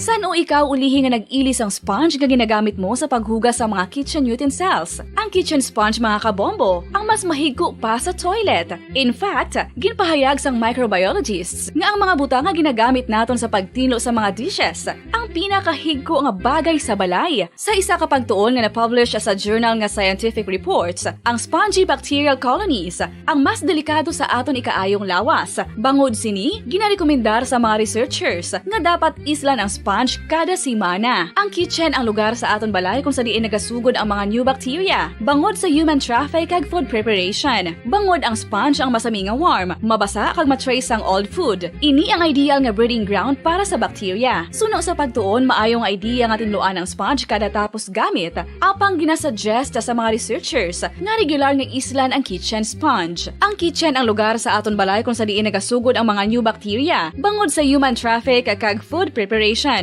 Bangod ang sponge ang masami nga warm, mabasa, kag may trace ang old food. Ini ang ideal nga breeding ground sa para sa bacteria. Suno sa pagtuon, maayo nga idea nga tinluan ang sponge kada tapos gamit. Apang ginasuggest sa mga researchers nga regular nga islan ang kitchen sponge. Yari na ang isa sa nakapabaylo kag nakabaton sang brand new radio set with AM and FM band kag 1,000 pesos cash. Nagikan sa Bombo Radio Bacolod. Ko si Anisito Delicano, taga Libertad Extension, Bacolod City. Nagbabaylo ko sang radyo nga ginatag sapon sang Action Radio kay nagaungot sa ilalang estasyon. Hindi ko kapamati sang iyasang bumbo, mga lapit naman sa katuig ni nga ginatag nila sa akon. Amo na mo lang ni ang imo nga mamatian ang Action Radio lang. Amo ini nga radyo ang ginapangatag nila. Gindala ko di sa bumbo kay pabayluan ko sang iyasang bumbo nga radyo nga wala sa ungot sa isa lang ka stasyon. Kag manami kay bag-o, kag wala guba, may suga pa. Kag ang 1,000 nga ginatag sang bumbo, napasalamat gid ko kay may nagbakal na kusudan. Sing una ga vendors ko ti kay ginkakasama kami sa Libertad, di way nakukan sa balay na lang ang akon bata ang mga nagasuporta sa akon. Bakal ko bulong ko may may apo ko kag taas akon sugar. Ga pasalamat gid ko sa Bombo Radio sang ginatag nila nga 1,000 kag ang radyo. Salamat gid. Basta Radio Bombo number 1.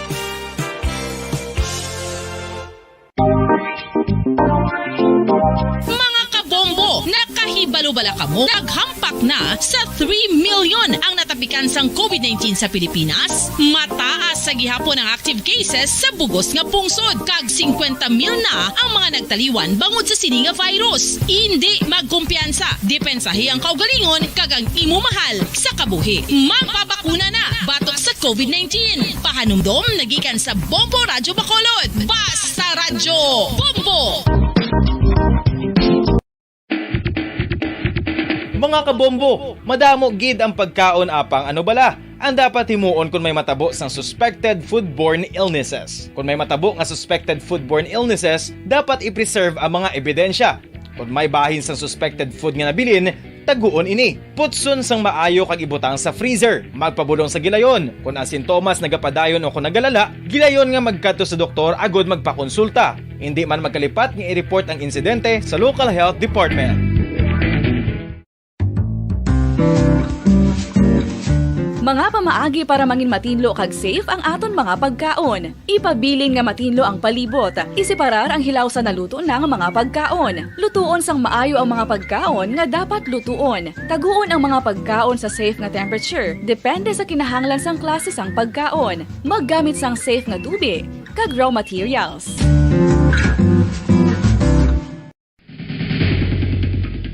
Ang 12 minutos na nakaligada sa takna ng alas 9 sa aga.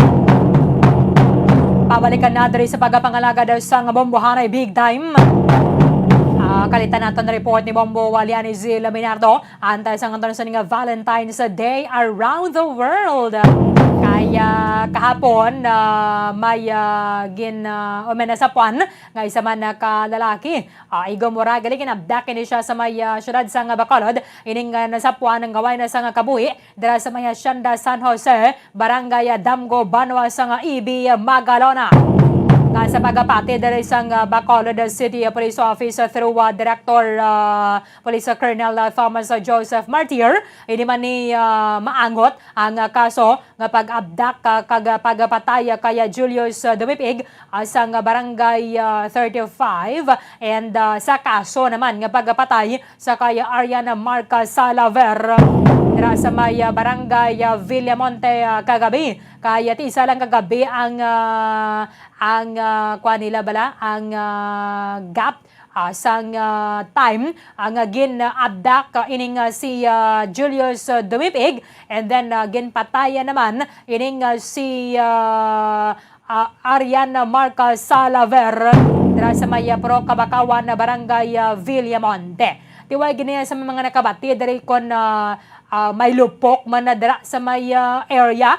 Kung ano siring ginabilin ining bangkaya ni Dumipig because maligwin ang lugar. O kung wala sa mga pamaray, malapit dira sa may area sa magtimbang bahin sa dalan because National Highway ining ginabilinan sa bangkay ni Dumipig nga basi kung why nagaman ni siya sa kabuhi sa ginabilin na dira sa may area because kung ang live-in partner niyang pambalon, gintiro siya dira sa may Puroka Boulevard, Barangay 13. Ano sa buong nagagwa sa latest investigation sa EB Magalona Police Station, Bomboliano Zil Minardo. Sa report, kamin. Bombo Erlin, sa subong nga Bombo Erlin padayon sa gyapon ang investigasyon sinisang EB Magalona Police Station na Bombo Erlin kung sa din hindi pag nila matulid ang motibo sini sa pag-abdak patay sa sa biktima sini no nga kaya Julius Dumipig sang Barangay 13 diri sa syudad sang Bacolod. Ang klaro lang sa ila Bombo Erlin is amo ini nga gin-abdak siya dira sa may Barangay 13 kaga siya mismo ini ang nasapuan dira sa may EB Magalona pero kung pamangkot ang motibo kag kung sino sini ang suspetsado Bombo Erlin is blank wall pagida sa gihapon ang sa party sini sa EB Municipal Police Station sa nagapakig-angot man di sila sa mga municipal police station o kan sa may diri sa may Bacolod City Police Station mula Bombo Erlin no nga base may posibilidad o kon makita nila kag mabalaan kung sino gini ang sa likod sa pag-abduct patay sini sa biktima. So sini Bombo Erlin no, sa pakig-angot nila sa Police Station 6 diri sa Bacolod City suno kay Sir Police Captain Eric Doronila ini ang biktima Bomber Erlin na may kaso ini sa may Police Station 6 dira kaangtanan masapag pangawatay kag may-ari ni gin-reveal ang iyang live-in partner nga daw may ginaatubang ini siya nga homicide pero under verification pa ina Bomber Erlin kung ano katuod ini nga may homicide ini nga kaso ang victim Bomber Erlin sa subong padayon na sa gihapon ang ila sini nga investigation no kaga wala man ini sila pa may nakuha nga information nga ini si Julius Lumipig is may ara balagwa grupo nga dagko man na Bomber Erlin kon may gina ulo intrahan niya nga grupo diri sa maya syudad sang Bacolod. So meaning wala siya sa Aki Quadra, no? Yes, Base so Bomber kung Erlin wala lainupod niya na-verify pangawat. Yes, so isa ini siya Bomber Erlin so mas information nga gapulo pangawat man ini ang victim pero wala confirmation nga isa siya ka miyembro sang Aki Quadra Robbery Group. Aha. Okay. Yes, so Bomber Erlin pamatian mula naton ang duga nga pahayag ni Police Captain Eric Doronila. Closely nag-coordinate kami sa Station 1. Kay Sir Sarona. Yes, sir. Daw na matamat naman klarohan gid ko na nagdya natabo sa iya. According sa diri sa records namon. Mo siya may natabo nga pag-abduct dito sa Bacolod around 9:30 at sa gabi. Pero sir, ang motibo nga ginatan-aw ni sir, ano gid sir? Hindi paginawan mapinpoint, ma'am. Medyo ka, siguro sa the motive ko ang sa identity sa mga suspetsado, mas siguro gid sina isang Station 1, considering nga dito natabo sila. Base may mga makaproduce man sila sa mga eyewitness area. Kaya sa amon dire, sa makita namon, anda ko ang possibility nga diri lang siya ginbilin. Yes, so sir, sa pakigangot, yes, sir, sa mga adjacent police stations man sir, sir, may mga kaso na siya sir, o kung nakaagi na preso kag drug related man sir, o kung miyembro sa isa ka grupo man ba? Sa membership kung may ako na affiliate siya sa iba na group daw wala pa kami may nakuha info. According sa living partner niya, previously nakasuhan siya robbery sa area sa Station 6. Yes. And then gina-verify pa namin ang information nga sa living partner niya nga daw nagkakaso daw siya ng homicide dati. So gina-check pa namin, ma'am. Yes. So sir, regarding naman sa SOCO investigation, sir, mga pilagi ni sir ka pilas ang naangkon sang victim, sir? Isa lang, ma'am.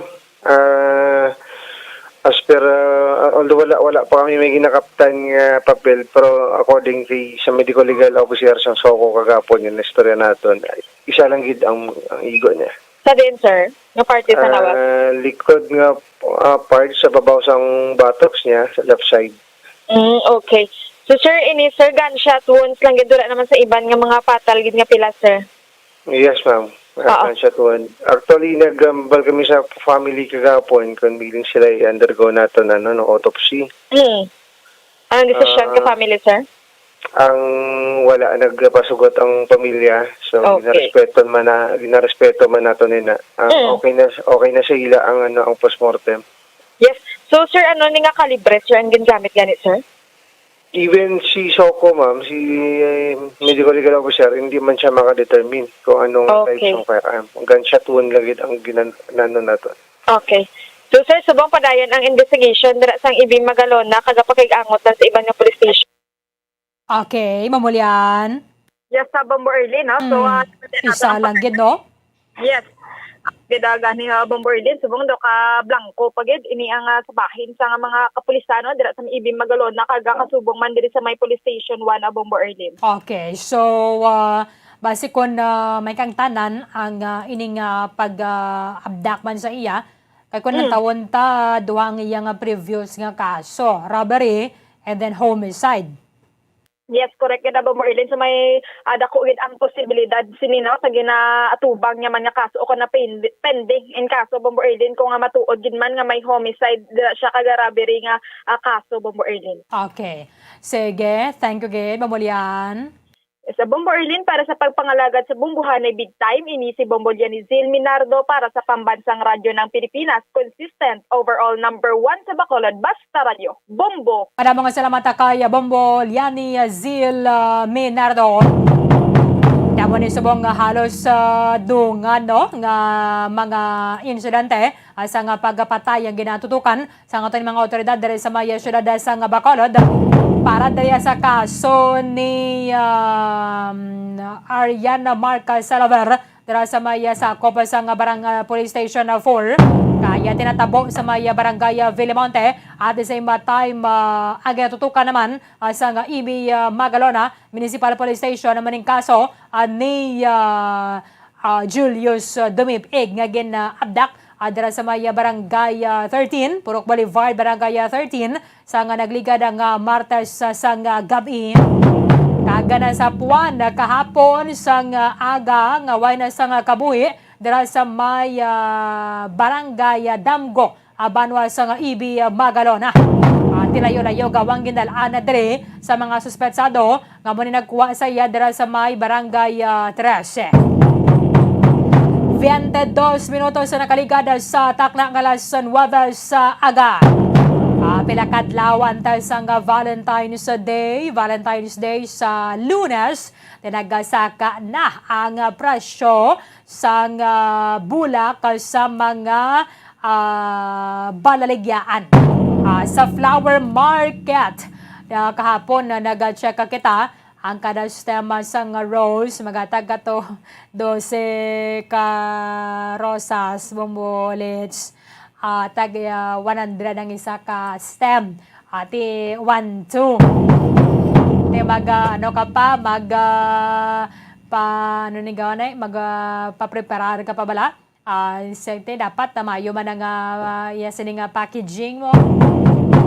No, parang mapabutyag, ang ining pagka-espesyal sa ning selebrasyon. Inilabang ini para sa mga magagugma, sa mga mag-asawa. Mati syempre pagpabatyag taman sa nga ito na pagpalangga sa ito ni mga ginikadan and dati sa kalabanan ng mga ilo yung ginahatagan. Sa imo dira yung guardian or sa imong lola. So, kung nalalaki, ataga na ninyo, huwag ginaya problema.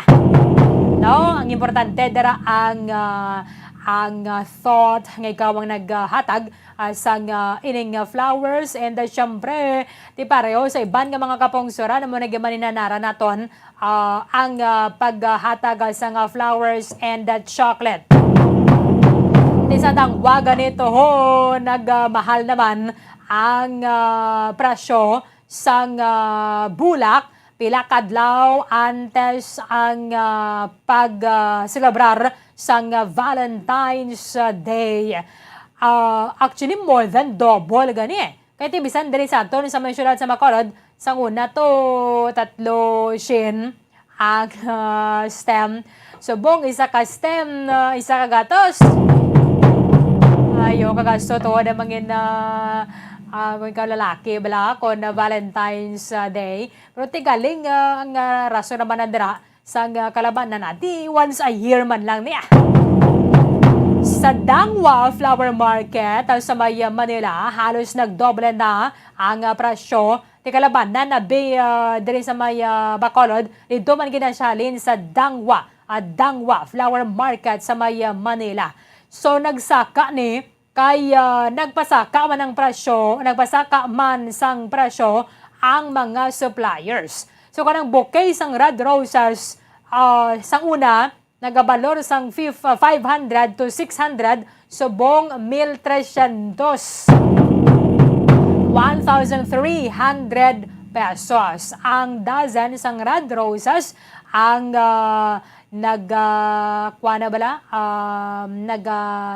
baloro sang una, 300 na niya hasta 400, subong 1,000. Hindi ba natin pwede nga inang 1 week before Valentine's, kaya mabakal kay laya na nakaroon natin sa tamang abot ang Pebrero 14. Di dapat mabakal ka man na Pebrero 14 man sang aga, udo o kunapon. Depende na sa gina-prefer mo. Depende sa gina-prefer mo nga oras sa paghatag sang flowers. May mga na-report naman ang mga pagasaka sa presyo sa iban pang mga variety sang rose. Para sang pink roses nga nagabalor na subong sang 900 pesos per bouquet, up from 300 to 400 pesos nagligad. Sang Pebrero 1, guro hasta 5. Sus 1 week before ang Valentine's Day, nag-triple ang presyo. Ang sunflower naman sa una 500 pesos, subong 600. Amo maning presyo anay dire actually sa aton sa may syudad sa Bacolod, pero kapon pag-check naton adira sa may likod sang base center. Nagabahal man ang presyo sang sunflower from 500 to 600 or 700 pesos ang kada stem sina. So nga mahal man ng bumulit, no? Ang isa daw item lang ganyan sa sapak lang ng sunflower. Magawat sa may flower market sa pagkamahal man sini. And may ginalauman na, syempre, nga pagkasaka sang presyo sa nga mga bulak kapag abot na nasang Valentine's Day. Check na to ng mga meaning nga bala sang why pa siya na bumulits. Sige, kay para ma-check na to ng iban ng mga pungso da bacon na paano ba to sila magsaulog sang Valentine's Day. Ang importante lang nga dira para sa mga pamatanon tagidanay ha pasurabihon tagidanay ang pagkatoon idanay dira magkadto-kadto kon sa mga dindiin na bala bisa na pagani ang ining pag-reminder sa aton o kana pagpahanumdom nagdaga dira sang Department of Health sang mga kondom o mga nano dira ako na pwede mapaiway na lang ina siya because we are just telling these kids o mga teenager nga ini nga okay lang mapakigilawa sila basta magamit sila sang kondom. Kon may mga kagugmag kita dira inang kuan lang anay enjoy lang danay. Kaya may mga champo gini kung may mga nugbakal dira sa flowers sa tagi bisan isa lang importante nga thought asang ining kuana bala sang paghatag nimo asang bulak. Kung iba na pa yung pambalon ti ibakal dalang isa ka sako dira nga bugas sa tagay misis. Pati depende manaya. Ang paghatag sang flowers that is subjective. So kung para yan sa imo, ti okay ang paghatag at kuana dira mapreparar sang idugbakal. Kung ano lang masarangan at amo lang na. Importante ang natagan na nag-appreciate man bala sining effort sa mga especially mga lalaki aga naghatag sang flowers. So sa liwat ang red rose nag-symbolize sang romance, love, beauty and courage. Ang rosebud sang red rosebud nag-signify sang beauty and purity kagang thornless. Nga red rose ang nagakahulugan nga love at first sight. Subong ko lang dinabalaan mo bulit. Ang naging pakwaan mo na flower, why na sang mga tunok-tunok na mga red rose. That means love at first sight. Yellow roses symbolize friendship and joy and new beginnings. Aba na nga kung mayroon ka mo dara sang mga pasyente, ay mga pasyente ka mo sa ospital, ang yatag dapat na sa ila is yellow nga rose. Ang orange rose nag-symbolize ang fascination, desire, and sensuality. Ang pink rose nagpatimaan, nga gina-appreciate mo siya, ikaw nagpasalamat, especially ang mga dark pink roses. Light pink roses are usually indicative of admiration and or sympathy. So, kung nag-admire ka gayud sa iya, kung crush mo siya, attention dara sa mga lalaki kung ano pa napabot ya, kanyo sa nga balatiyagon. Kung crush mo siya, ipatagan mo sang pink. Okay? Pink rose. Ang white rose, syempre, nagkakahulugan isang purity, silence, secrecy, and reverence. White rosebuds are symbolic of girlhood And tiyan mo ni, ang ginatagan, mostly, di makita naton sa mga bride. Ang puti nga rose. Pero tinipende man na sa imo yung preferensya. Ibang tigin na simpunan man sang lain bala ang color para sa mga bride. Nagasanto man sa motif sang kasal. So, sa mga propose naman sa Valentine's Day, tigalabanan na mostly ng pongpong gid bala, no? Bouquet gid sa nga flowers. But ang abaghatag mo sang duha ka flowers, ang white and I think red nga rose, naga-symbolize nga ikaw ang gusto mo nga mangin isa na lang kamo. So two will become one, amo na ang meaning sa mga nag-propose nga ti duhang ginahatagan nila. Pati syempre mas ma-appreciate pag din, no? Kung dako, no? Kung dako nga bouquet mamulits. Sige, bisitahan nato ng Mozambique sa ato ng panglugayawan sa iban nga parte sa kalibutan para sa ato ng Valentine's Day around the world. Yari ang aton sa nga pagbisita sa Mozambique subong nga aga.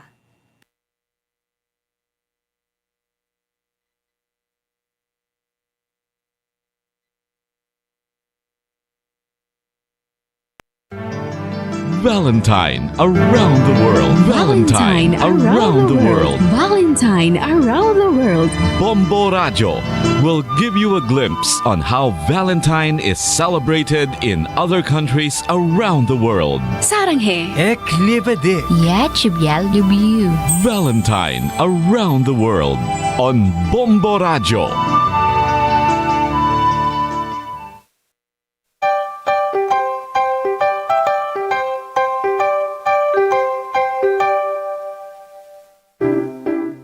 Hola, boom dia!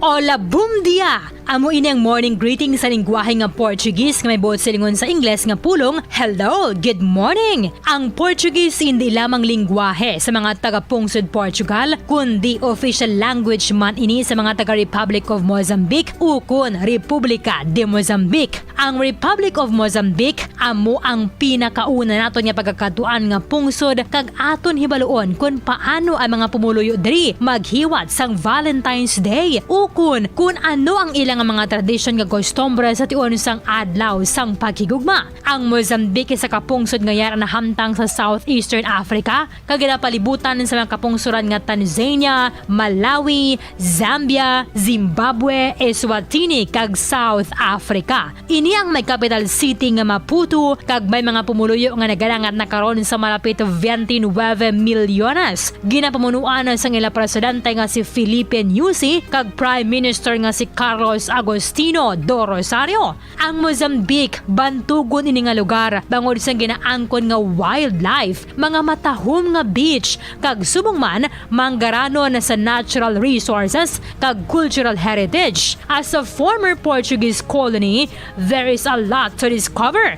Ang Mozambique nanginhilwa ini nga pungsod sadtong 1965 ukon 47 pa lamang katuig ng independent gikan sa Portuguese colonizer. Amo ini ang rason kun nga ng official language sang Mozambique amo ang Portuguese apang mayaraman sila sang apat ka mga gina-recognize nga mga national languages ukon local dialects, ang Chonga, Mwani, Chewa kag Swahili.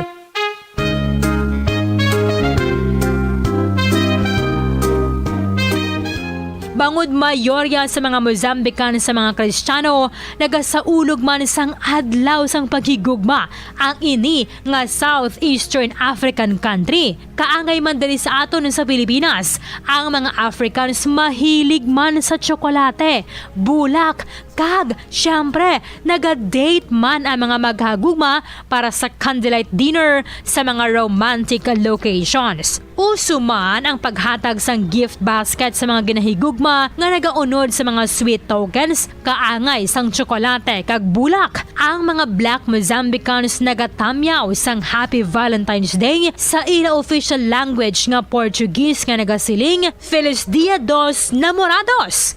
Feliz Dia dos Namorados. Kag sila ang nagasiling sang I love you sa Portuguese nga nagasiling Iyo amo voce. Valentine around the world. Valentine around the world. Keep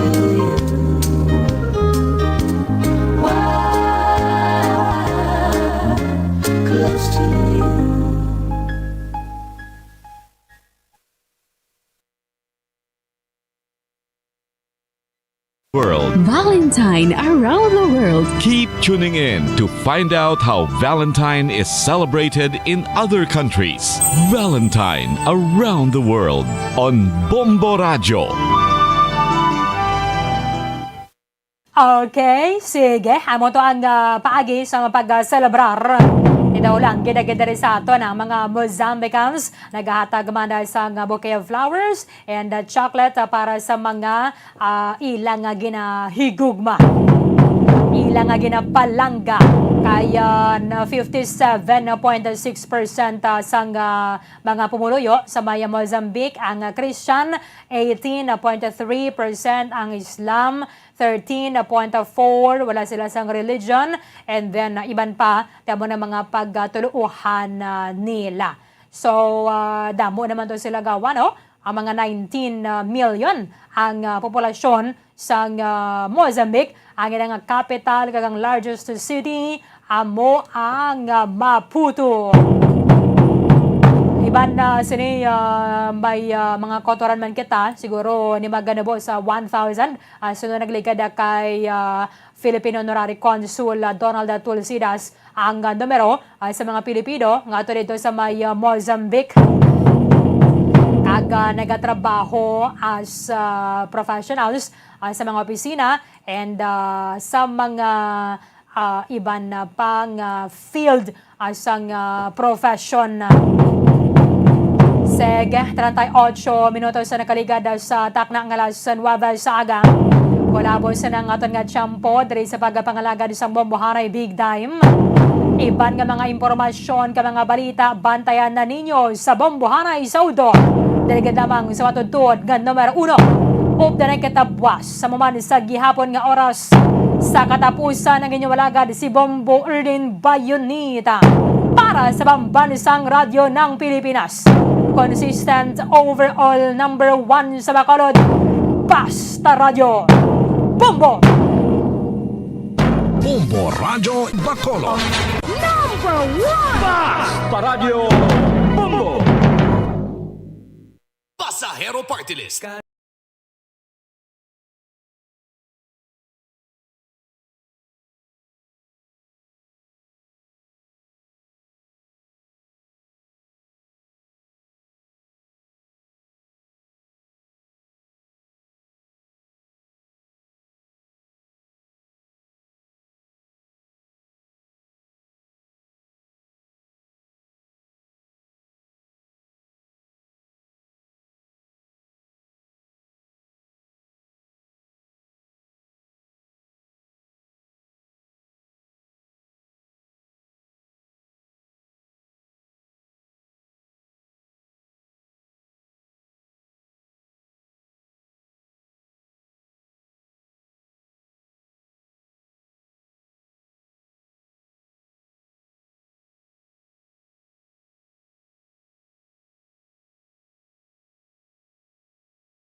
Gitulok lang niya ako. Pero kalain man kung balibaran kung grasya ay. Kaumot pa nga daan siyang manok nga iniho. Isa pa. Daw masukan ako sa kagutom. O sige tunga kita siniya. Makaon kita.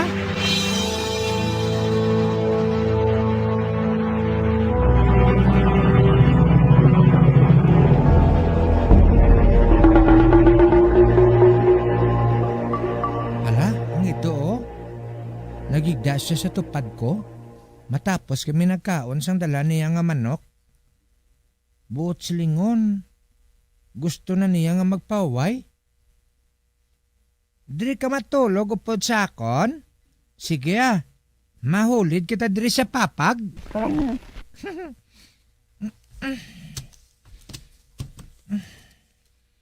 Mabatyagan kong kainit sang lawas niya. Hindi na ako sinimatugnawan. Salamat sa imo Hindi na ako makabatsyag sang katugnaw. Nabusog pa ako. Salamat sa imo abyan.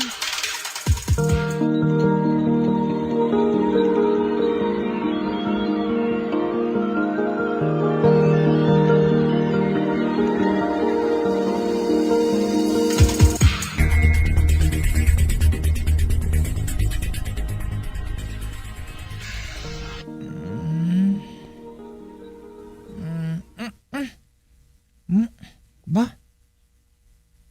Aga na gali? Hala, ang ido? Wala siya diri sa tupad ko. Mabangon na lang ako Kagtabunan ng buho sa dingding para hindi makita ni Choy Jovito. Dason mahimos na ako kag magkadto sa eskwelahan.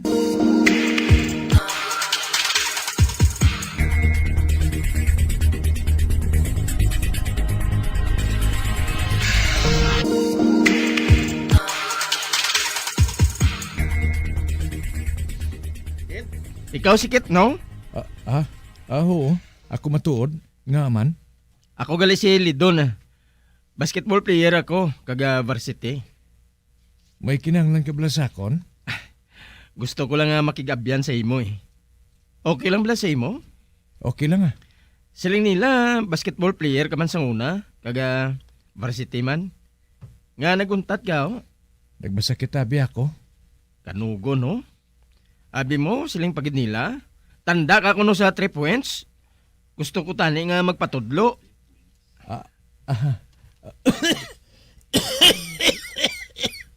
Ba? Lidon, pasensya ka na. Hindi mayong pumatya ko subong Ginaubo ako. Kanugon ba? Kuna mo, dali ka. Madungan na lang kita kaon.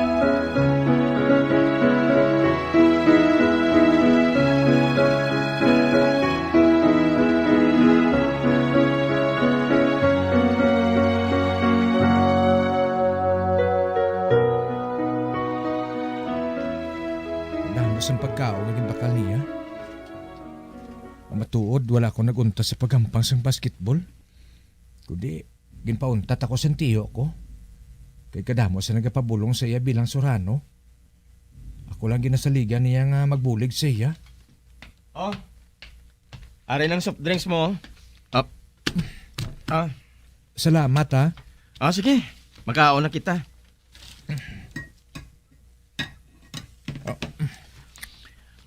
Abi mo? Madugay ko na ikaw nga gusto nga palapitan. O galing hindi ko ikaw mabtan permi. Ga pauli ka abi dayon. Gaya na buligan ko abing tiyo ko sa balay. Kay balo ka nagapamulong siya. Oo. Bantog nga manugbulo ang tiyo mo ngayon na. Nakabati gani ako nga ang mga taga-syudad ko no. Nagakadto pa dira sa inyo agud nga magpabulong sa iya. Oo. Dito ka mo nag-star sa Pukato din, di ba? Oo. Daw kalayo na gid sang balay ninyo sa Banwa, no?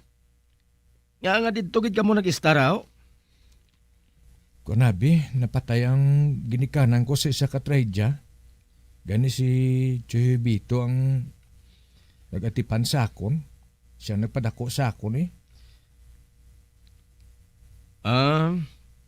Anong siling mo to kay na? Trahedya? Oo. Atong nalunod nga barko? Oo. 5 na katuig ang nakaligad. Apang tubtub subong ginahambalan paghihapon inadresaton, hindi bala? Taga diri man ka mo? Ang matuod, 2 katuig pa lang kami sang pamilya ko dire. Pero may kami naga-saylo-saylo sang ilistaran. Pero daw magadugay kami sa duog ngayon ni siguro. Kay kanami dire. Okay lang bala sa imo kung maupod kita permis sa pagkaon? At okay gina. Pero galing, wala ko sang kwarta nga iamot sa imo. Hindi ka magkabalaka. Hindi ko ikaw pagpaamuton. Akong bahala. Gusto ko lang manginsuod kita nga mag-abyan.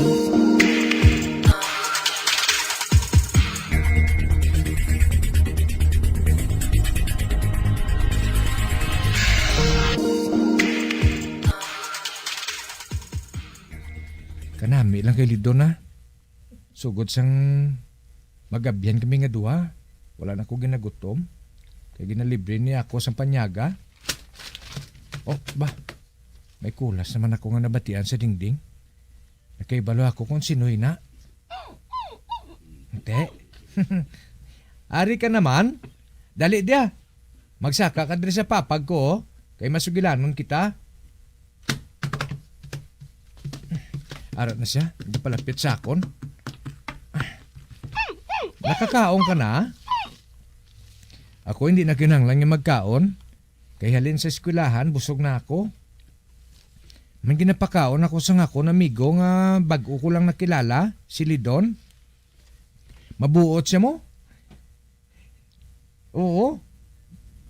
Kanamit gani isang sudan namon kay inay. Pork chop. Hari gani May bilin pa nga hiwa sa ako no. Dala ko ni. Kagintigan ako ni Simo. Basta kung mag-abot ka balaw. Kung may pakaon man ko si Simo. Sige na. Nga na. Kaya ungitan ko ikaw. Ara na. Ungitan ko ikaw ibutang ko ini sa imo, bibig.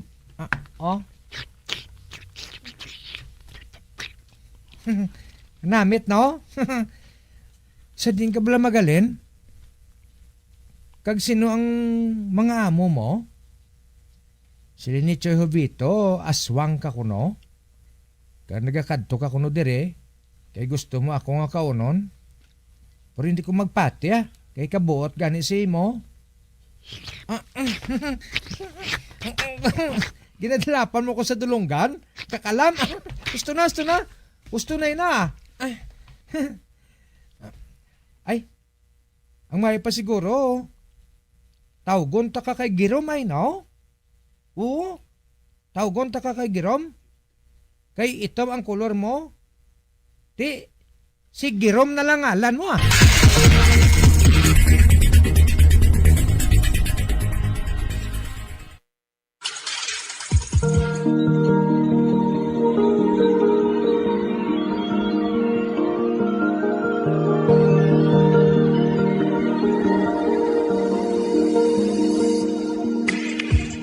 Magabian sa Dagarinyos pagkamati ang magamatahong sumupon sa itong sugilanon sa itong palatuntunan. Mga misteryo sa kabuhi. Number 1! Bombo Radio Philippines. Patuloy na number 1 sa drama. Mas Paradyo Bombo!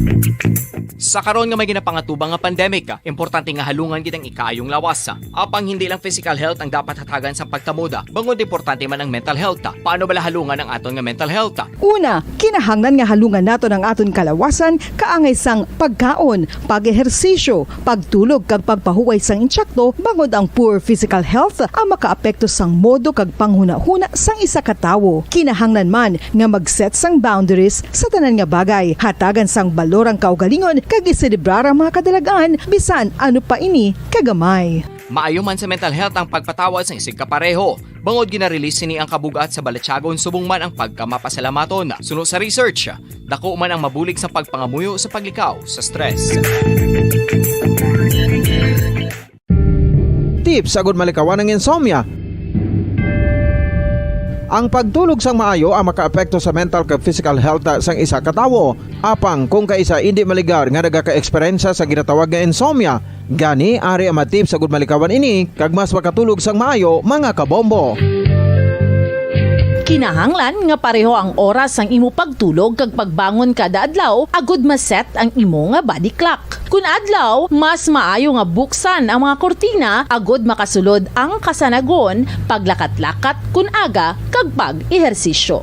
Kun gabi, likawan ang mga masanag nga screen kaangay sa mga gadgets kag TV. Limitahan man ang pagkaon kag mga ilimnon nga may caffeine kag nicotine bagod makatuga ini sang problema sa pagtulog. Likawan man ang pagkaon sang madamo, pag-inom sa alcoholic drinks, pag-inom sang madamo nga tubig kag ang pag-over Maghatid ng mga balitang siksik at malaman. Patuloy na nangunguna sa mga issue, drama, promo at serbisyo publiko. Ito ang Bombo Radyo Bacolod, ang pambansang radyo ng Pilipinas. Fast Paradyo Bombo! Bombo Radyo Bacolod. Number 1! Fast Paradyo Bombo! Patawara ako. Apag wala ko na ikaw, ginahigog mo. Hindi na pagpadayo na maluoy ka. Tungod ang tag sa katinaga nagapadugang lang sang pila sa akong kasing-kasing. Kinpapati mo ako sa paghigug mga isa lang gali kapakuno-kuno. Anong sala ko sa imo? Ngagin silutan mo ako sa amo sini. Apang sa gihapon hindi ako makabatas magbalos sa imo sang kasakit. Agud mabatyagan mong nabatyagan ko. Kundiin man ako makaabot, kundiin ka man. Tanday na nga sang makaisa. May isa ka tinugang nga naghigugma sa imo sang tampan. I thought you will forever be the brightest star for me.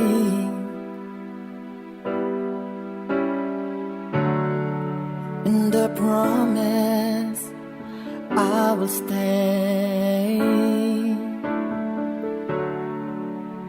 in love with you till the end.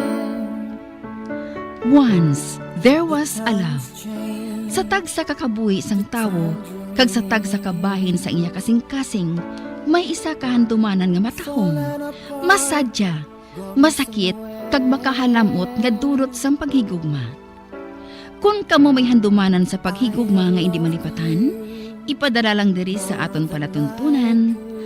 Once, there was a love. Kay ina paghahatagan namon sang kabuhi para sa inyo kalingawan.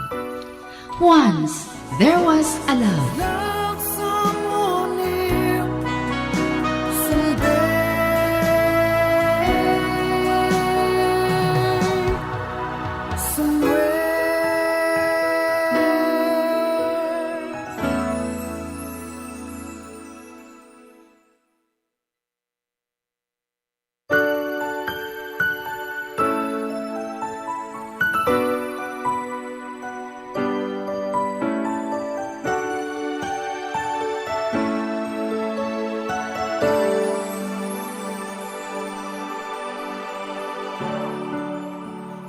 Thought you will forever be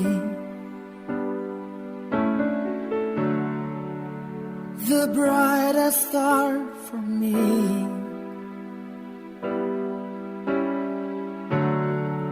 And I promise I will stay in love with you till the end.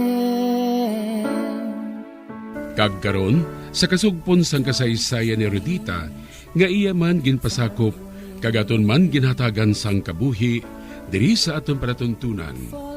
Once, there was a love. Sa kasaysayan.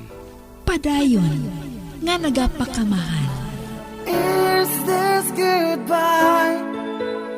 I hate to say, be back in his arms, forget me. Ako ang nagpaninguha, agod mapabalik ang kahamungaya nga ginakamasa naton sang buhi pa sila ni mama kag papa. Kung sino-sino nga mga taong gingamit ko, para nga magmadinalagon ako sa pagpauswag sang aton kabuhian. Ganit tion naman, para magbulig ka. Nga anang, sino naman ang plano mo nga ipakilala sa akon? Isa ka tuman ka manggaranon nga lalaki, Ditas. Day, hindi akong tipo niya eh. Gani, ikaw ang ipakilala ko sa iya. Kag sigurado ako nga maluyagan ka niya. O sige na, mag-ilis ka na. Dasiga ha? Mahulat ako sa idalom.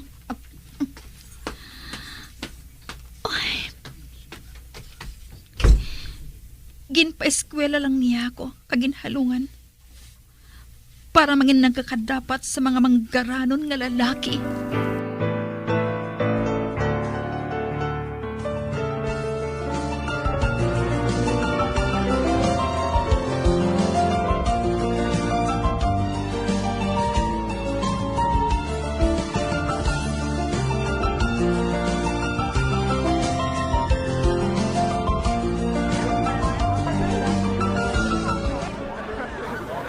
Nalipay ako nga nakaabot ka, Rosinda.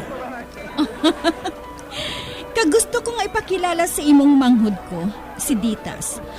Ditas, siya si Don Enrico. Isa man sa kilala nga negosyante. Ginakalipay ko nga makilala ka, Ditas. May nag-abot nga kilala ko. Excuse me, Anay, ha? Mabilin ko kamo. Kinakulbaan ako. Ginbayaan niya kami diri. Katahom gid sa imo, Ditas. And I hope nga hindi ini ang mangin katapusan sang aton pagkitay. At last, nakita ko gid man ikaw, Tito Enrico. Senaryo. Nag-abot ka na gali, iho. Ay, hoo gali. Ginapakilala ko sa imong matahom nga bisita ko subong nga gabi. Ditas, siya nga akong hinablos. Si Apolinario Robles. Bugtong siya nga anak sang magulang ko. Makita ko sa iyang mga mata ang pagpanukmat. Anong ginabuhat niya diri, Tito? Well, bisita ko siya, iho. Gintalikdan niya kami. Ditas, pasensya ka na sa ginpakita sa nga akong hinablos, ha? Basi kung kapoy lang siya, eh. Nga nga mo sagtong ginbuhat niya. Do wala siya nalipay, nga nagkita ay kami liwat.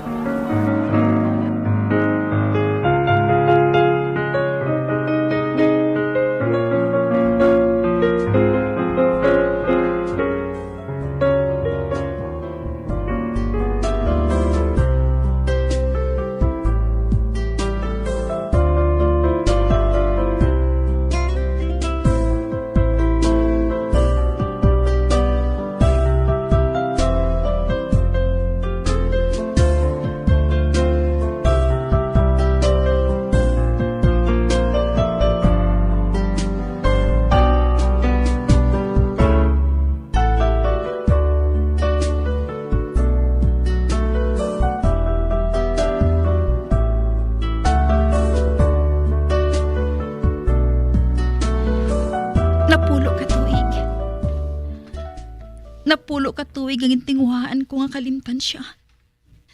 Sa piyak sa nga akong pagpati, naging taliktan niya ako. Nagpabilin siya sa akong kasing-kasing kagkaisipan.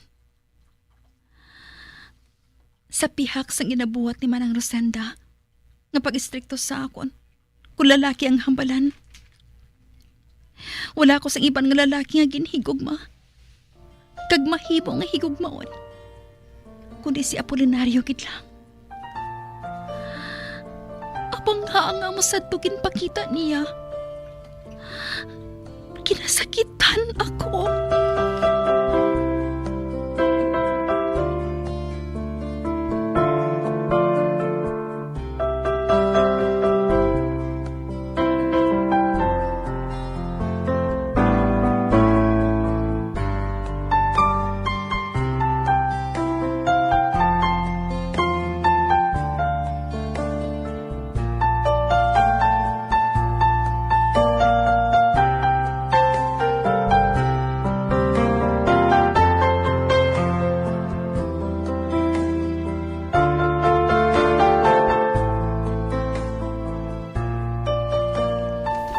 Ano? Pakaslan mo nga mga babae nga kaina mo lang nakilala tito? Nahambalan na namon ina ni Rosinda. Kag naghangpanay na kami. Hindi mo niya dapat kabuhaton tito. Nario? Ay, wala ko sa nakita nga problema dira, iho. Kilala ko sila. Kag sinong hindi makakilala sa ila? Sila ang tag-iya sa mga malagpad nga asyenda sa ila probinsya sadto. Hindi ba na? User sila tito. Be, ano mo lang ginapanghambal mo? Pareho nga tuso ang mag-utod ngayon na tito. Oh, Nario? Oh, kagbuhaton nilang tanan, agad nga makakamunos ang kwarta. Manggarano na sila nga daan. Gani hindi na kinahanglan nga buhaton pa nila ina. Mga hoben pa sila sa mailo sila sa mga ginikanan tito. Hindi ako magpati nga mapauswag nilang ilakabuhian sa kaugalingon nila nga pagtinguha. Sigurado ako nga may gingamit sila nga prominente nga tao para mapabarik sila sa ibabaw. Kag amoy ina mismo ang buhaton nila sa imo subong, gamiton ka lang nila tito. So what? Basta magmalipayon lang ako. Nakalambot na ako sa mo sini nga edad, nga wala nakaangkon sang kahagugma. Sugod sang napatay sa gyera ang akong pamilya. Tungod langin masako ako sa pagpauswag sang kabuhian sang mga ginikanan mo. Kagkaroon nga nabuhat ko na ina. Tiyo naman siguro nga atipanon ko naman ang akong personal nga kabuhi. Gusto ko nga makaangkon sang kaugalingon nga pamilya. Sadto pa ako nagapangita sang palangasaon. Kag subong, nasa lapuan ko na siya. No, tito. Hindi si Ditas Velasco. Madamo sang babae sa kalibutan, tito. Ano gid ba lang naindian mo sa iya, iho? Tungod bala sa dako nga antad sa ngamon edad? Gintunto nila ako. Ano?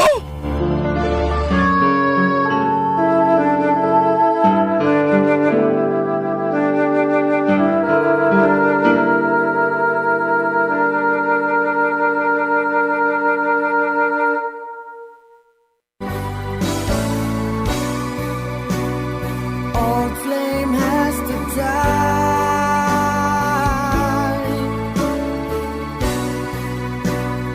No more tears to cry. Never cry. Just these broken hearts goodbye. Goodbye. Is this goodbye? Mga abyan, sundagid ninyo sa pagpamati, ang mga kasugpon sang kasaysayan ni Rodita, nga iya man ginpasakop, kagaton man ginhatagan sang kabuhi, diri sa atong palatuntunan. Once there was a love.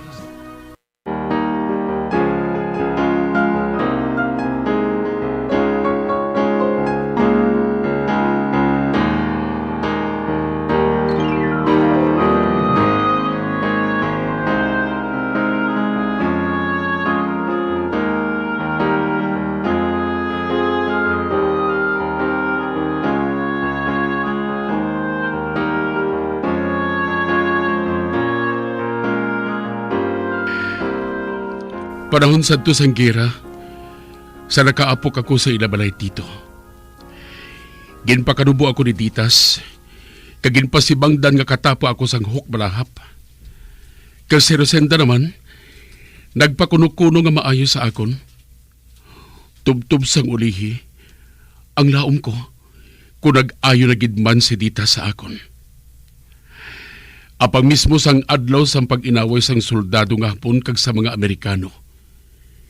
Nakabugtaw na lang ako, nga wala na sa ila panimalay, kundi ara na ako sa higad sang dalan.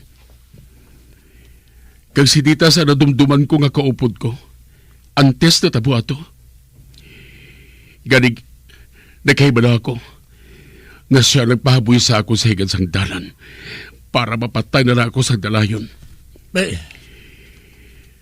Pilit ko gagin pakigbatuan ng kahadlok. Ara ko sa tunga sa nilok panay, kag ara sa katalagman nga maigo sa nagatalala nga mga bala. Apang nakibala ako, nga kinahanglan ko nga magpakabakod. Bisan dugoon ako sang tiyon nga to. Gintingwahan ko gid nga makadalagan. Tubtub nga nakatupa ako sa kamot sa mga soldado nga mga kano.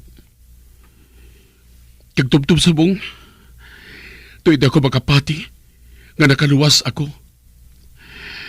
Tito Enrico, karon isiling sa akon kung nagakadapat ko nga magintiya ang isa sa mga bilas ko. Mahimo nga hindi Manila sala ang natabo. Gali, hindi mo anay sila dapat nga husgahan. Ano? Nga hindi mo anay pag-istoryahon si Ditas.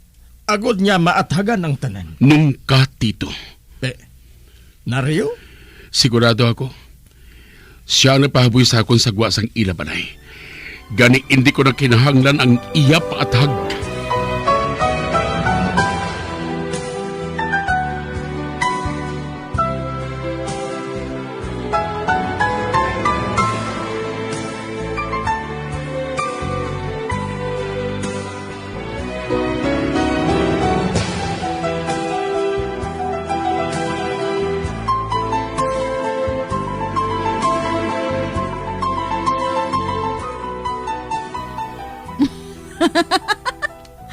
Oh, what a small world, Ditas. Abi mo, do hindi ako makapati nga nakaluwas si Apolinario sa gera. Kag tiyo pagali niya si Don Enrico. Kag daw hindi ako makapati nga bayaan ka niya sa mga tinion nga kinahanglan mo siya. Pero madugay ng among hitabo.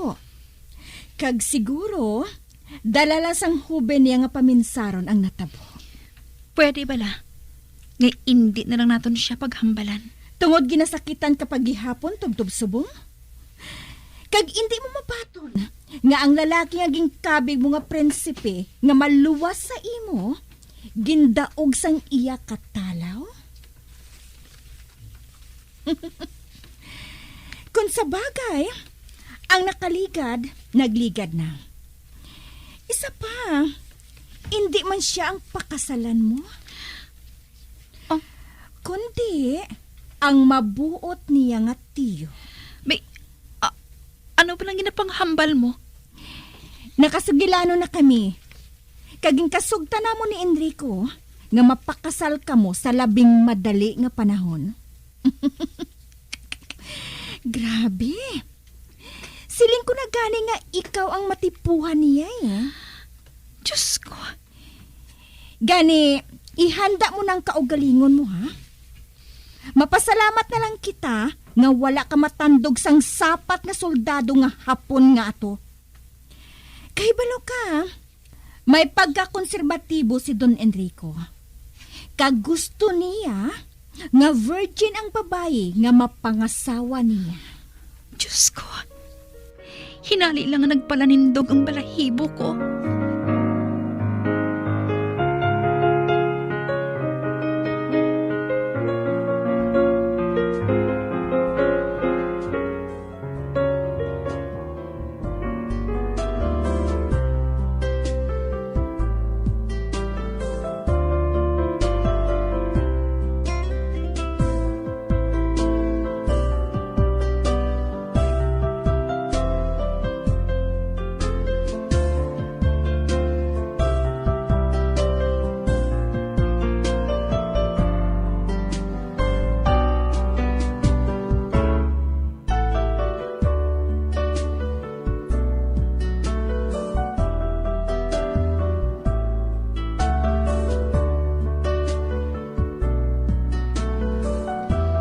Ari pang antigo nga singsing.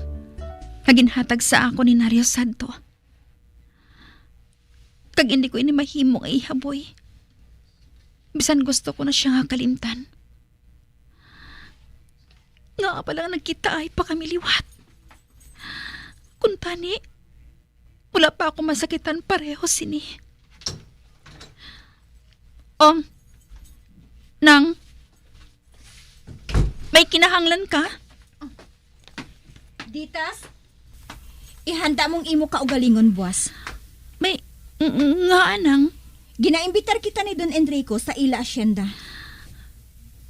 Abi ko anay kung ini ka na gusto nga maglapak sa probinsya. Lain ang sitwasyon subong. Buhaton ko ini nga may dako nga kabaylo. Gusto ni Don Enrico nga mapahamtang ang inyo buot sa isa kag isa antes ang inyo kasal. Kagang ila malapad nga asyenda, amo ang perpekto nga lugar para maglapitay kamo nga duha. Ay, nga ginapabudlayan mo ako sang amos sininang Rosenda. Wala ako sa nadamduman nga sala sa imo. Wala.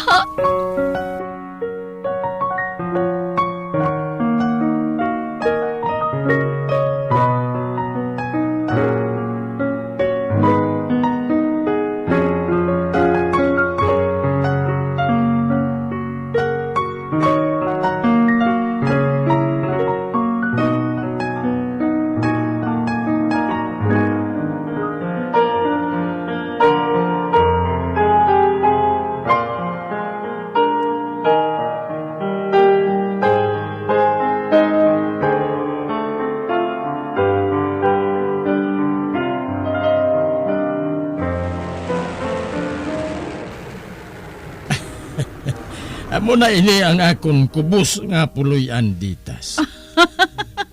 Ano ka bala, Don Enrico? Dako pa sa amon mansyon ang imo balay asyenda. Kag bilib gid ako sa imo. Hindi ka bugalon. Madali lang gali. Ako nang mabukas ang portahan. Okay lang ako.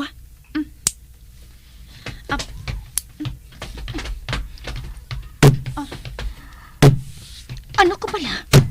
Nga balibaran mo si Enrico? Nang pwede bala? Dali na ka mo. Masulod na kita sa balay asyenda. Dali na.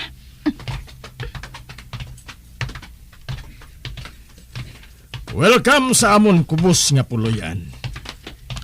Tito Enrico, gagin pa pauling mo ako diri. Ano ba? Tito, anong ginabuhat nila diri? Kinimbitar ko sila nga magbakasyon diri iyo. Ano?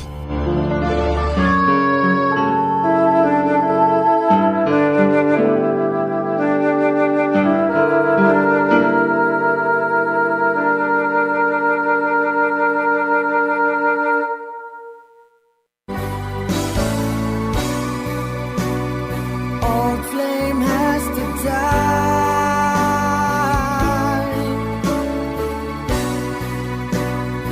No more tears to cry. Never cry. Just these broken hearts. Goodbye. Goodbye. Is this goodbye? Mga abyan, sondagid ninyo sa pagpamati, ang mga kasugpon sang kasaysayan ni Rodita, nga iya man ginpasakop, kagaton man ginhatagan sang kabuhi, diri sa atong palatuntunan. Once there was a love. Sa kasaysayan. Padayon, nga nagapakamahan. Direksyon, Marnie Mungka.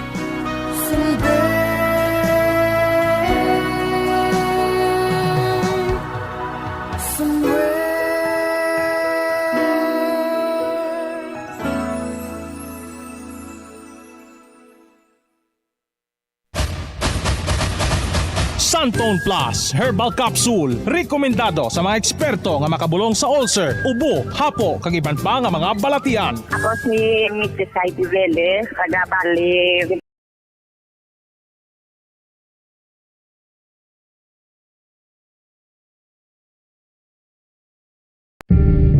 tips agud malikawan ng insomnia. Ang pagtulog sang maayo ang makaapekto sa mental kag physical health sang isa ka tawo. Apang kung kaisa hindi maligar nga nagaka-eksperyensya sa ginatawag nga insomnia, gani ari ang matip sa gud malikawan ini kag mas makatulog sang maayo mga kabombo.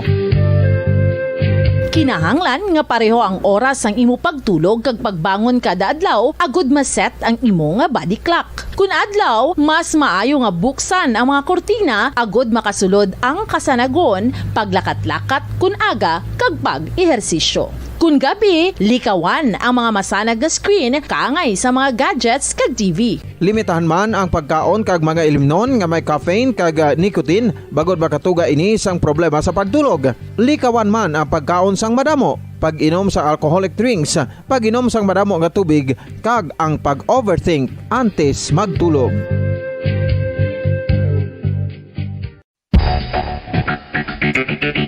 Ang husto nga paggamit sang earphones o kon headphones. Kalabanan sa karon, ilabi na sa mga pamatanon ang masaming nga nagagamit sang earphones o kon headphones sa tion sang nagausar sang gadgets.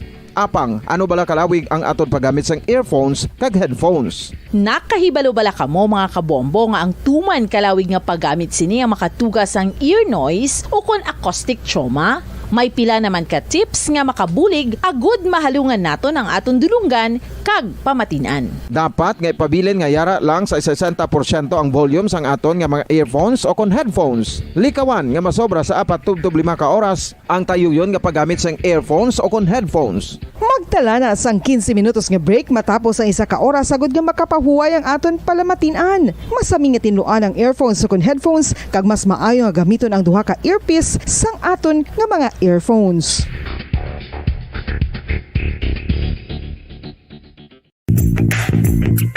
Sa karon nga may ginapangatubang nga pandemic, importante nga halungan gid ang ikaayong lawas. Apang hindi lang physical health ang maghatid ng mga balitang siksik at malaman. Patuloy na nangunguna sa mga issue, drama, promo at serbisyo publiko. Ito ang Bombo Radyo Bacolod, ang pambansang radyo ng Pilipinas. Fast Paradyo Bombo! Bombo Radyo Bacolod. Number 1! Fast Paradyo Bombo!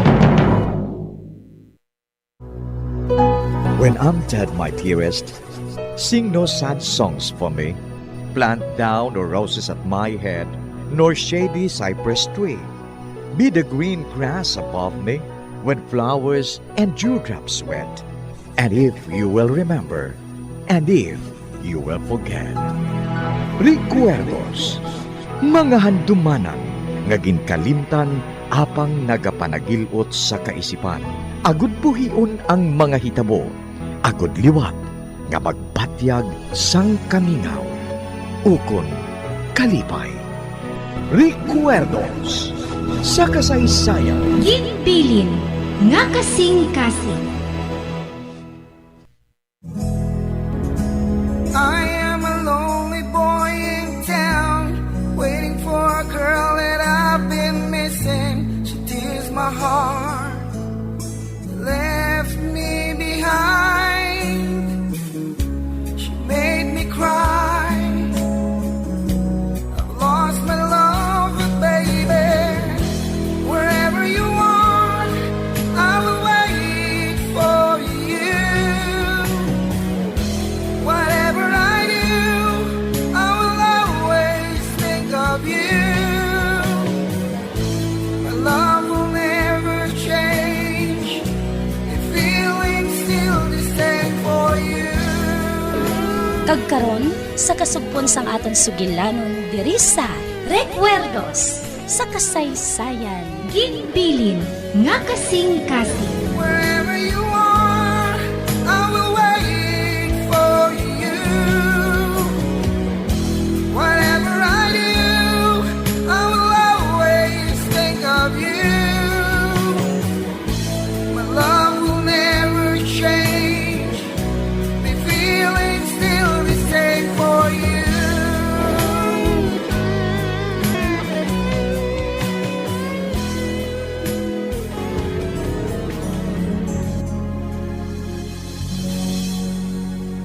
pila kadlaw na ako nagapangita kay mami.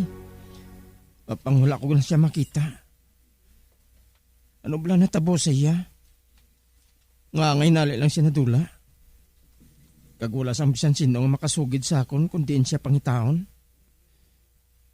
Makadto ako sa pier. Basi dito siya nagkadto sa pier. Basi pa lang kung makita ko siya dito.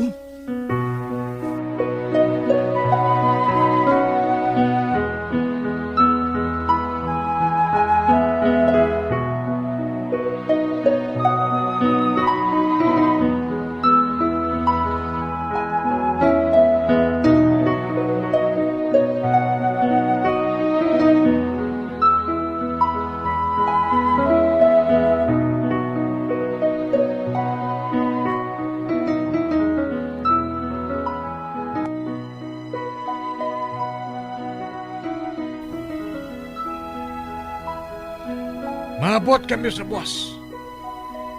Dalon ko na siya sa imo busing. Maayo.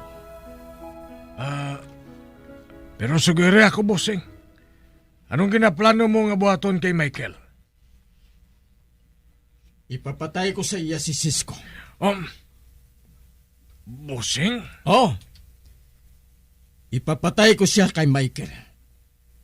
Para makabalos ako sa Cisco ngayon. Siya lang ang nagatampa sa akon. Ang animal, ang gago. Wala niya makilala kung sinugid si Sherwin Ronquillo. Pero bossing, sa ano mo mahimo ina? Ari diri si Cisco sa sulod. Kag si Michael ya, ato pa sa kwa. Pwes, pangita isang paagi nga makasulod diri si Michael. Pero bossing, priso lang niya ang makasulod diri. Amo gani. Kinahanglan nga mapriso man si Michael. Ano? Uy, ano nga kinahanglan niya mapriso si Michael? Sa ano siya mapriso, bossing? Kay wala man siya sang sala. Pangita isang paagi nga makasala siya. Agod nga mapriso siya diri sa prisuan. Imposible na, busing. Minor pa ang bata mo ngayon na. Pwes, idiyahi nga mangin mayor di edad na siya. Agay, busing. Hindi ako makahangop sa buot mo silingon now. Madamo sang mahimo ang kwarta. Kag madamo ako sang kwarta. Kinahanglan nga mahatagan ko sang leksyon ang animal nga ina. Kinahanglan nga mapatay ko si Cisco. Hindi ako makasarang sa iya subong. Bangod lamharon siya. Apang, kung makita mo si Michael, pangita isang paagi nga makasulod siya diri sa prisuan. Kinahanglan nga makita ko siya diri. Tungod kinahanglan ko siya, Danny Boy. Ate, bossing ah. Dalon ko siya diri.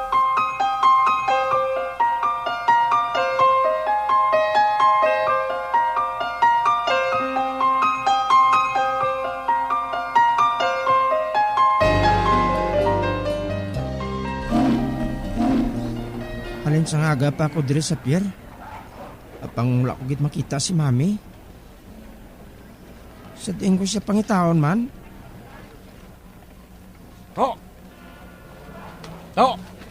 Wah? May ginapangita ka pala? Oo. Sino ka? Ako na, tagiya ako sa isa kakapihan diri sa pier. Kag nakita ko ikaw nga kaupod sa imo iloy nga nagpangapi dito sa akong kapihan. Amo gali? Sino ka?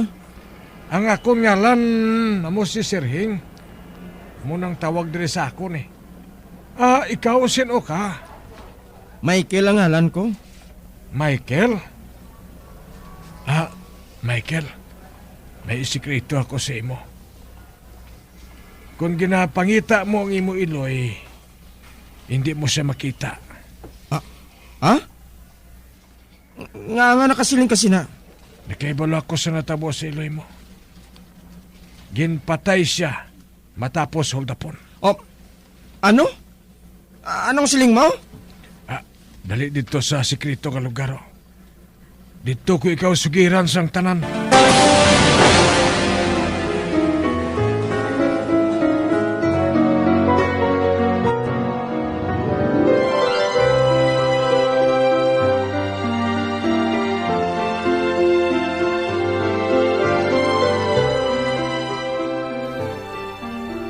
Delikado ang akon kabuhi kung isugid ko ini sa imo. Apang kung magpangako kang hindi ka magpanugid, isugid ko sa imo ang nahibalan ko. Ba, hindi ako manugid. Sugiri ako. Madamo sa nagakatabo diri sa pantalan nga wala may balis sa mga pulis. Ang holdapper sa pantalan, amo si Kid Lurito. Kagambisan sino nga nagapaakig sa iya nagakadula. Wala ako makahibalokon sa ano niya ginapatay. Apang basta na lang nagakadula. Oh? Amo gali? Kanakabalita ako nga may babae nga ginpatay.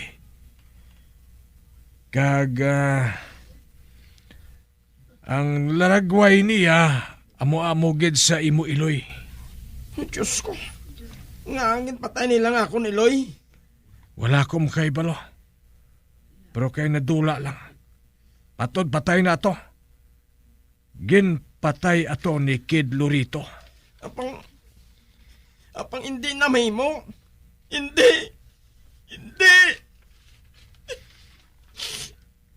Naluoy ako sa imo. Amo gani nga ginsugiran ko ikaw sini. Hindi ka nalang magpaabot nga makita mo pang imo Iloy. Bangod hindi mo na siya makita.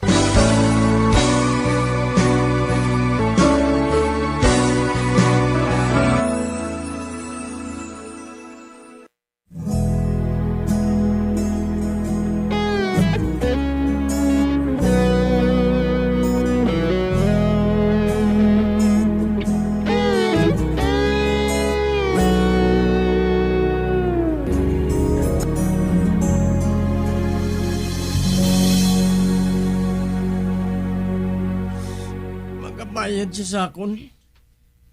Magkabayad ang Kid Lurito ngayon na Sakon. Apang hindi mo na siya makita. Anong bot mo silingon? Sining uli lang. Nakabati ako. Nga nadakpan siya nga nagahupot sang Shabu. Gani gendakop siya sang pulis. Kagsubong, napriso siya. Napriso? Oo, napriso siya. Apang may mga galamay pa sa dire. Kag sila, among nagbulos ang hilikoton ni Kid Lurito dire. Nuya ko nga makita ang mga tao niya dire. Hindi ka magpadaso-daso. Basi kung maginulsol ka. Patyon ko siya. Delikado gani. Ang maipa mong upod ka na sa akon. Kaya basi kung may makabati sa aton dire. Pati ako maumid pa. Dali ka. Sige. Maupod ako sa imo.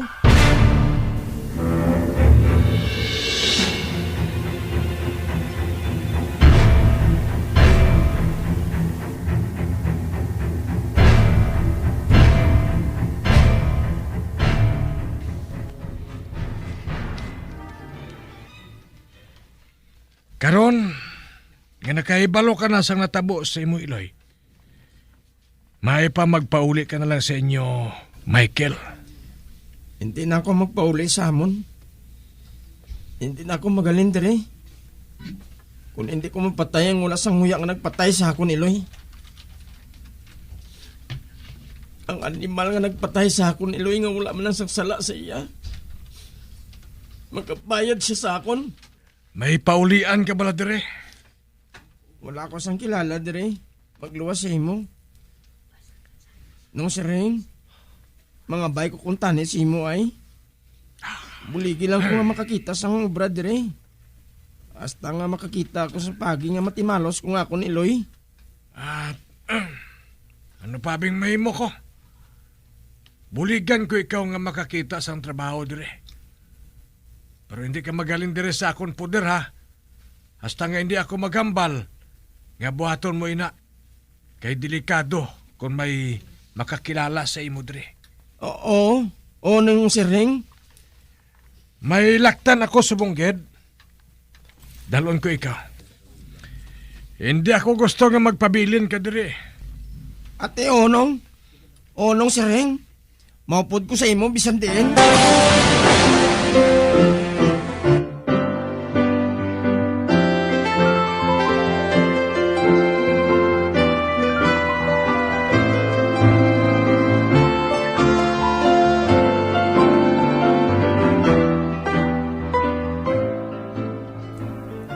Anong ginsudlan naton ngayon eh? Presuhan. Presuhan? Nga, mano kita diri sa presuhan? May hambalon lang ako nga tao. Kag samtang ginahambal ko siya, dire ka lang sa gwa. Kay makita uman ako sa sulod. May bintana man nga kristal sa nahamtangan sa mga bisita. Tindog ka lang sa may bintana para makita mo ako. Ha? Sige, dire ka na lang. Hindi ka magalin, ha? Oo, nung siring. Masulod na ako.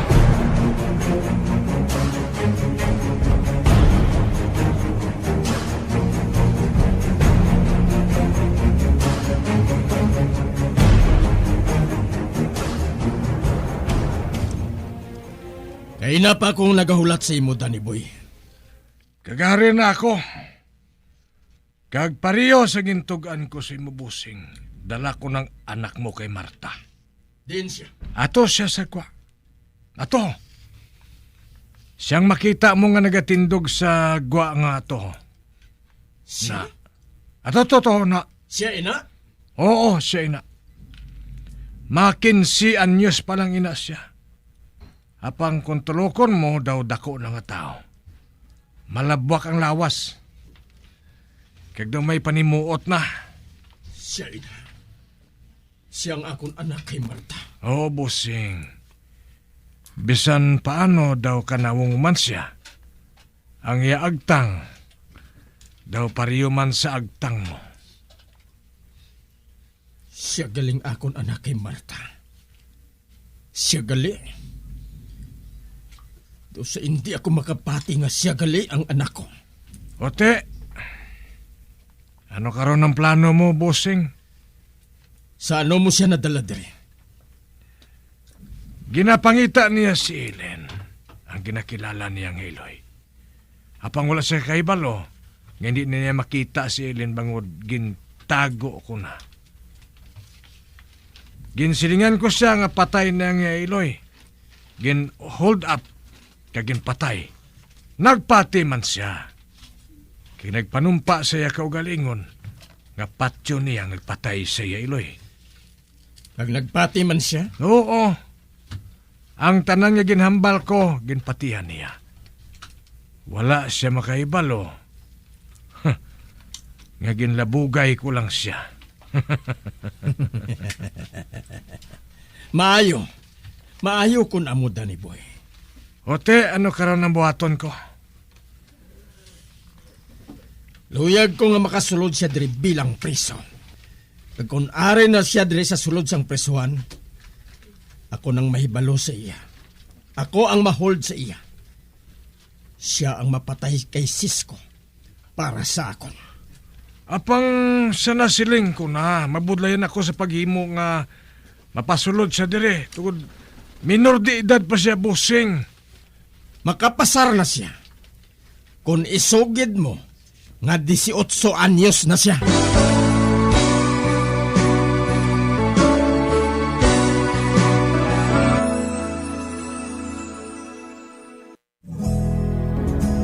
I am a lonely boy in town, waiting for a girl that I've been missing. She tears my heart, left me behind.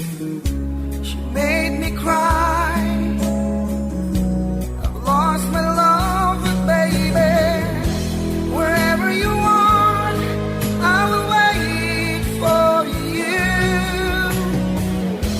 Whatever I do, I will always think of you. My love will never change. If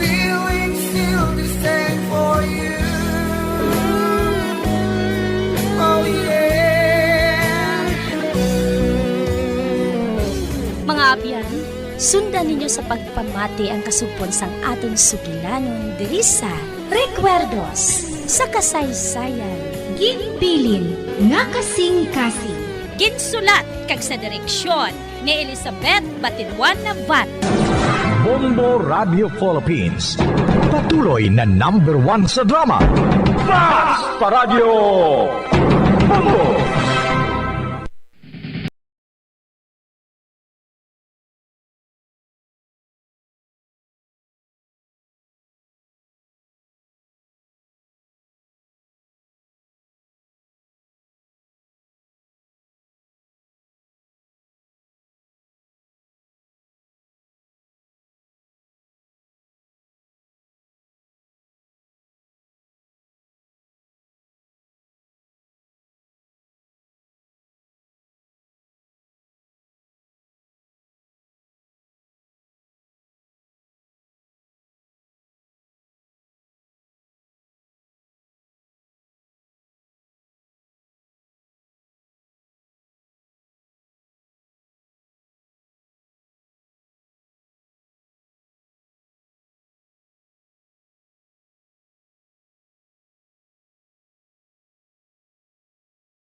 dekada nang nagtataguyod ng katotohanan. 5 dekada nang nagtatanggol sa mga mamamayan. Patuloy na nagsasaliksik at mabilis maghatid ng mga balitang siksik at malaman. Patuloy na nangunguna sa mga issue, drama, promo at serbisyo publiko. Ito ang Bombo Radyo Bacolod, ang pambansang radyo ng Pilipinas. Basta Radio Bombo! Bombo Radyo Bacolod. Number 1! Basta Radio Bombo!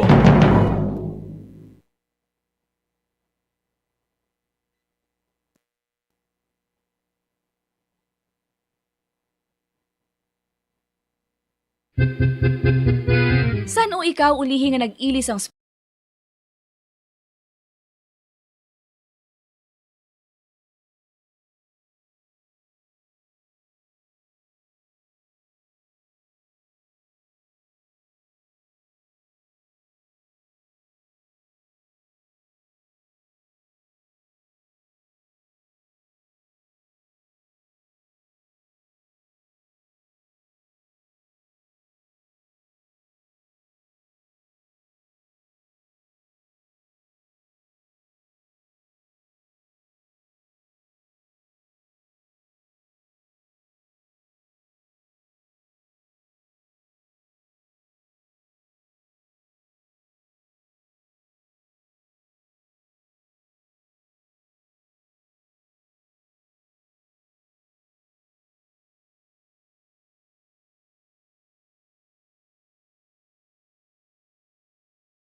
nakaligad sa tagnang alas 11. Welcome sa palatuntunan Bomboanay sa Untopit sa Jess sa bulan sang Pebrero 2022. Liwat kita magapangalagad sa pagdulong sa mga nagabaga, nagapanguna nga mga balita lokal, nasyonal kag international. Upod sa gyapon sa inyo anchorman, idi si Bombo Daniel Lecciones. Tubdo kita sa tagna nga 1:30 sa hapon. Sa aton pagpangalagad, subong udto pag-update kita sa aton mga Bombo reporters. Subong man sa aton nga mga Bombo correspondents nga na-assign sila tag sa mga areas of responsibility. Gina-welcome na nato mga tagpalamati sa bilog nga Western Visayas. Sumuman sa aton mga tagpalamati sa bilog nga kalibutan na pinagi sa aton website sa www.bomboradio.com. Kag pinagi man sa aton Bombo mobile app. Sa karon banwa makita ka mabatian kita pagi sa Facebook Live sa nga Bombo Radio Bacolod. Sa wala sang Facebook, pwede ninyo man makantuan, mapamasyara na ang YouTube channel sa nga Bombo Radio Bacolod. Ang inyo ginamang himuon, kanto kamo sa YouTube. Kaya pagkatapos, pagkitaon nyo ang Bombo Radio Bacolod, makita ninyo ang logo sa nga Bombo Radio Philippines. Kag may ngalan nga Bombo Radio Bacolod, pinduton nyo ini. Kag dira nyo makita ang live broadcast sa nga Bombo Radio Bacolod. Sa aton karon nagapanguna nga mga balita, una kita sa nagapanguna nga mga balita lokal. Sa aton nga mga top stories of the day, ang reopening o kon aton karon nga kuan sang pahayag si Governor Eugenio Bong Lacson may kandanan sa preparasyon sa syudad o kon sang probinsya sa Negros Occidental. Subong nga ginkuha na ang restrictions sa pagpasulod naton, pagbato naton sa mga dumuluong gikan sa nagkalilain nga mga kapungsuran, ilabi na gid ang mga international o foreign tourist nga magapadulong sa pungsod Pilipinas. Ano ang preparasyon sa aton nga probinsya? Kay apisar pa nga nagdubo ang kaso sa COVID-19 pero sa gyapon ara pa ang presensya sa virus. Samtang syudad sa Bacolod preparado naman sa pagbakuna sa mga kabataan sa maabot nga Lunes nga adlaw. Station Commander sa Police Station number 2 may dugang nga payag kag information angot sa kay alias Jok-Jok. Kag subong man sa ato panguna nga balita nasyonal. active COVID cases sa pungsod nagdubo na sa 96,326.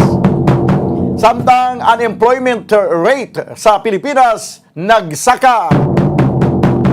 Kag sa ito naman nagapanguna ng mga balita international, New York kag Massachusetts wala na sang o kung wala na nag-require banwa sa mga pumuluyo nga magsuksok sang face mask. Daw nagbalik na sa normal dito ya sa New York City kag Massachusetts. Daw kag ati mayo iniyang development dito sila mga mga pumuluyo kay sa katapusan hindi na sila gina-require nga magsuksok sang face mask. Kag kung sino lang niya gusto magsuksok sang face mask, amo lang niya masuksok. Pero hindi na gidya sila nga mandatory ini.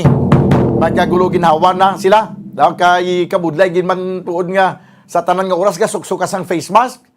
Ako hindi ko yaka ginawa personally, hindi ko na namian magsuksok sang face mask. Pero hindi ko ka ginawa, galing kay ti mo na gina-require. So way kamay mo magsuksok sang face mask. Samtang sa balita o kung sa pinapakig ka mga issue nga pagkatalakayo naton karon sa piyak ka linya, no, i-check yaron naton to kung okay na si Bombo Franz Andrew Burgos. May atong complainant sa nagligad nga nagpadulong diri kay sa Bombo Radio Bacolod kay nagreklamo sa paghandol sang pagkwarantina siya sining himata dito sa may barangay Lag-asan, Bago City. Daw ginareklamo niya ni ang barangay health worker kag midwife to asang barangay. Ginareklamo ni Stella Colorado.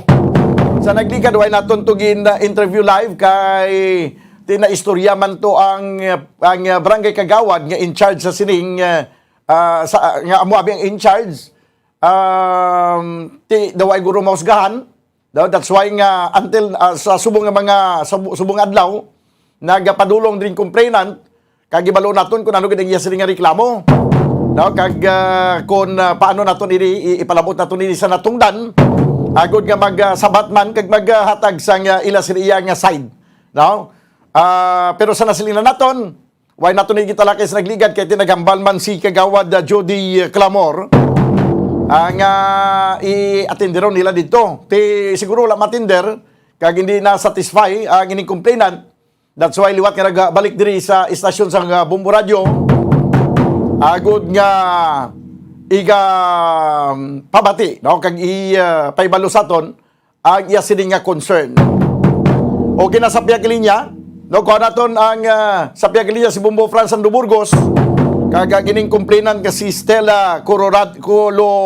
Bombo Franz. Bombo Dan. Go ahead. Yes, Bombo Dan, no? So actually live kita diri subong sa Studio B kay ari diri subong atong nga complainant. Kay sa nagligad pini Bombo Dan nga mga sinimana nagpadulong diri siya, no, kay gitinguan man naton bala nga mahusayan ang yan nga problema. So pagi man mismo to Bombo Dan sa pagtawag sa barangay kagawad, no, kay ang gusto man tani sa atong nga complainant diri Bombo Dan nga maka-istorya direct sa punong barangay sang barangay Lag-asan sa siyudad sang Bago. Ang barangay kagawad lagid Bombo Dan ang ato ning nalabot. So tigin amo ning si barangay kagawad Jody Clamor. Yes, Bombo Dan. Actually ito suno mismo to kay kagawad Jody tido okay man to Bombo Dan mo, no? Abi naton to do mahusayan na. So tiya mo to nga si Mama Stella tinagbalik na lang to. Kay may ginpromesa man si Mama Judy bala, no? Kay kung pwede pa lang to maistoryahan kag Bombo Dan sa barangay hall sa barangay Lag-asan.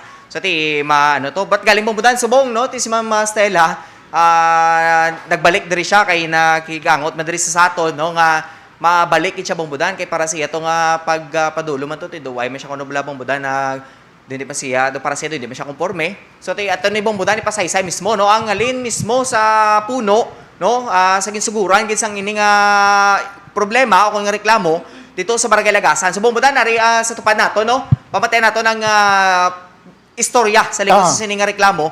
Ato man ni makupod subong si Mama Stella Colorado Bombo Dan from barangay Lag-asan siyudad sang Bago, ma'am.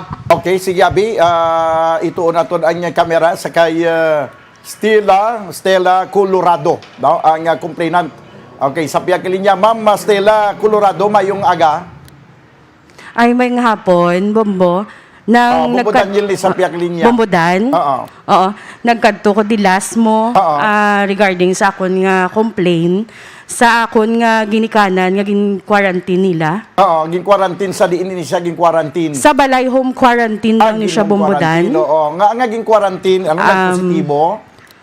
May positive ni siya tungod ang manghod ko nagpositive ni siya sa Bago Hospital. Oo.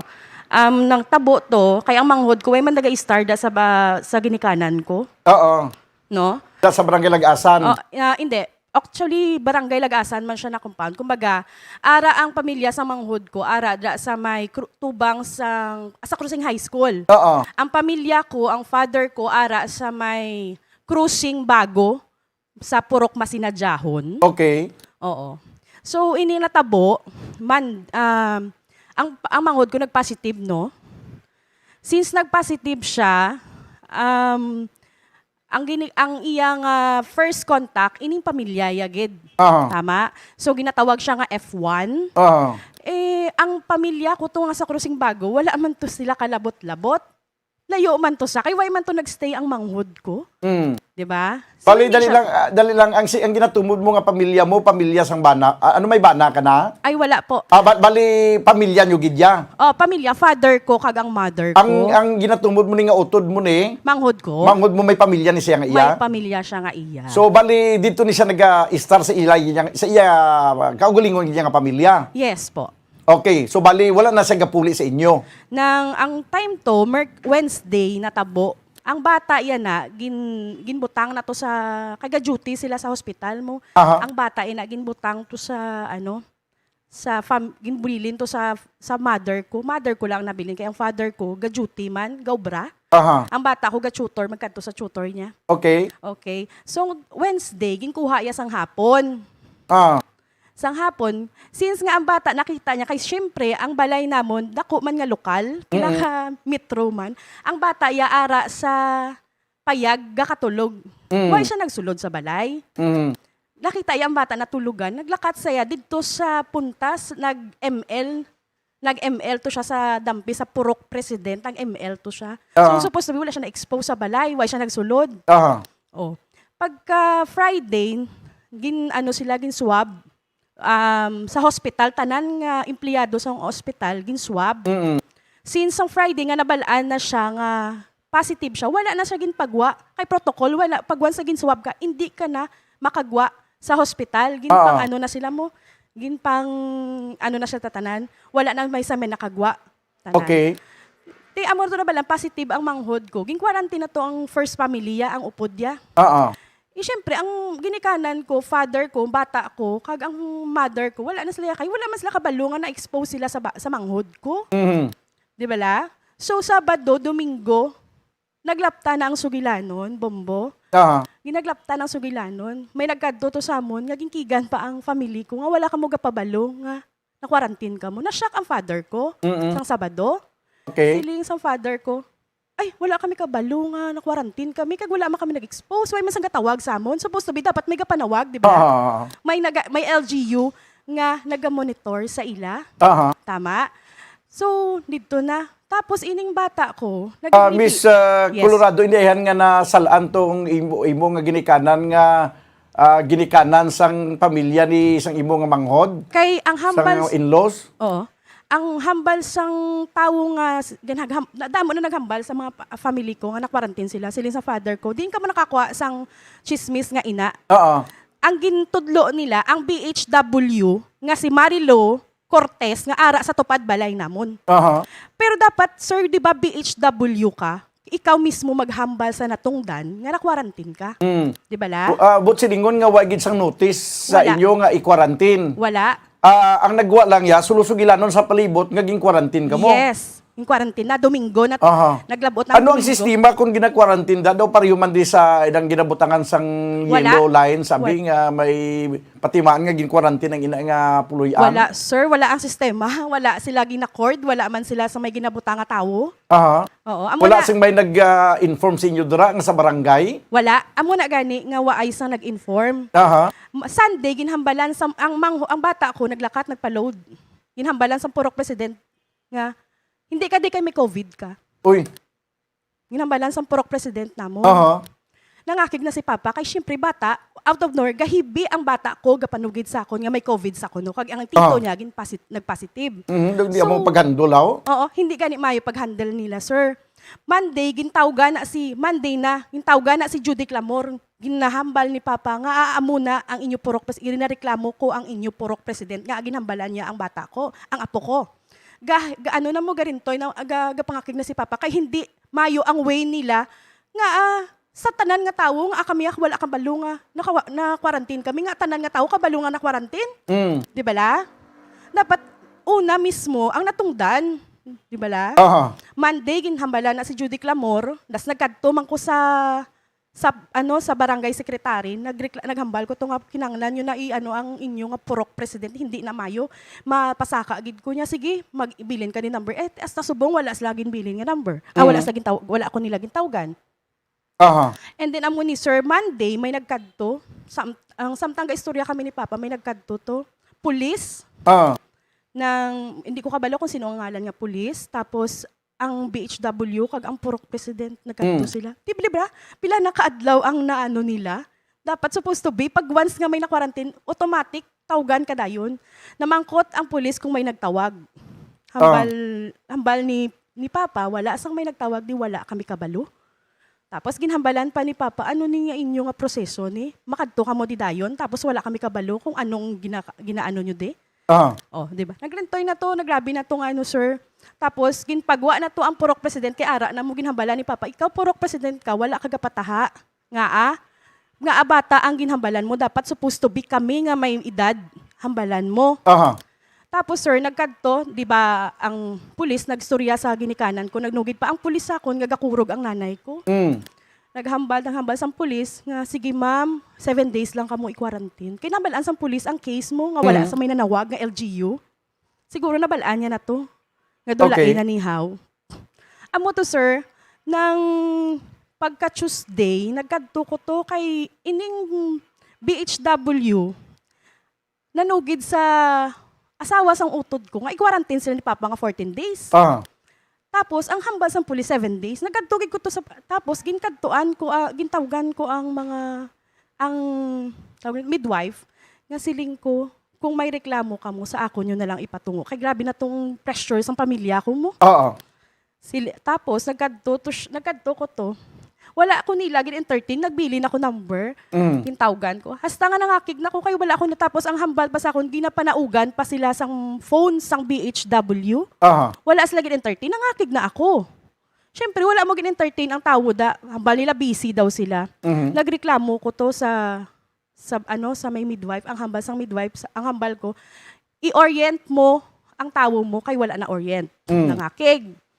Nagpatawag sang pulis, ginsettle kami dito sa may barangay, ang hambal sang pulis, ma'am, pasensya ka na, kay nagsala lang ang BHW. So may sala ang BHW. Siling ko sino ang patihon ko sa inyo, ikaw, nga nagkadto ka sa balay, ang BHW, nga nagahimo-himo lang sang quarantine days. Ginkasuhan pa ko ni sang BHW, sir. Tabi mo ka, anong ginkaso pa sa akon? Simple slander, kay ginhambalan ko kuno ang midwife nga wala siya na orient. So, since nga ginapatawag na kami sa barangay ko, kay ako barangay ko, poblasyon, ginapangayuan ko ni siya, singko, bago ka mo mapa-quarantine, kaya nanglan quarantine certificate, ginangirit-ngiritan niya lang ko. Basta subong wala quarantine certificate. Singko, ang proseso, lain nagid na kutuba na kami nga lain do personal na. Hasta nga sang December, nanawag kami kay Dr. Canansial sa OPSEN. Si Dr. Canansial, sabi ko, Doc, ano ni siya, kay nagambal ko nga, lain na ni proseso sang inyo pag-quarantine, kag paano ang paagi, bala, kay wais ang monitor sang pamilya ko mo. Hambal niya, andi ang ngalan, ginbukad niya ang ngalan ni Dr. Canansial, wala record. Sinya nga, sino nagambal, sinyo nga i-quarantine ang pamilya niyo, wala di record, dapat supposed to be sa amo na ahalin. May gapanawag nga LGU, ginpangulawag pa ni Doc kung sino nga LGU, singko Doc, wala sang gapanawag. Ginlantaw ni Doc, wala record. So, hambal ako sa Doc, siya diin na iya mahalin ang record sa amon. Kay may doktor nang monitor sa manghod mo, kung sino, kay ang manghod mo to, sang case to sang manghod mo, na vaksinan to. Kaya ang F1 nga na kumbaga na upod ya, wala na gani gin swab. Kaya na vaksinan to siya. Ti ano to yang siling ko, ano to yang pamilya ko gin quarantine yung nga isa ka semana, dok? Ano to ya? Nya himo-himo wala na sang barangay. Ti paano na, sir? sadya ni. Ti ano na, wala sila sa may ginhatag sakon nga ano, ti ginihimo-himo nyo lang. Pero wisyo na tong natabo sa pamilya ko, hindi na to Si gani. Dr. Kanansal, ano na siya mo na siyang City Health Officer? Oo, sa OPSEN na sa sir. Sa? Sa OPSEN, sa LGU. Siya na ang gitawga namon sang December, ngin pabukad gid ang record sa manghod ko. Kung nga pamilya ko ya wala gin accommodate. Tapos wala bala record. Ti wala sila record. Paano na natabo? Paano ang proseso sa pag-quarantine sa inyo? Ano?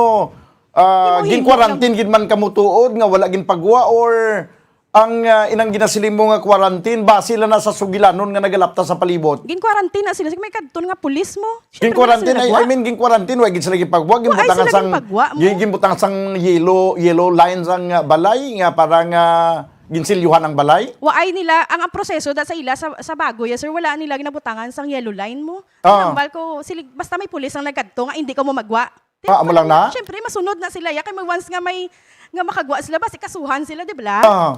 Tama? Daligid lang, sanggin, galibog ulo ko, sanggin hambalan nga hindi magwa nga i-quarantine. Ano ang mga dokumento nga ginpakita nila nga may ara sang sertifikasyon nga dapat i-quarantine ka mo? Tama, kagid, Bombo. Dapat may ara, di ba la? Wala. Ano ang ginbasihan? Sino nga pulis ina nagambal nga hindi makagwa tong ginikanan mo? Wala sir, kay ang hambal ko dapat may mga record na halin sa babaw. Kay dapat na may ara na eksakto nga proseso sa hindi man na basta-basta nga hambalo na niya, hindi ka mo na magwa. Na quarantine ka mo. Kay dapat halin may ara iya sang notice ina halin sa kung ano man ang sit up sa inyo sa syudad.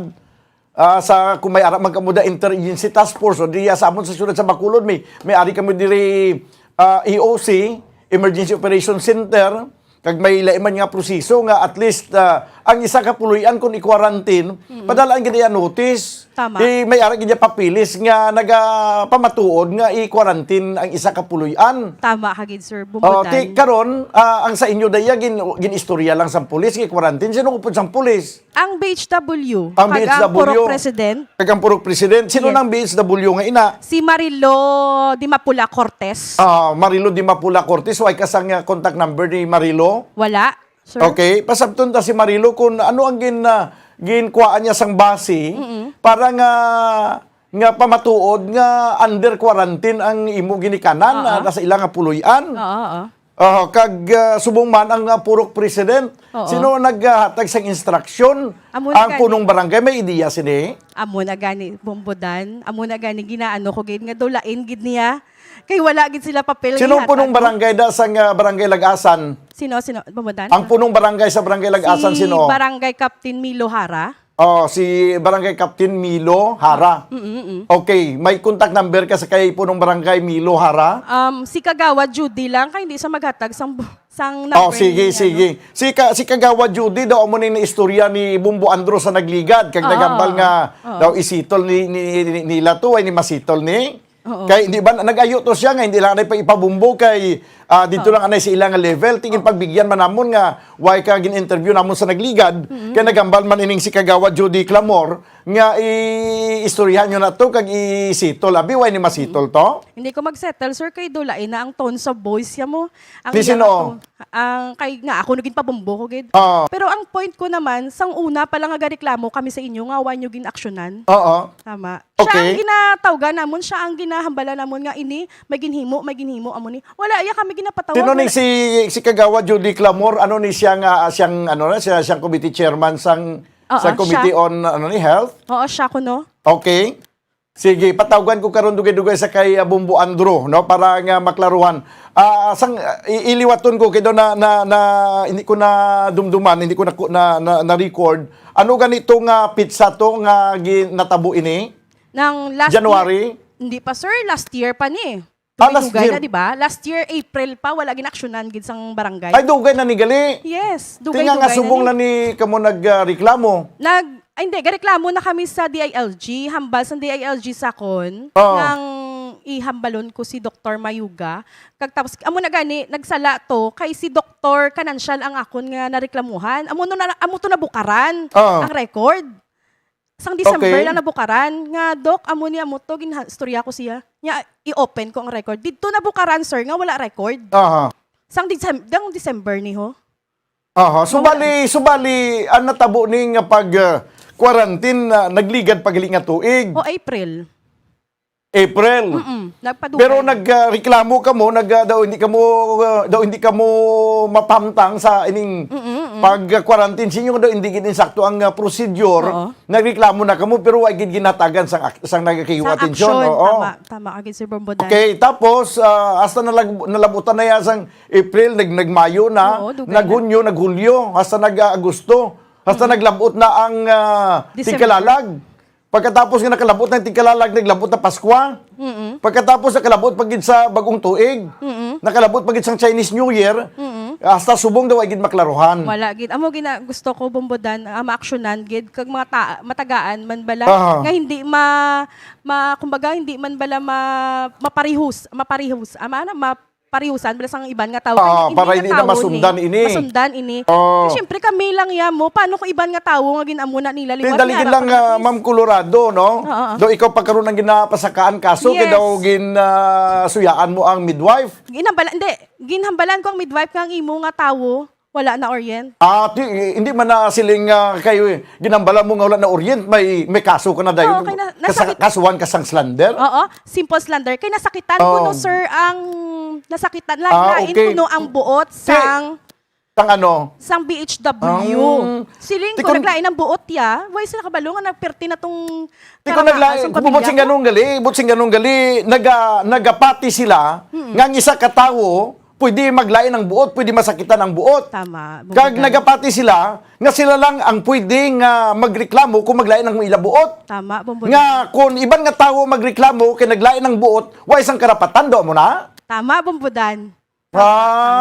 Subot sing ganung gali, sila lang ang tao sa kalibutan. Sila lang yang lapit sa barangay, sila lang ang tasig magreklamo. Kung sa bagay, kung ibase sa istorya mo, do ikaw pa gani dapat magpasaka kaso sila. Tama, Bombodan. Kaya ang inigani, ang ining mga kaso nga nagpositibo sa COVID, wa ising iniisa nga magbuyagyag sa ngalan sang tao nga nagpositibo, kung hindi magpasugot ang natungdan. Tama, Bombodan. Tama. Ti klaro ginakayo sa aton nga kasuguan. Tama. Ti karon ginpalaptan na nila nga nagka-COVID positive na ginpalaptan na nila yang gin-quarantine kamo nga hindi man dapat gin-quarantine kay nagsala to ang dapat i-quarantine to ang mga in-laws siguro to sang utod mo ang i-quarantine dapat. Kay nagsala sila nga pinsan guro nila to ang imo utod nga nagpositibo sa balay sang imo nga ginikanan. Dila sa lag-asa nag-i-star? Actually, Bombodan, amo niyo, ang asawa sang utod ko, amo naging positive, ng F1 na silang tawag. F1. Asawa sang utod mo? Ang mismo ang ginano ko, father ko, gidni, kagang mother ko, kagang bata ko. So, ang asawa sang utod mo, amo to nag-positive? Ang utod ko nag-positive. Ang ano? Ang utod ko. Ang utod mo nag-positive? Pero ang utod mo, dito yan nag-i-star sa iyang ugangan? Hindi, sa iyang asawa kayo na. Sa iyang asawa? Nagrenta ni sila yan. Okay. So, why gali isang dapat sila lang to kung ang iyalan to yung partner ang i-quarantine. Tama, Bombodan. Amo nang hambal sa ako sang doktor nga na istorya ko. Sige ko gani, paano na ya dok, nag-quarantine man niya pamilya ko. Ila na panabat sang barangay. Kay wala ka mo di record, dapat halin samon. Kung sino to ang nagpato-pato nga gin-quarantine ka mo, kag sino nag-quarantine nga wala man niya gali wala man sang sang balasihan nga i-quarantine ang imo nga ginikanan, ti amo tong pasakaan mo kaso. Dapat tanig mapasaka ko kaso. Paano ko kapasaka kaso kay ila tawo na Bombodan sa barangay na nila? Pero bisan nila tawo sa barangay, way man sa nagakulugan nga hindi ka magpasaka kaso kay definitely kung mag-file ka sang magpangayo ka sang certificate to file action sa barangay, ang punong barangay matag ang barangay matag na sang certification. Amo naging paagi ko di. Otherwise kung hindi siya magatag sang certification, pwede pagin siya mapasakan kaso nga abuse of authority. Bombodan. Sige lang pero wala pa man naton may istorya ang punong barangay kag ang ining purok president Oo. Nga mo na nagpagwa sang sugilanon nga Kag ang BHW kang mismo. BHW. Sige lang kay why ko sa number subong, pero si Bumbo Andro may number to sa kay Kagawad Judy Clamor. Aton aton kuan sang payag si Kagawad Judy Clamor kung ano ang matutuod nga natabo dira kay siyempre kina mataro mo man ni magreklamo although nga wala man ini nakahatuga sa inyo sang physical harm. Wala man kamo diriging kastigo, wala man kamo di malatiguhan o ay man sang injury physically. Pero na-injure na ang inyong nga emotion may arasang injury. Emotionally injured ka mo. Therefore, you have all the rights nga magreklamo. Bumudan. Di karon kung ikumparar naton ang reklamo to sang midwife, Sang BHW. sang BHW nga nasakit nimo ang balatyagon. Sang iya nga mga kaupdanan nga nagambal ka nga wala gali ma-orient ang imo nga mga tawo do nasakitan sila nga kalabot sa punto nga pasakaan kagig kaso mo. Grabe naman do magpalang ligbos man balibo naton nga sa mula na nga sugilanon nasaklaw gid kamo. Tama. Why gani ginintindi ang pagkasaklaw kay kasakit nga nabatyagan sang tawo yang ginpatutuan yo yang gin quarantine nga why gali dapat i-quarantine kag ini bang positibo. Bumudan. Nga kung sa bagay ang ini nga mga pahayag sa tuong nga panahon sang nagligad nga tuig. Once kay quarantine ka dako na nga isyu. Makatuga na sang ginatawag nga mental anguish. Pwede sila mapasakaan sang kaso? Gani. Gusto ko man pasakaan sa kaso Bumudan. Dako gid. Mapasakaan sang kaso nga mental torture? Sige. Anyway, hindi pa kuya magatag sa komentaryo. Ang akong ginambal subong hindi pa ni komentaryo. Bundan. Ang ulaton nila dira kung magsala ang ilang sabat karon kag magkakomentaryo ko blahaw. Sige, Ma'am Stella Colorado, okay lang, sige. At least nibala nato ang istorya, pasabto nato ng mga natungdan. Babadan. Okay, sige, okay na? Okay na Bumudan. Thank you, Gid. Dabo nga salamat. Okay, sige. 45 minutos ang nakaligad sa tagnay nga alas 11. Diri sa aton nga pagpangalagad sa palatuntunan, Bumbo Hanay sa Udto. Wala pa kuya sang komentaryo, pero ang mambal ko lang, sa aton nga nagaobra sa gobyerno, kung ano man mga reklamo sa mga katawhan, atindiron ta ini. Kay man, ang dapat ibutang naton sa aton nga paminsaron, sa aton nga balatsagon, nga kung ara kita sa gobyerno, ang pinakaunang aton nga serbisyuhan mga katawhan. Kung magreklamo man na sila, kay may ara sila sang inog reklamo. Hindi man na sila magreklamo kung wala sang inog reklamo. Yari sa piyak nga linya, si Bumbo Lito, liw ko anay sa kay Governor Lacson, kay nag-set ko to siya schedule nga ma-interview 11:30. Paliw ko to hambal siya nga iset ta na lang anay sa 12:45. No? Kaya daw medyo mainit-init ang ginadiskusyonan ko subong. No? Makaintindi man na si Gob Lacson. I-reset ko lang siya 12:45. No? Kaya daw malang-alang oras ko. Anyway, Aryo, si Kagawad Judy Clamor, ari sa piyak ng linya. Kagawad, mayong udto. Sir, mayong udto. Oo, si Bumbo Daniel ni, no? Live ka karon nga mabatian diri sa Bumbuanay sa udto. Now, i-refer ko ni ang reklamo ni Ma'am Stella Colorado, no? Kaysa nagligad, nagkanto ini siya diri, pero siling ni Bumbo Andro, nga nakaistorya sa si imo ka nagambal ka nga sige lang kay hindi lang anay pang ibumbo kay isito lang namon diri sa barangay. Pero imbes nga nasitol do nag-escalate pa ini kay do nag-init pagid ang diskusyon nagbalik sa diri subong tungod sa sining reklamo.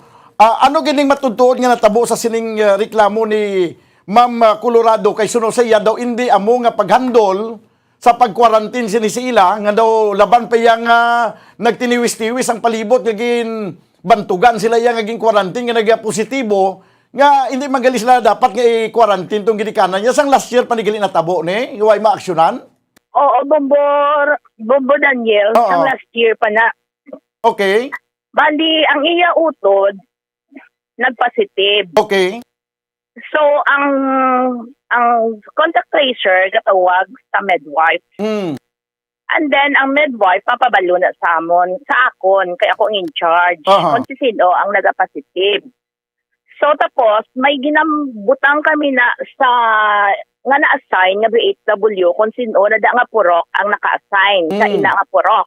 Okay. Then, amo na siya ang monitor. Kaso lang ang natabo, ang iya nga utod nag-positive, and then nagkadto sa according sa ako na nabalaan, kaya tunga time, pagkadto yada, pagkahapon, nagkadto ko sa amon midwife, kag sa barangay hall, naging check kung ano gid ang matudtuod nga natabo. So, ang ginpatag sa amon midwife, ginhambal sa iya nga ng si Colorado nagpositive and then gin-quarantine pero sa ila may nag-report nga ang iya utod nagkadto sa ginikanan niya. Okay. Nagkadto kay nanay kag kay tatay niya. Amo na siya. So ang nanay kag tatay niya F1. Siya nga mak-quarantine lang anay sila. Hindi sila makagawa. So nagkadto ang BHW kag ang contact tracer nga policewoman, hindi lang ko magsala daw si Ma'am Biasa atong upodya nga nagkadto sa ila nga gin-check sila. Amo to nga time. Ang kakaso lang, ang BHW kag sila mismo nga pamilya, hindi wala gali ga pag-insindihanay bala. So amo na nga nadalman ang ilang nadalman bilang ila yang hindi pag-insindihanay nga nalabot na iya sa quarantine nga amo na iya natabo. Okay. Then nag-istoryahanay sila sa barangay kay naglabutanay sa barangay. Nag-file ang complaint ang amon BHW nga amara kay ginyaw-yaw sa ngara pa ang policewoman. Nga contact tracer. So naglabot sila sa barangay sa ilang kasuhay. Dito gintubang sila, then daw wala sila na ariglo. Kay man may ara pagid nga time nga ang amon BHW nga daga-duty sa sentro ara ang midwife damo ang pasyente according sa amon midwife sa tong nga pangusisa ko sa nagligad nga simana. According sa ila, hindi lang iya isa, duwa, tatlo ang nakasaksi dito, pati ang mga pasyente nga nagpapa-check up kag nagpa-prenatal yata, naka-witness kung ano ang ginhimo ni Miss Colorado sakay BHW Marilo. Dito may naka-record pa gani nga gin-record ang paano ya buyayawon kuno kagyaw-yawon ang isa ka tawo. So amo na nga nagdangat nga naglainay na gid sila buot kag amo to nga time nga ang pagyaw-yaw ya amo na siya ang ginkasuhan, sir. Ano nga pagyaw-yaw kuno do? Ang pagpangyaw-yaw ni Colorado kaso lang hindi atang akseptaron. Halimbawa ano nga yaw-yaw ato ni Colorado? Hindi ko sir hindi wala ko kabalo kung anong ginpamuyayaw ya kay sunod sa kay Colorado nagambam lang siya nga ano ning inyong mga tawo ni way mo orient? Nang mga amo pa ginagoro sir pero ato nga time wala ko yan nadamat. Pamuyayaw siya, may pamuyayaw siya. May mga kinaga siya guro nga ginbuyan nga hindi man ami. Kay pero ato nga time wala ko yate syempre nang sugid lang na iya istorya lang na iya. Saan ni siya natabo ang pagyaw-yawan na ito? Nagligad man nga tuig? Nagligad pagid nga tuig. Amo na siya. May diya ka kagawad kung sang o gini-exact nga date kay hambal niya sometime on April. Kay ang akon di record. Ang record ko ni sir last April pa sir. O gani pero ano gid nga exact nga pizza kay waysa ka mention sang nga pizza kagina? Ang diri sa akon nga record ang paghatag ko lang food pack sa kay tatay niya is April 13, 2021. Okay. Sang time na sir nga nagatag ko food pack sa iya nga pamilya nga nagatag ko sir. Sa sila nga nagatag ka food pack. Then nga gina-presim nga nagatag. Daligid lang ma'am. Kaya mo na sir kay F1 sila. Okay, daligid lang ma'am. Ang paghatag mo food pack ini bangod nga sa imong sa imong nga ihibalo nga na-quarantine ini ang ginikanan niya. Na-quarantine sila nga pamilya. Kaya mo na ang instruction. Ano ang proseso sa pag-quarantine sang mga puluyan na nagpositibo abi or nangin may arasang ano yung tawag sini, may contact sa nagpositibo kundi i-quarantine. Paano ang sistema sini ang pag home quarantine? May ara balasang notice nga ipadala nga nagapamatuod nga i-quarantine ini sila? Bali, sir, amo na ni sir. Bali, ginatawgan na, sir, ang nag-positive, gina-interview na sa contact tracer. No, sir, no? So, bali, na niya ang quarantine sa kay siya nag-positive. Kung wala siya may ginatudlo, nga iban pa nga na contact niya, wala na kami ang kabalo. Pero ato yung time, according sa BHW, may nagambal gidya nga ang iya nga utod nagpuli sa ilaya nanay. So ang BHW nga dira naka-assign nakabalo nga amo na siya. So nag-report sa center. So ginaha man lang nga kung pwede sila yung hindi na siling sir persahan mo. Okay. Nga i-volunteer ng ng sirhan ka mo dila hindi ka mo kagwa. Ginaaha na kadi na istorya man namon. Nag-okay man lang si nanay niya kag tatay niya. Kaso lang insakto to sir nga ang hambal niya nga ang Purok President sa iya man na sir nga istorya. Ang Purok President may ginhambalan niya ang bata nga gamay. So amo to nga time to na amo ba gito pero gin check ko na to sa Purok President sa nga time sir. No, nagambal man siya nga wala man sila naka-inform gid amo na iya nga daw ginbastos or ginsaklaw ang bata. Di alang-alang man ang bata magimo sa istorya. Nang no ka the way guro nga paghambal hindi man niya siling daw ginturosok or kaso lang amo lang na sir ang lain. Kay nang naglainay balabuot may conflict na nadaan so galala. So last time no pagkadtoy na sir nagambal ko sa iya. Wala ko yan nagambal nga hindi lang ipagpabumbo. Kundi nagambal ko nga istoryahan namon sa barangay kung anong problema. Sir, nga mo na. Sige nga, kaya anong problema? Sige ang quarantine clearance. Okay, kadto ka sa barangay, subong. Sa tabuon ta ka to, magaling ka da. Okay. So, nagkanto ko, bisan hindi pa sure nami ang pamatsyag ko, ginkantuan ko gito sa barangay para at least ma-settle or gidman nga mga conflict. Kag kung may kinanlan nga quarantine clearance na i-issue, ma-issue. Okay. Paano, sir, matagaan siya kay wala siya nagkanto? Kag tapos, ang midwife kin istorya ko, pagpasta sang record nga halin sa barangay dito sa CHO. Kay sa barangay pa lang, wala na siya na monitor kay ginaway nila gani sir ang BHW. Sa tunga time sir, tani kun may reklamo sila ato pa lang at time. Kaso lang naglabot sila sa korte. Nga nagpinasakay na gidya kaso. Amo na sir, ang kaso na ablang ginasiling niya sa inyo nga ginpasakaan siya kaso. Okay. Amo na, sir, nga nadalman ang ila problema. Kami, mayuhay kami na. Ginambalang ko siya, okay. Kung anong imo desisyon, respetohon ko. Pero dali, di kadto di sa barangay hall, anay, or sa center, sa istorya kunta, kung ano gid, kag kung anong pwede na sa inyo quarantine clearance. Nga subong gid, may kinanlan si papa mo, kasi mama mo may laktan. Ginulak to gid sa sir, alas 4:30 dito, sir. Kaso lang damo, gid siya alibay. Ginapiksan ko sa na tawgan, ari ang mga text niya nga damo, gid siya, sir. Kalabot sa gani sa Bumbo Radio, pero sa barangay hall, nakalapit-lapit lang, wala siya nagadto. Kahit tungod, ginapadako, yan gid sir ang issue. Okay, sige. Mahimo ang gipadako or anuman nga sistema, pero pamangkot ko sa imo kagawad, hindi ayhan nga may ari sang mishandling sa natabo nga pag-quarantine, home quarantine siya nga ginikanan? Hindi man naguro, sir, nga masiling nga mishandling. Oo. Kay man siling ginawa na namon sang tawo nga gina-quarantine, ginahawa na namon nga check kung ano gid ang insakto. Oo.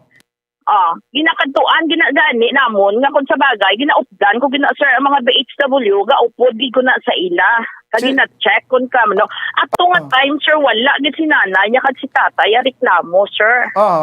Okay. Wala gid sir okay man sila sir. Kagawad. Wala gid to. Yes sir.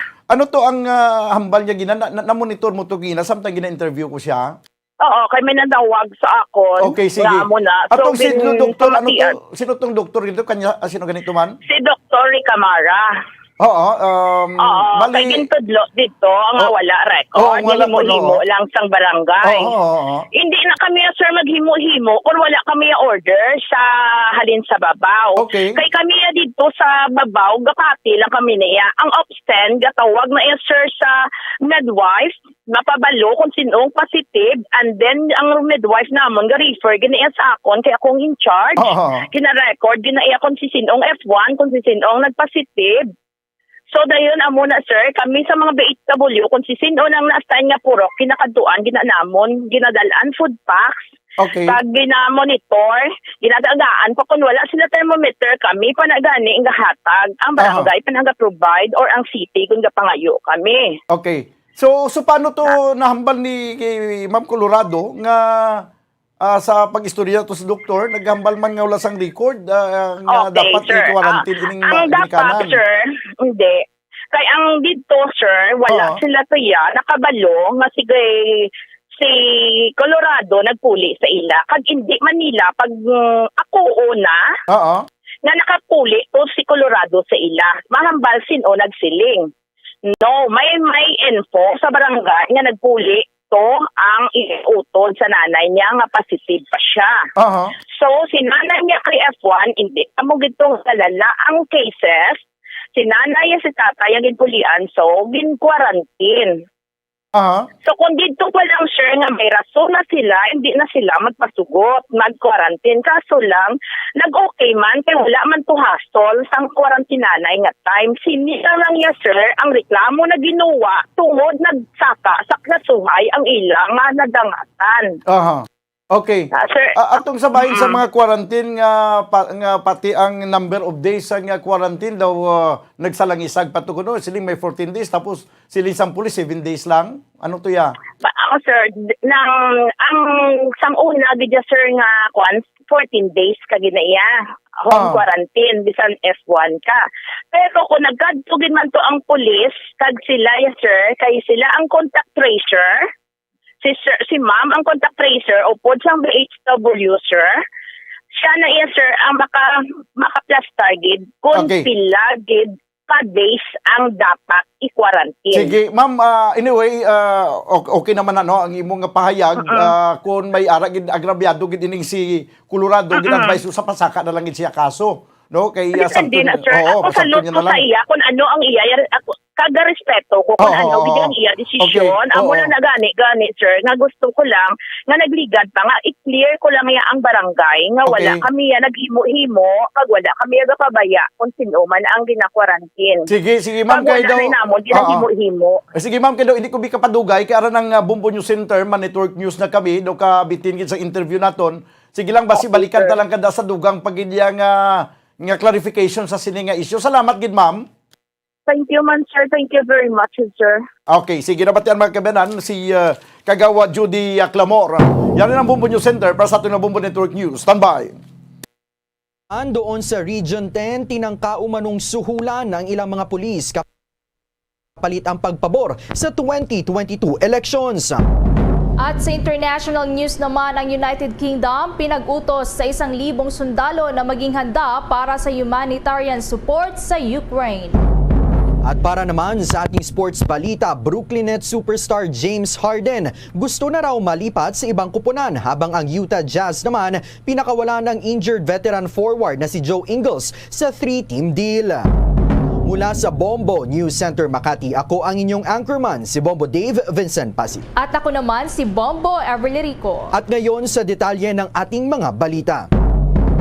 Mga kabombo at ka-Star Nation, lalo pang dumami ang bilang ng mga Pilipinong nawala ng trabaho noong December 2021 sa kabila ng pagluluwagyan ng quarantine restrictions noong mga panahon na iyon, ayon po sa ulat ng Philippine Statistics Authority. Sinabi ni PSA Chief at National Statistician Claire Dennis Mapa na ang bilang ng mga unemployed adults iyong edad 15 pataas noong December 2021 ay pumalo sa 3.27 million. Ang bilang na ito ay katumbas ng 6.6% na unemployment rate. Mas mataas ito ng bahagya kung ikukumpara naman sa naiulat na 3.16 million na mga unemployed na mga Pilipino o yung unemployment rate na katumbas ng 6.5% noong November 2021. Samantala, ang bilang naman ng mga underemployed noong December ay pumalo sa 8.81 million, mas kakaunti ng bagya kung ikukumpara sa 7.62 million noong November 2021. Kabilang sa mga industriya na nagdagdag ng trabaho para sa mga Pilipino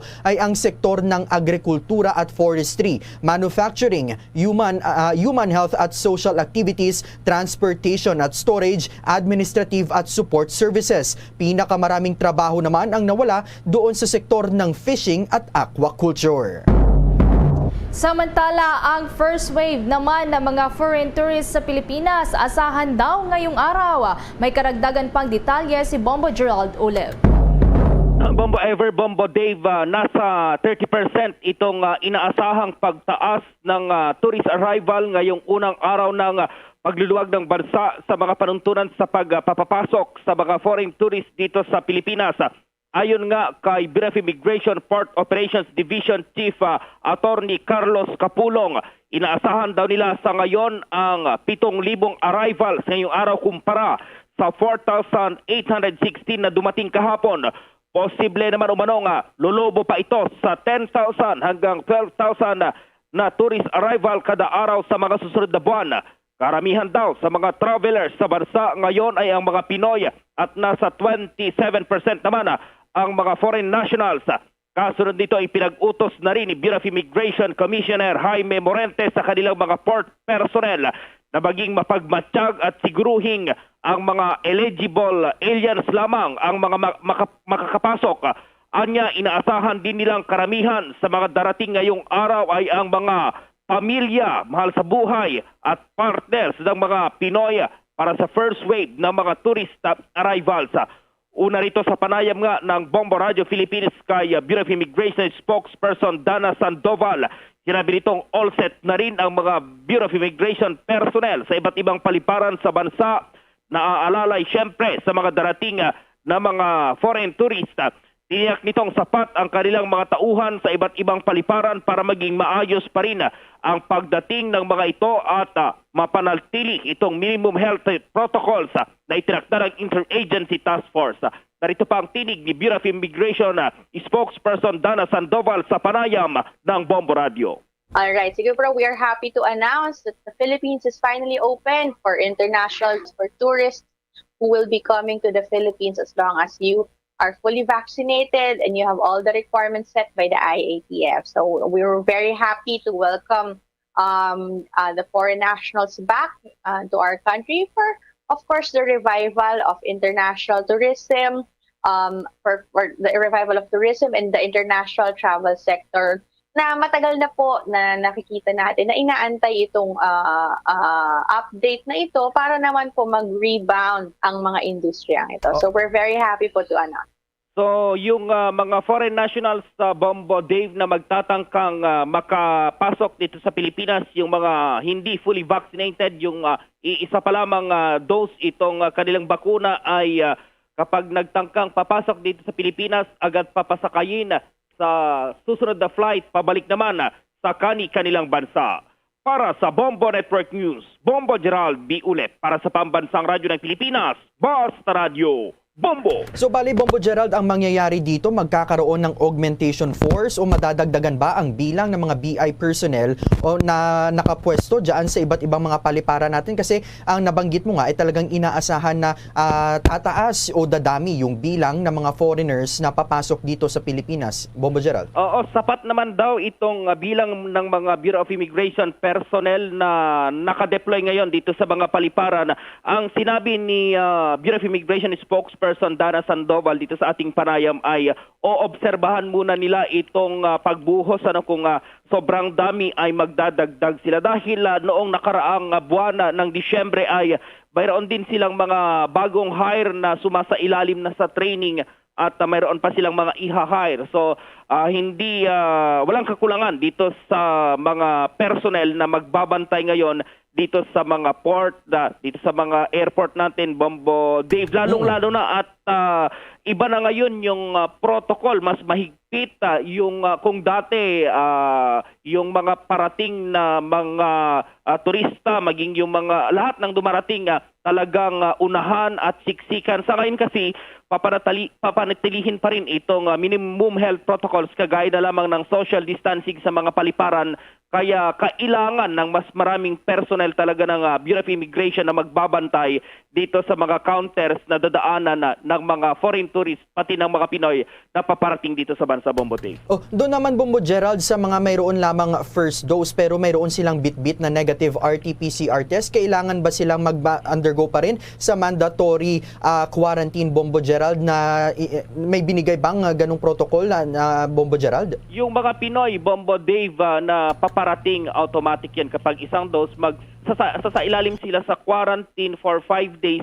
Pagkatapos ng 5 days, RT-PCR test sila. Kung negatibo, ay papauwiin sila at mag-self-quarantine ng 5 araw sa kanilang mga bahay. At dito sa mga foreign tourist, mahigpit yung direktiba ng Interagency Task Force na kapag unang dose lang niyang mga yan, ay agad pababalikin doon sa kanilang pinanggalingang bansa, Bombo Dave. Doon naman sa mga machines na ginagamit dyan, Bombo Gerald, ng Bureau of Immigration na dinadaanan ng mga pumapasok na mga foreigners, pati na rin ng mga Pilipinong ibang nanggaling sa ibang mga bansa, nagkaroon ba ng pagdadagdag sa mga machines na ito o kaparehas lang din yung bilang sa mga nakalipas na taon at ganun din ba yung magiging sistema sa kasalukuyan, Bombo Gerald? Oo, pareho lang, Bombo Dave. Ang kanila lang pabibilisin ngayon yung talagang pag-asikaso dito sa mga foreign nationals na nasa airport na yung magtuturo kung saan yung exit, kung nasaan yung entrance para mas mabilis, hindi kagaya dati na talagang kanya-kanya siksikan. Ngayon talaga ang ginagawa dito sa mga paliparan na napaka-ayos talaga para syempre mapanatili pa rin yung mga health protocols na itinakda ng ating pamahalaan, lalong-lalo na aasahan yung sinasabi ni ng Bureau of Immigration nasa 30%. So marami-rami yung madaragdag ngayong araw. Unang araw yan ng pagpapapasok sa mga foreign tourists dito sa ating bansa na mas maluwag na yung restrictions sa Bombo Dave. Okay, with that, maraming salamat, Bombo Gerald Ulepa. Samantala, mga kabombo at ka-Star Nation, nagsumite naman ng petisyon sa COMELEC ang ilan pang mga political parties para hilingin na rin na pahintulutan na rin ang selfies sa mga campaign rallies. Ayon po yan sa Department of Interior and Local Government o DILG. Ayon nga po kay DILG spokesperson Jonathan Malaya, hinihintay pa nila ang desisyon ng poll body hinggil sa mga petisyon na ito. Pero habang wala pa yung naturang desisyon, sinabi ni Malaya na mahigpit namang nakabantay ang Department of Interior and Local Government sa implementation ng mga health protocols sa mga campaign rallies. Sa ilalim ng Section 14 ng COMELEC Resolution number 10372, kabilang sa mga ipinagbabawal na mga aktibidad sa in-person campaigns ay ang pagkuha ng selfies at iba pang mga kaparehong aktibidad na mangangailangan ng pagtabi ng husto ng mga kandidato at kanilang mga kasamahan pati na rin ng publiko. Parusa na pagkakabilanggo ng hindi bababa sa 1 taon pero hindi naman lalagpas ng 6 na taon ang sinumang magkakaroon ng election offense. Sa ilalim po yan ng Section 264 ng Omnibus Election Code. Ang guilty party ay hindi na rin papahintulutan na makahawak ng anumang posisyon sa pamahalaan at tatanggalan din ng karapatan na bumoto. Ang political party naman na mapapatunayang guilty sa election offense ay pagmumultahin ng hindi bababa sa 10,000 piso. Samantala, sa iba pang mga balita, ang Malacanang naman ipinauubaya na sa Commission on Election ang pag-assess ng mga posibleng paglabag sa health protocols ng mga kandidato sa unang araw ng pangangampanya. May karagdagan pang detalye si Bombo Raymond Tinaza. Bombo Ever, Bombo Dave, nasa jurisdiction na ng Commission on Elections o COMELEC ang pagbibigay ng assessment kaugnay sa kung nasunod ba o hindi ang health protocols sa unang araw ng campaign period. Ayon kay Acting President Spokesman Carlo Nograles, election-related aniya ang mga kaganapan sa mga campaign events. Kaya nasa jurisdiction na ng COMELEC ang pagtukoy kung nagkaroon ng paglabag sa minimum public health standards ang mga aktibidad na isinagawa ng mga kandidato. Igin Nograles, pagdating sa enforcement ng mga protocols and guidelines laban sa COVID-19 ngayong panahon ng pangampanya ay trabaho na ito ng komisyon. Ibig sabihin ay may naging kung may paglabag sa mga guidelines and protocols ang isang kandidato o kanilang mga supporters, nasa kapangyarihan na ng COMELEC ang pagpataw sa kanila ng kaukulang parusa. Paglinaw pa ni Nograles na ang nasa ilalim niya ng jurisdiction ng IATF ay ang mga non-election related activities lamang. Para sa Bombo Network News, Bombo Raymond Tinaza nagulat para sa pambansang radyo ng Pilipinas, Basta Radyo, Bombo! Sa kaugnay ng mga balita, mga kabombo at ka-Star Nation, ang kontradaya naman na isang election watchdog ay umaapila sa publiko na maging mapagmatsyag laban sa mga umano'y nangyayaring election fraud. Yan at iba pang balita sa ating pagpapatuloy. Dunkin Delivery po! Dunkin Delivery po! Dunkin Delivery po! Dunkin Delivery po! Yes, may Dunkin Coffee! May Dunkin Coffee! May Dunkin Coffee! May Dunkin Coffee! Ganyan ang Dunkin D Coffee Box! 4 cups agad of signature Dunkin Hot or Iced Coffee, Hot Choco or Hot Choco Java in one grab-and-go carton. Bukas, Choco Java naman! Choco Java naman! Choco Java naman! Choco Java naman! Para 4 cups agad, Dunkin D Coffee Box! At ngayon, sa pagpapatuloy ng iba pang pangunahing mga balita. Sapat naman na safety protocols tiniyak ng mga airline companies sa airport sa pagdating ng mga unang batch ng mga dayuhang turista na hindi nadadaan sa mandatoryong quarantine. Kaugnay niyan, may buong detalye si Bombo Dennis Hamito. Biglang sinalubong ng mga tauhan ng palipara ng pagdating ng mga dayuhang turista ngayong araw. Present din sa naturang mga lugar ang mga opisyal at kinatawan ng CAAP, NIA at iba pang tanggapan na may kinalaman sa airport operation. Ayon kay PAL spokesperson Chelo Villaluna, balik na sila sa 33 international at 27 domestic destinations ngayong araw. Ganito rin ang ibang airline companies tulad ng Cebu Pacific at AirAsia. Bilang pagluluwag, hindi na nga dadaan sa quarantine ang mga darating na turista, lalo na kung ito'y galing sa mga low-risk areas. Aminado naman si Villaluna na hindi naman may babalik agad-agad ang dating sigla ng international travels, ngunit mainam na umano ito bilang simula ng new normal. Apila naman ng Department of Tourism, tulungan sana ng publiko ang kanilang tanggapan sa pag-promote ng turismo, kakibat na rin ang pag-iingat at pangangalaga sa ating mga lugar na pinapasyalan at paboritong destinasyon ng mga dayuhan. Para sa Bombo Network News, Bombo Dennis Hamito nag-uulat para sa Pambansang Radyo ng Pilipinas, Basta Radyo, Bombo! Bombo Dennis, nabanggit kanina ni Bombo Gerald na inaasahan nga daw na mas marami yung foreign tourist arrivals na simula ngayong araw. Ano naman yung magiging diskarte ng mga airline companies para ma-accommodate yung mas dagdag na bilang ng mga foreign tourist na ito, mga Bombo Dennis? Sabi ng mga airline companies, Bombo Dave, nakahanda silang mag-allocate ng karagdagang mga eroplano kung talagang tataas ng husto yung demand o yung pagdating ng mga turista. Sa ngayon ay assessment period muna, Bombo Dave. Mamaya ay muli silang magpupulong para i-assess yung unang araw ng paglipad ng mga turista papasok dito sa ating bansa. And then i-assess din nila yan after a week para makita kung ano yung trend, kung kinakailangan na magdagdag ng mga flights, ay gagawin niya na Bombo Dave sa mga susunod na araw. Okay, with that, maraming salamat Bombo Dennis Hamito. Mga kabombo at ka-Star Nation, pasok na sa low-risk classification ang National Capital Region o NCR, pati na rin ang probinsya ng Quezon hanggang kahapon po yan, Pebrero 9.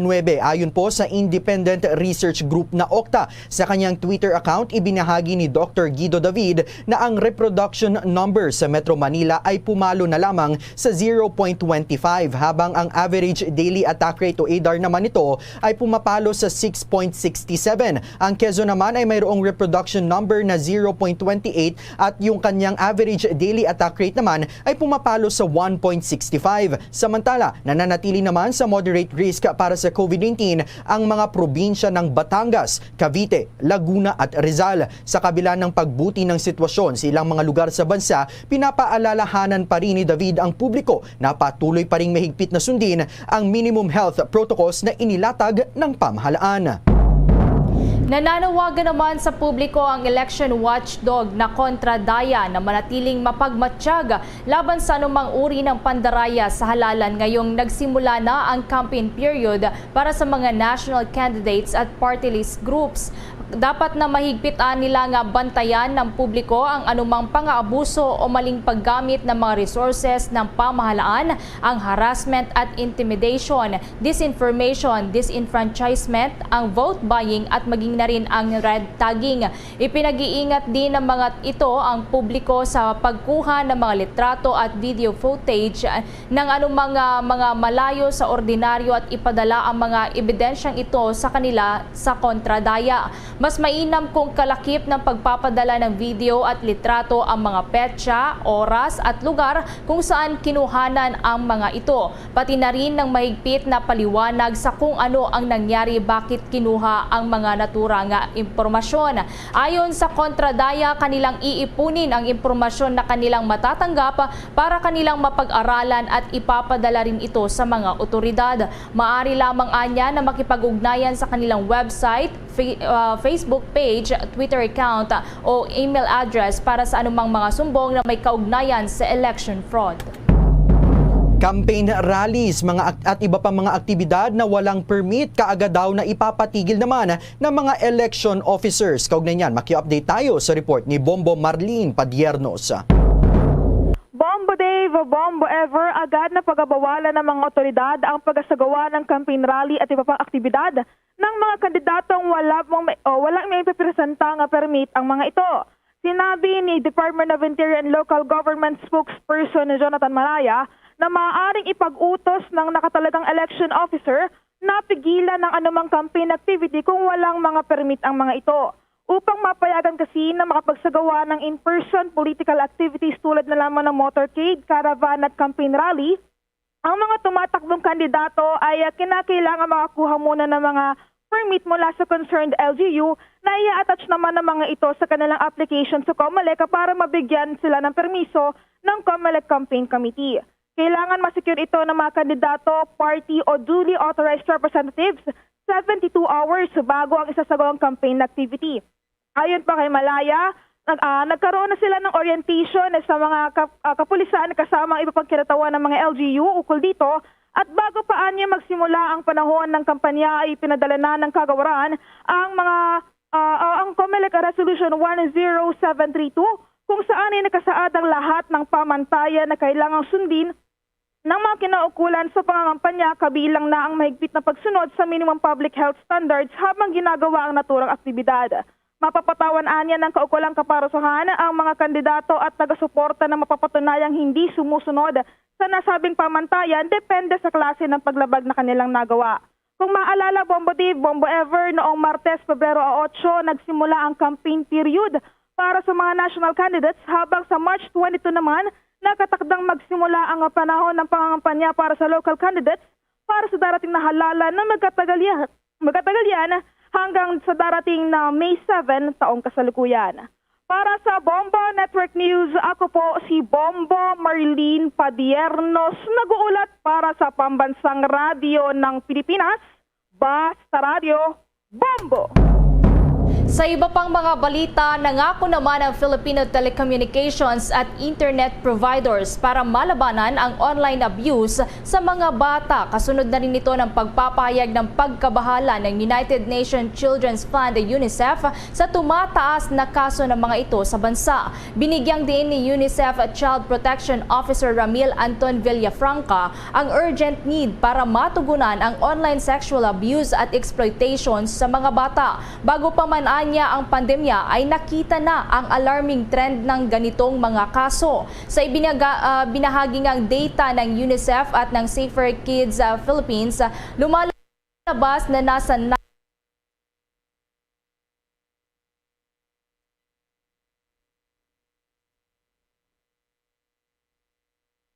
90% ng mga batang Pilipino ang may access sa internet, kung saan 59% ang walang supervision, habang nasa 48% naman ang naniniwalang wala silang sapat na proteksyon online. Ipinapakita din ng datos na 18% ng mga bata ang nakaranas ng online ng unwanted sexual. Karamihan sa mga kasong ito ay sangkot ang kanilang mga miyembro ng pamilya, gaya na lamang ng mga magulang o nakababatang kapatid. Sa kabuuan, 1 sa 10 mga bata ang nananatiling vulnerable, kung saan parehong nakakaranas ng panganib ng pang-abuso ang mga minor de edad na kababaihan at kalalakihan.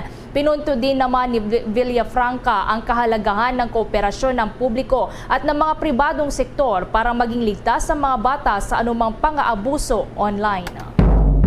At ang balitang ito ay hatid sa inyo ng Dunkin Donuts, ang pasalubong ng bayan. Samantala mga kabombo at ka-Star Nation, para naman po sa mga balita sa probinsya, politiko doon po sa Region 10 tinangka umanong suhulan ang ilang mga pulis kapalit ng pagpabor sa nalalapit na halalan. Maki-update tayo sa panayam ng Bombo Radio Cagayan de Oro.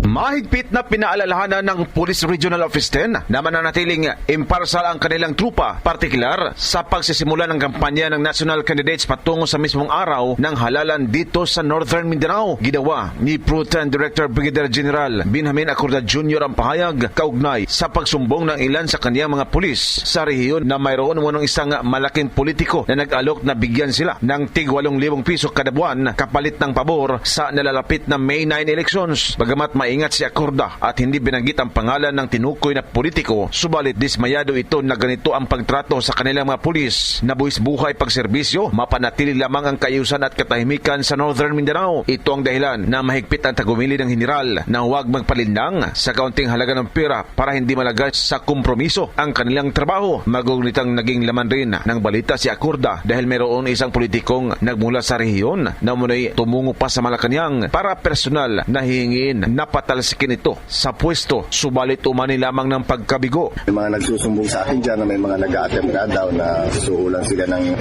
8,000 a month. Sabi ko sa kanila is don't accept that. So I appreciate naman natin kapulisan na nagsusumbong sila ng gano'n. And sana yung mga mamayan at saka mga ibang kandidato huwag nang i-attempt po yun kasi naniwala ko sa ating kapulisan ng Pro-Ten that they are all professionals. Mula Bombo Radio Cagayan de Oro, Bombo Junil Ukat nag-uulat para sa pambansang radyo ng Pilipinas, consistent for all number 1 sa Northern Mindanao, Basta Radio Bombo! Doon naman sa may Northern Samar, may nangyari pong inkwentro sa pagitan ng militar at NPA kung saan 2 minor de edad ang patay at may nadamay ding sibilyan. May detalye dyan ang Bombo Radio Tacloban. Patuloy ang ginagawang operasyon at investigasyon ng mga kapulisan at mga militar matapos ang nangyaring inkwentro laban sa mga rebelding grupo sa Barangay Rojas, Katubig, Northern Samar, kung saan 2 mga minor de edad ang napatay at sugatan ng isa pang sibilyan na nadamay lamang sa nasabing insidente. Sa ipinalabas na report ng 803rd Brigade, 2 mga rebelde rin di umano ang napatay sa nasabing inkwentro. Ayon kay Police Captain Noel Unay, ang Chief of Police ng Katubig Municipal Police Station, nagpapatrolya ang tropa ng 803rd Brigade nang magkaengkwentro nila ang nasabing grupo ng mga rebelde na pinaniniwala ang mga miyembro ng Front Committee 15 ng Sub-Regional Committee Arctic ng Eastern Visayas Regional Party Committee. Ayon pa sa report, habang nagpapatrolya ang mga sundalo sa nasabing lugar at may kinakausap na ilang mga sibilyan, ay bigla na lamang silang pinaputukan ng mga rebelding grupo. Sa nasabing engkwentro, 2 rebelde ang kanilang nabaril, ngunit nang makita nila ang ilang mga sibilyan na natamaan rin ng mga bala, ay agad nilang binigyan ng immediate first aid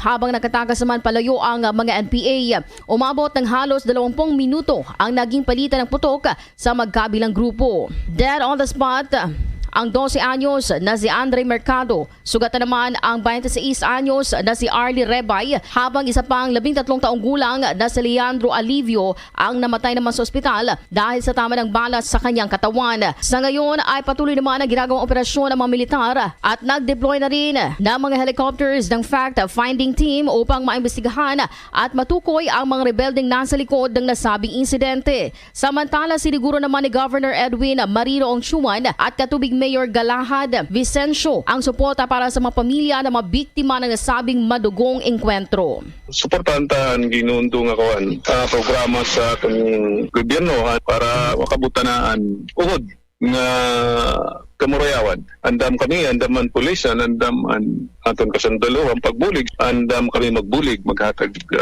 assistant. Ang bahagi ng pagpanayam ng Bombo Radio Tacloban kay Police Captain Noel Unay, ang Chief of Police ng Katubig Municipal Police Station. At yan ang balita sa Bombo Radio Tacloban, Bombo Entersenyo para sa Pambansang Radyo ng Pilipinas, ang #1 radio network in the country, Basta Radio, Bombo. Bombo International News. Pinagutos na ng United Kingdom sa 1,000 sundalo nito na maging handa sa posibilidad ng humanitarian crisis bunsod ng pagiging agresibo ng Russia. Ngayong araw nakatakdang bumisita si British Prime Minister Boris Johnson sa mga leader ng North Atlantic Treaty Organization o NATO at Poland. Magtutungo si Johnson sa may Brazil at Warsaw para manindigan sa prinsipyo ng NATO at talakayin din ang planong pagbibigay ng military support ng Britain habang nakadeploy ang mga sundalo ng Russia malapit sa border ng Ukraine. Muling binigyang diin ni Johnson na ang military incursion ng Russia sa Ukraine ay maaring magresulta ng malawakang forced displacement ng mga mamamayan sa border ng Europa na makakaapekto din sa mga bansang Poland at Lithuania. Nauna na ngang sinabi ng Britain na magpapadala ito ng karagdagang 350 na mga sundalo sa Poland, kasunod na rin ng 100 sundalo na ipinadala nito noong nakalipas na taon para makatulong sa mga migrant crisis na nangyayari naman sa border ng Belarus. Bombo Sports News. Lalo pang lumakas ngayon ang usap-usapan sa NBA na nais na rin kumawala sa Brooklyn Nets ang isa sa kanilang superstar at dating MVP na si James Harden. Sinasabing ayaw nang magpa-renew ng kontrata ni Harden at nais na maihabol siya sa pagtatapos ng trade deadline bukas. Ito ay taliwas sa naging pahayag naman ng coaching staff ng Brooklyn na ayaw daw ni Harden na umalis sa kanilang kupunan. Ayon sa ilang mga sources, posible raw na mabuo ang deal sa pagitan ng Brooklyn at Philadelphia 76ers para sa palitan sa isa pang kontrobersyal na basketball star na si Ben Simmons. Kung maaalala, mula nang magsimula ang bagong season ng NBA ay hindi na rin naglaro si Simmons bunsod ng pagnanais na makaalpas din sa Sixers. Samantala, pinakawalan naman ngayon ng Utah Jazz ang kanilang injured veteran forward na si Joe Ingles para sa 3-team deal upang makuha ang third-year guard ng si Nickeil Alexander-Walker. Nakuha ng Jazz si Alexander-Walker mula sa Trailblazers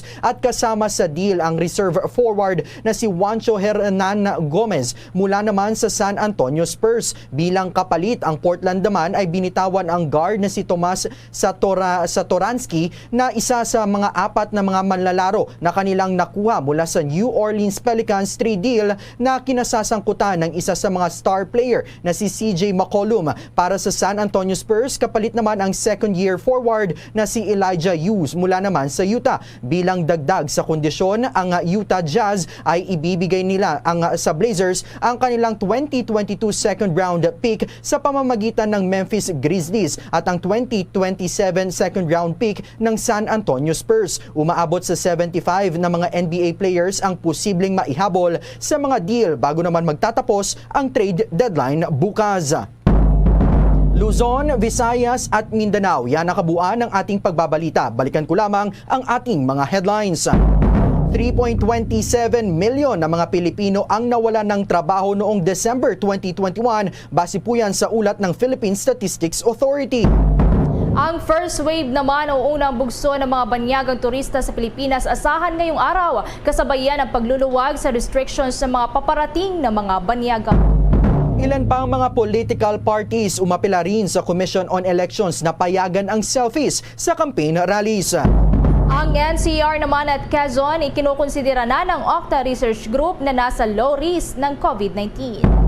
Politiko doon naman sa Region 10, tinangka umanong suhulan ang ilang mga pulis kapalit ang pagpabor sa 2022 national at local elections. At sa international news naman, ang UK pinag-utos sa 1,000 sundalo nito na maging handa para sa humanitarian support sa Ukraine.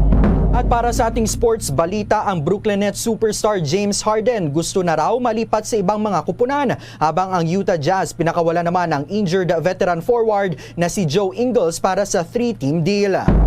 At live, nationwide, worldwide, mula sa Bombo News Center Makati, kami ang inyong mga tagapaghatid balita. Ako si Bombo Everly Rico. At ako naman si Bombo Dave Vincent Pasit para sa Pambansang Radyo ng Pilipinas. Basta radyo, Bombo!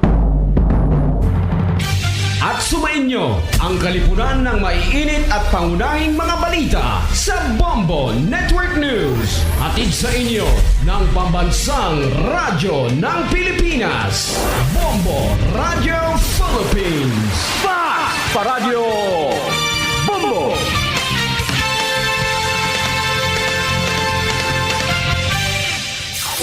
Limang dekada nang nagtataguyod ng katotohanan. 5 dekada nang nagtatanggol sa mga mamamayan. Patuloy na nagsasaliksik at mabilis maghatid ng mga balitang siksik at malaman. Patuloy na nangunguna sa mga issue, drama, promo at serbisyo publiko. Ito ang Bombo Radyo Bacolod, ang pambansang radyo ng Pilipinas. Radyo Bombo! Bombo Radyo Bacolod. Number 1! Radyo Bombo!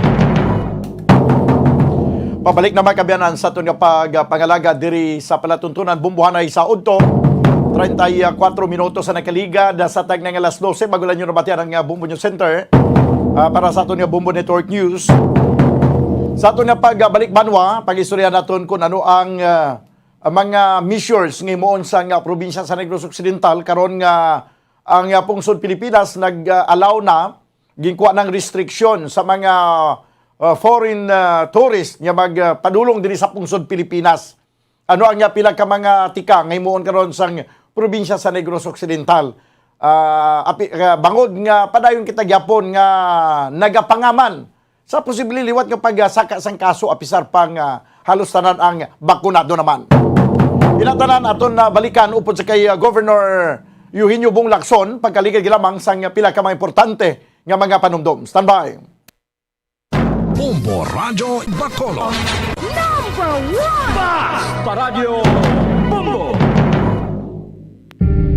Tips sagud malikawan ng insomnia.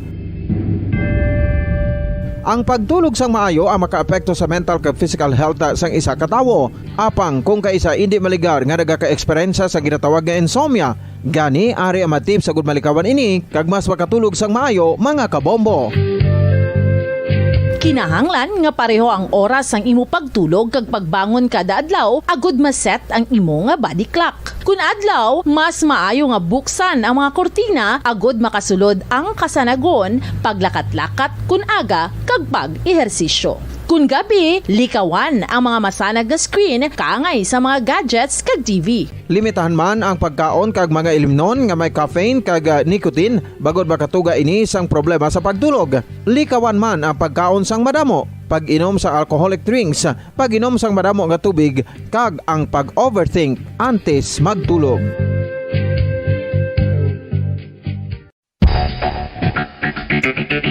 Ang husto nga paggamit sang earphones o kon headphones. Kalabanan sa karon, ilabi na sa mga pamatanon ang masaming nga nagagamit sang earphones o kon headphones sa tion sang nagausar sang gadgets. Apang, ano bala kalawig ang aton paggamit sang earphones kag headphones? Nakahibalo bala kamo mga kabombo nga ang tuman kalawig nga paggamit sini ang makatugas ang ear noise o kon acoustic trauma? May pila naman ka tips nga makabulig agud mahalungan naton ang aton dulunggan kag pamatinan. Dapat nga ipabilin nga yara lang sa 60% ang volume sang aton nga mga earphones o kon headphones. Likawan nga masobra sa 4-5 ka oras ang tayuyon nga paggamit sang earphones o kon headphones. Magtala na sang 15 minutos nga break matapos ang 1 ka oras sagud nga makapahuway ang aton palamatinan. Masami nga tinluan ang earphones o kon headphones kag mas maayo nga gamiton ang duha ka earpiece sang aton nga mga earphones.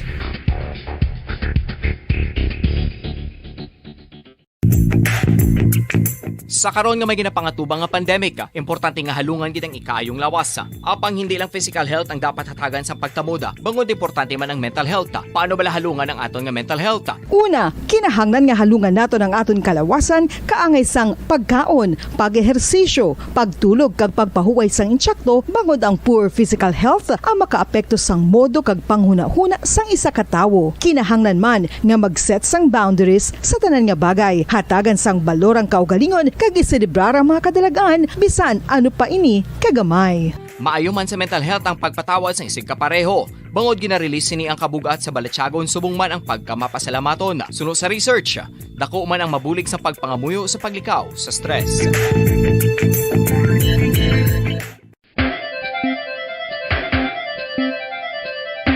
Ang talaba. Sino bala ang hindi maganahan magkaon sang talaba? Magluwas sa manamit sini nga sabor, ang talaba ang nagaunod man sa calories, protein, fat, vitamin D, thiamine, niacin, vitamin B12, iron, magnesium, phosphorus, zinc, copper, manganese kag selenium. Isa ini sa mga source ang high quality protein nga nagaunod sang siyam ka importante nga mga amino acids nga kinahanglan sang lawas sang tawo. Nagaunod man ini sa antioxidants nga maayo para sa atay. Apang ang pagkaon sang talaba ang mayara man sa mga risgo. Bangod nagaunod ini sa mataas nga amount sang zinc nga delikado sa kalawasan kon masobrahan. Ang pagkaon sini nga hilaw ang makatugaman sang bacterial infection kag makatuga sang diarrhea, pagsuka, hilanat kag iban pa nga seryoso nga kondisyon. Gani sa pagkaon sang talaba, kinahanglan hagan-hagan lang.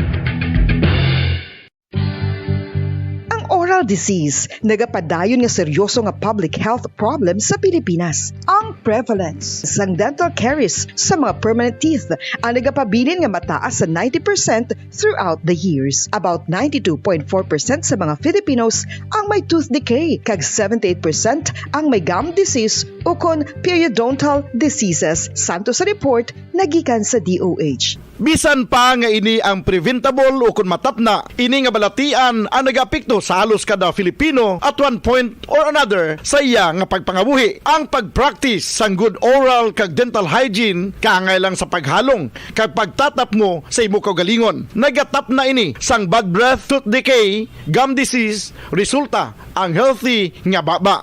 Ang healthy nga baba o kon mouth maayo nga indicator nga maayo man ang imo lawas. Gani halungan gid ang aton nga dental health.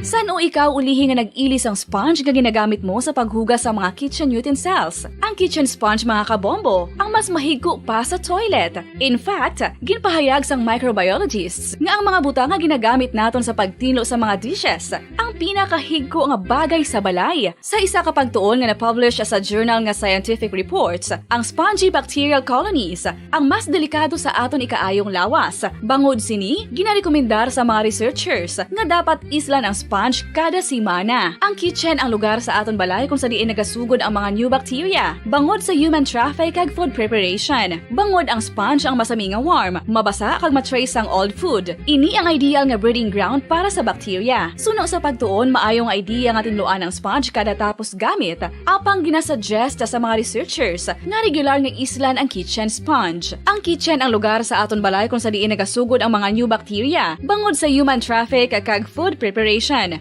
Bangod ang sponge ang masami nga warm, mabasa, kag may trace ang old food. Ini ang ideal nga breeding ground sa para sa bacteria. Suno sa pagtuon, maayo nga idea nga tinluan ang sponge kada tapos gamit, apang ginasuggest sa mga researchers nga regular nga islan ang kitchen sponge.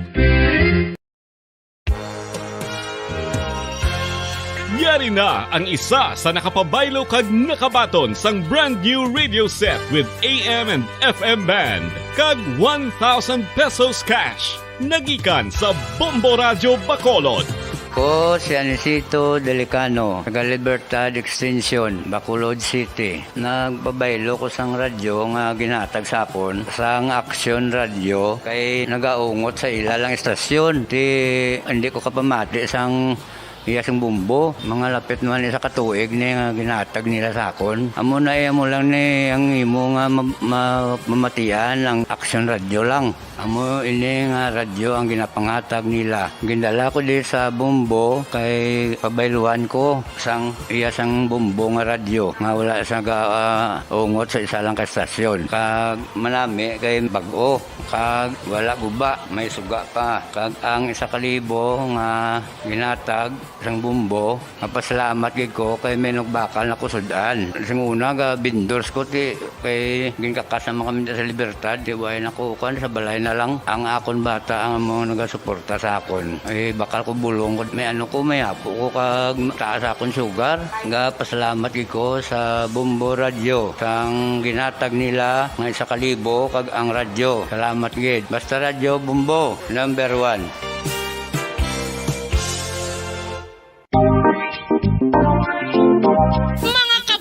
Nakahibalo-bala ka mo, naghampak na sa 3 million ang natapikan sang COVID-19 sa Pilipinas. Mataas sa gihapon ang active cases sa bugos nga pungsod. Kag 50 mil na ang mga nagtaliwan bangod sa sini nga virus. Hindi magkumpiyansa. Depensahi ang kaugalingon kag ang imo mahal sa kabuhi. Magpabakuna na batok sa COVID-19. Pahanumdom nagikan sa Bombo Radyo Bacolod. Basta Radyo Bombo! Mga kabombo, madamo gid ang pagkaon apang ano bala. Ang dapat himuon kung may matabo sang suspected foodborne illnesses. Kung may matabo nga suspected foodborne illnesses, dapat i-preserve ang mga ebidensya. Kung may bahin sang suspected food nga nabilin, taguon ini. Putson sang maayo kag ibutang sa freezer. Magpabulong sa gilayon. Kung ang sintomas nagapadayon o kung nagalala, gilayon nga magkadto sa doktor agod magpakonsulta. Hindi man magkalipat nga i-report ang insidente sa local health department. Mga pamaagi para mangin matinlo kag safe ang aton mga pagkaon. Ipabilin nga matinlo ang palibot. Isiparar ang hilaw sa naluto ng mga pagkaon. Lutuon sang maayo ang mga pagkaon nga dapat lutuon. Taguon ang mga pagkaon sa safe nga temperature. Depende sa kinahanglan sang klase sang pagkaon. Maggamit sang safe nga tubig kag raw materials.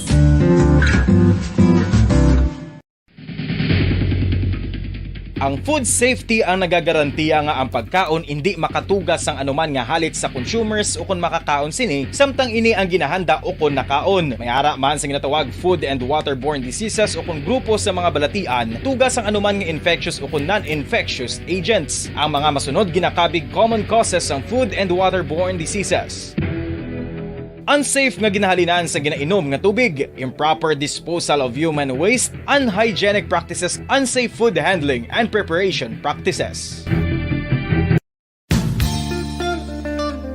Isa ka bala sa may hinuptanan nga ido, mangin responsable nga dog owner. Bilang nagapanag-iyas ang ido, siguraduhon nga ang mga ini ang regular nga nabakunahan batok sa rabies. Ipaidalom ini sa mandatory registration. Siguraduhon nga hindi ini manginlayaw o kon magsigilagaw o kon libot sa mga kalye o kon sa anuman nga mga public places. Imo man responsibilidad nga mapag-groom ang mga ini matagaan sa bastan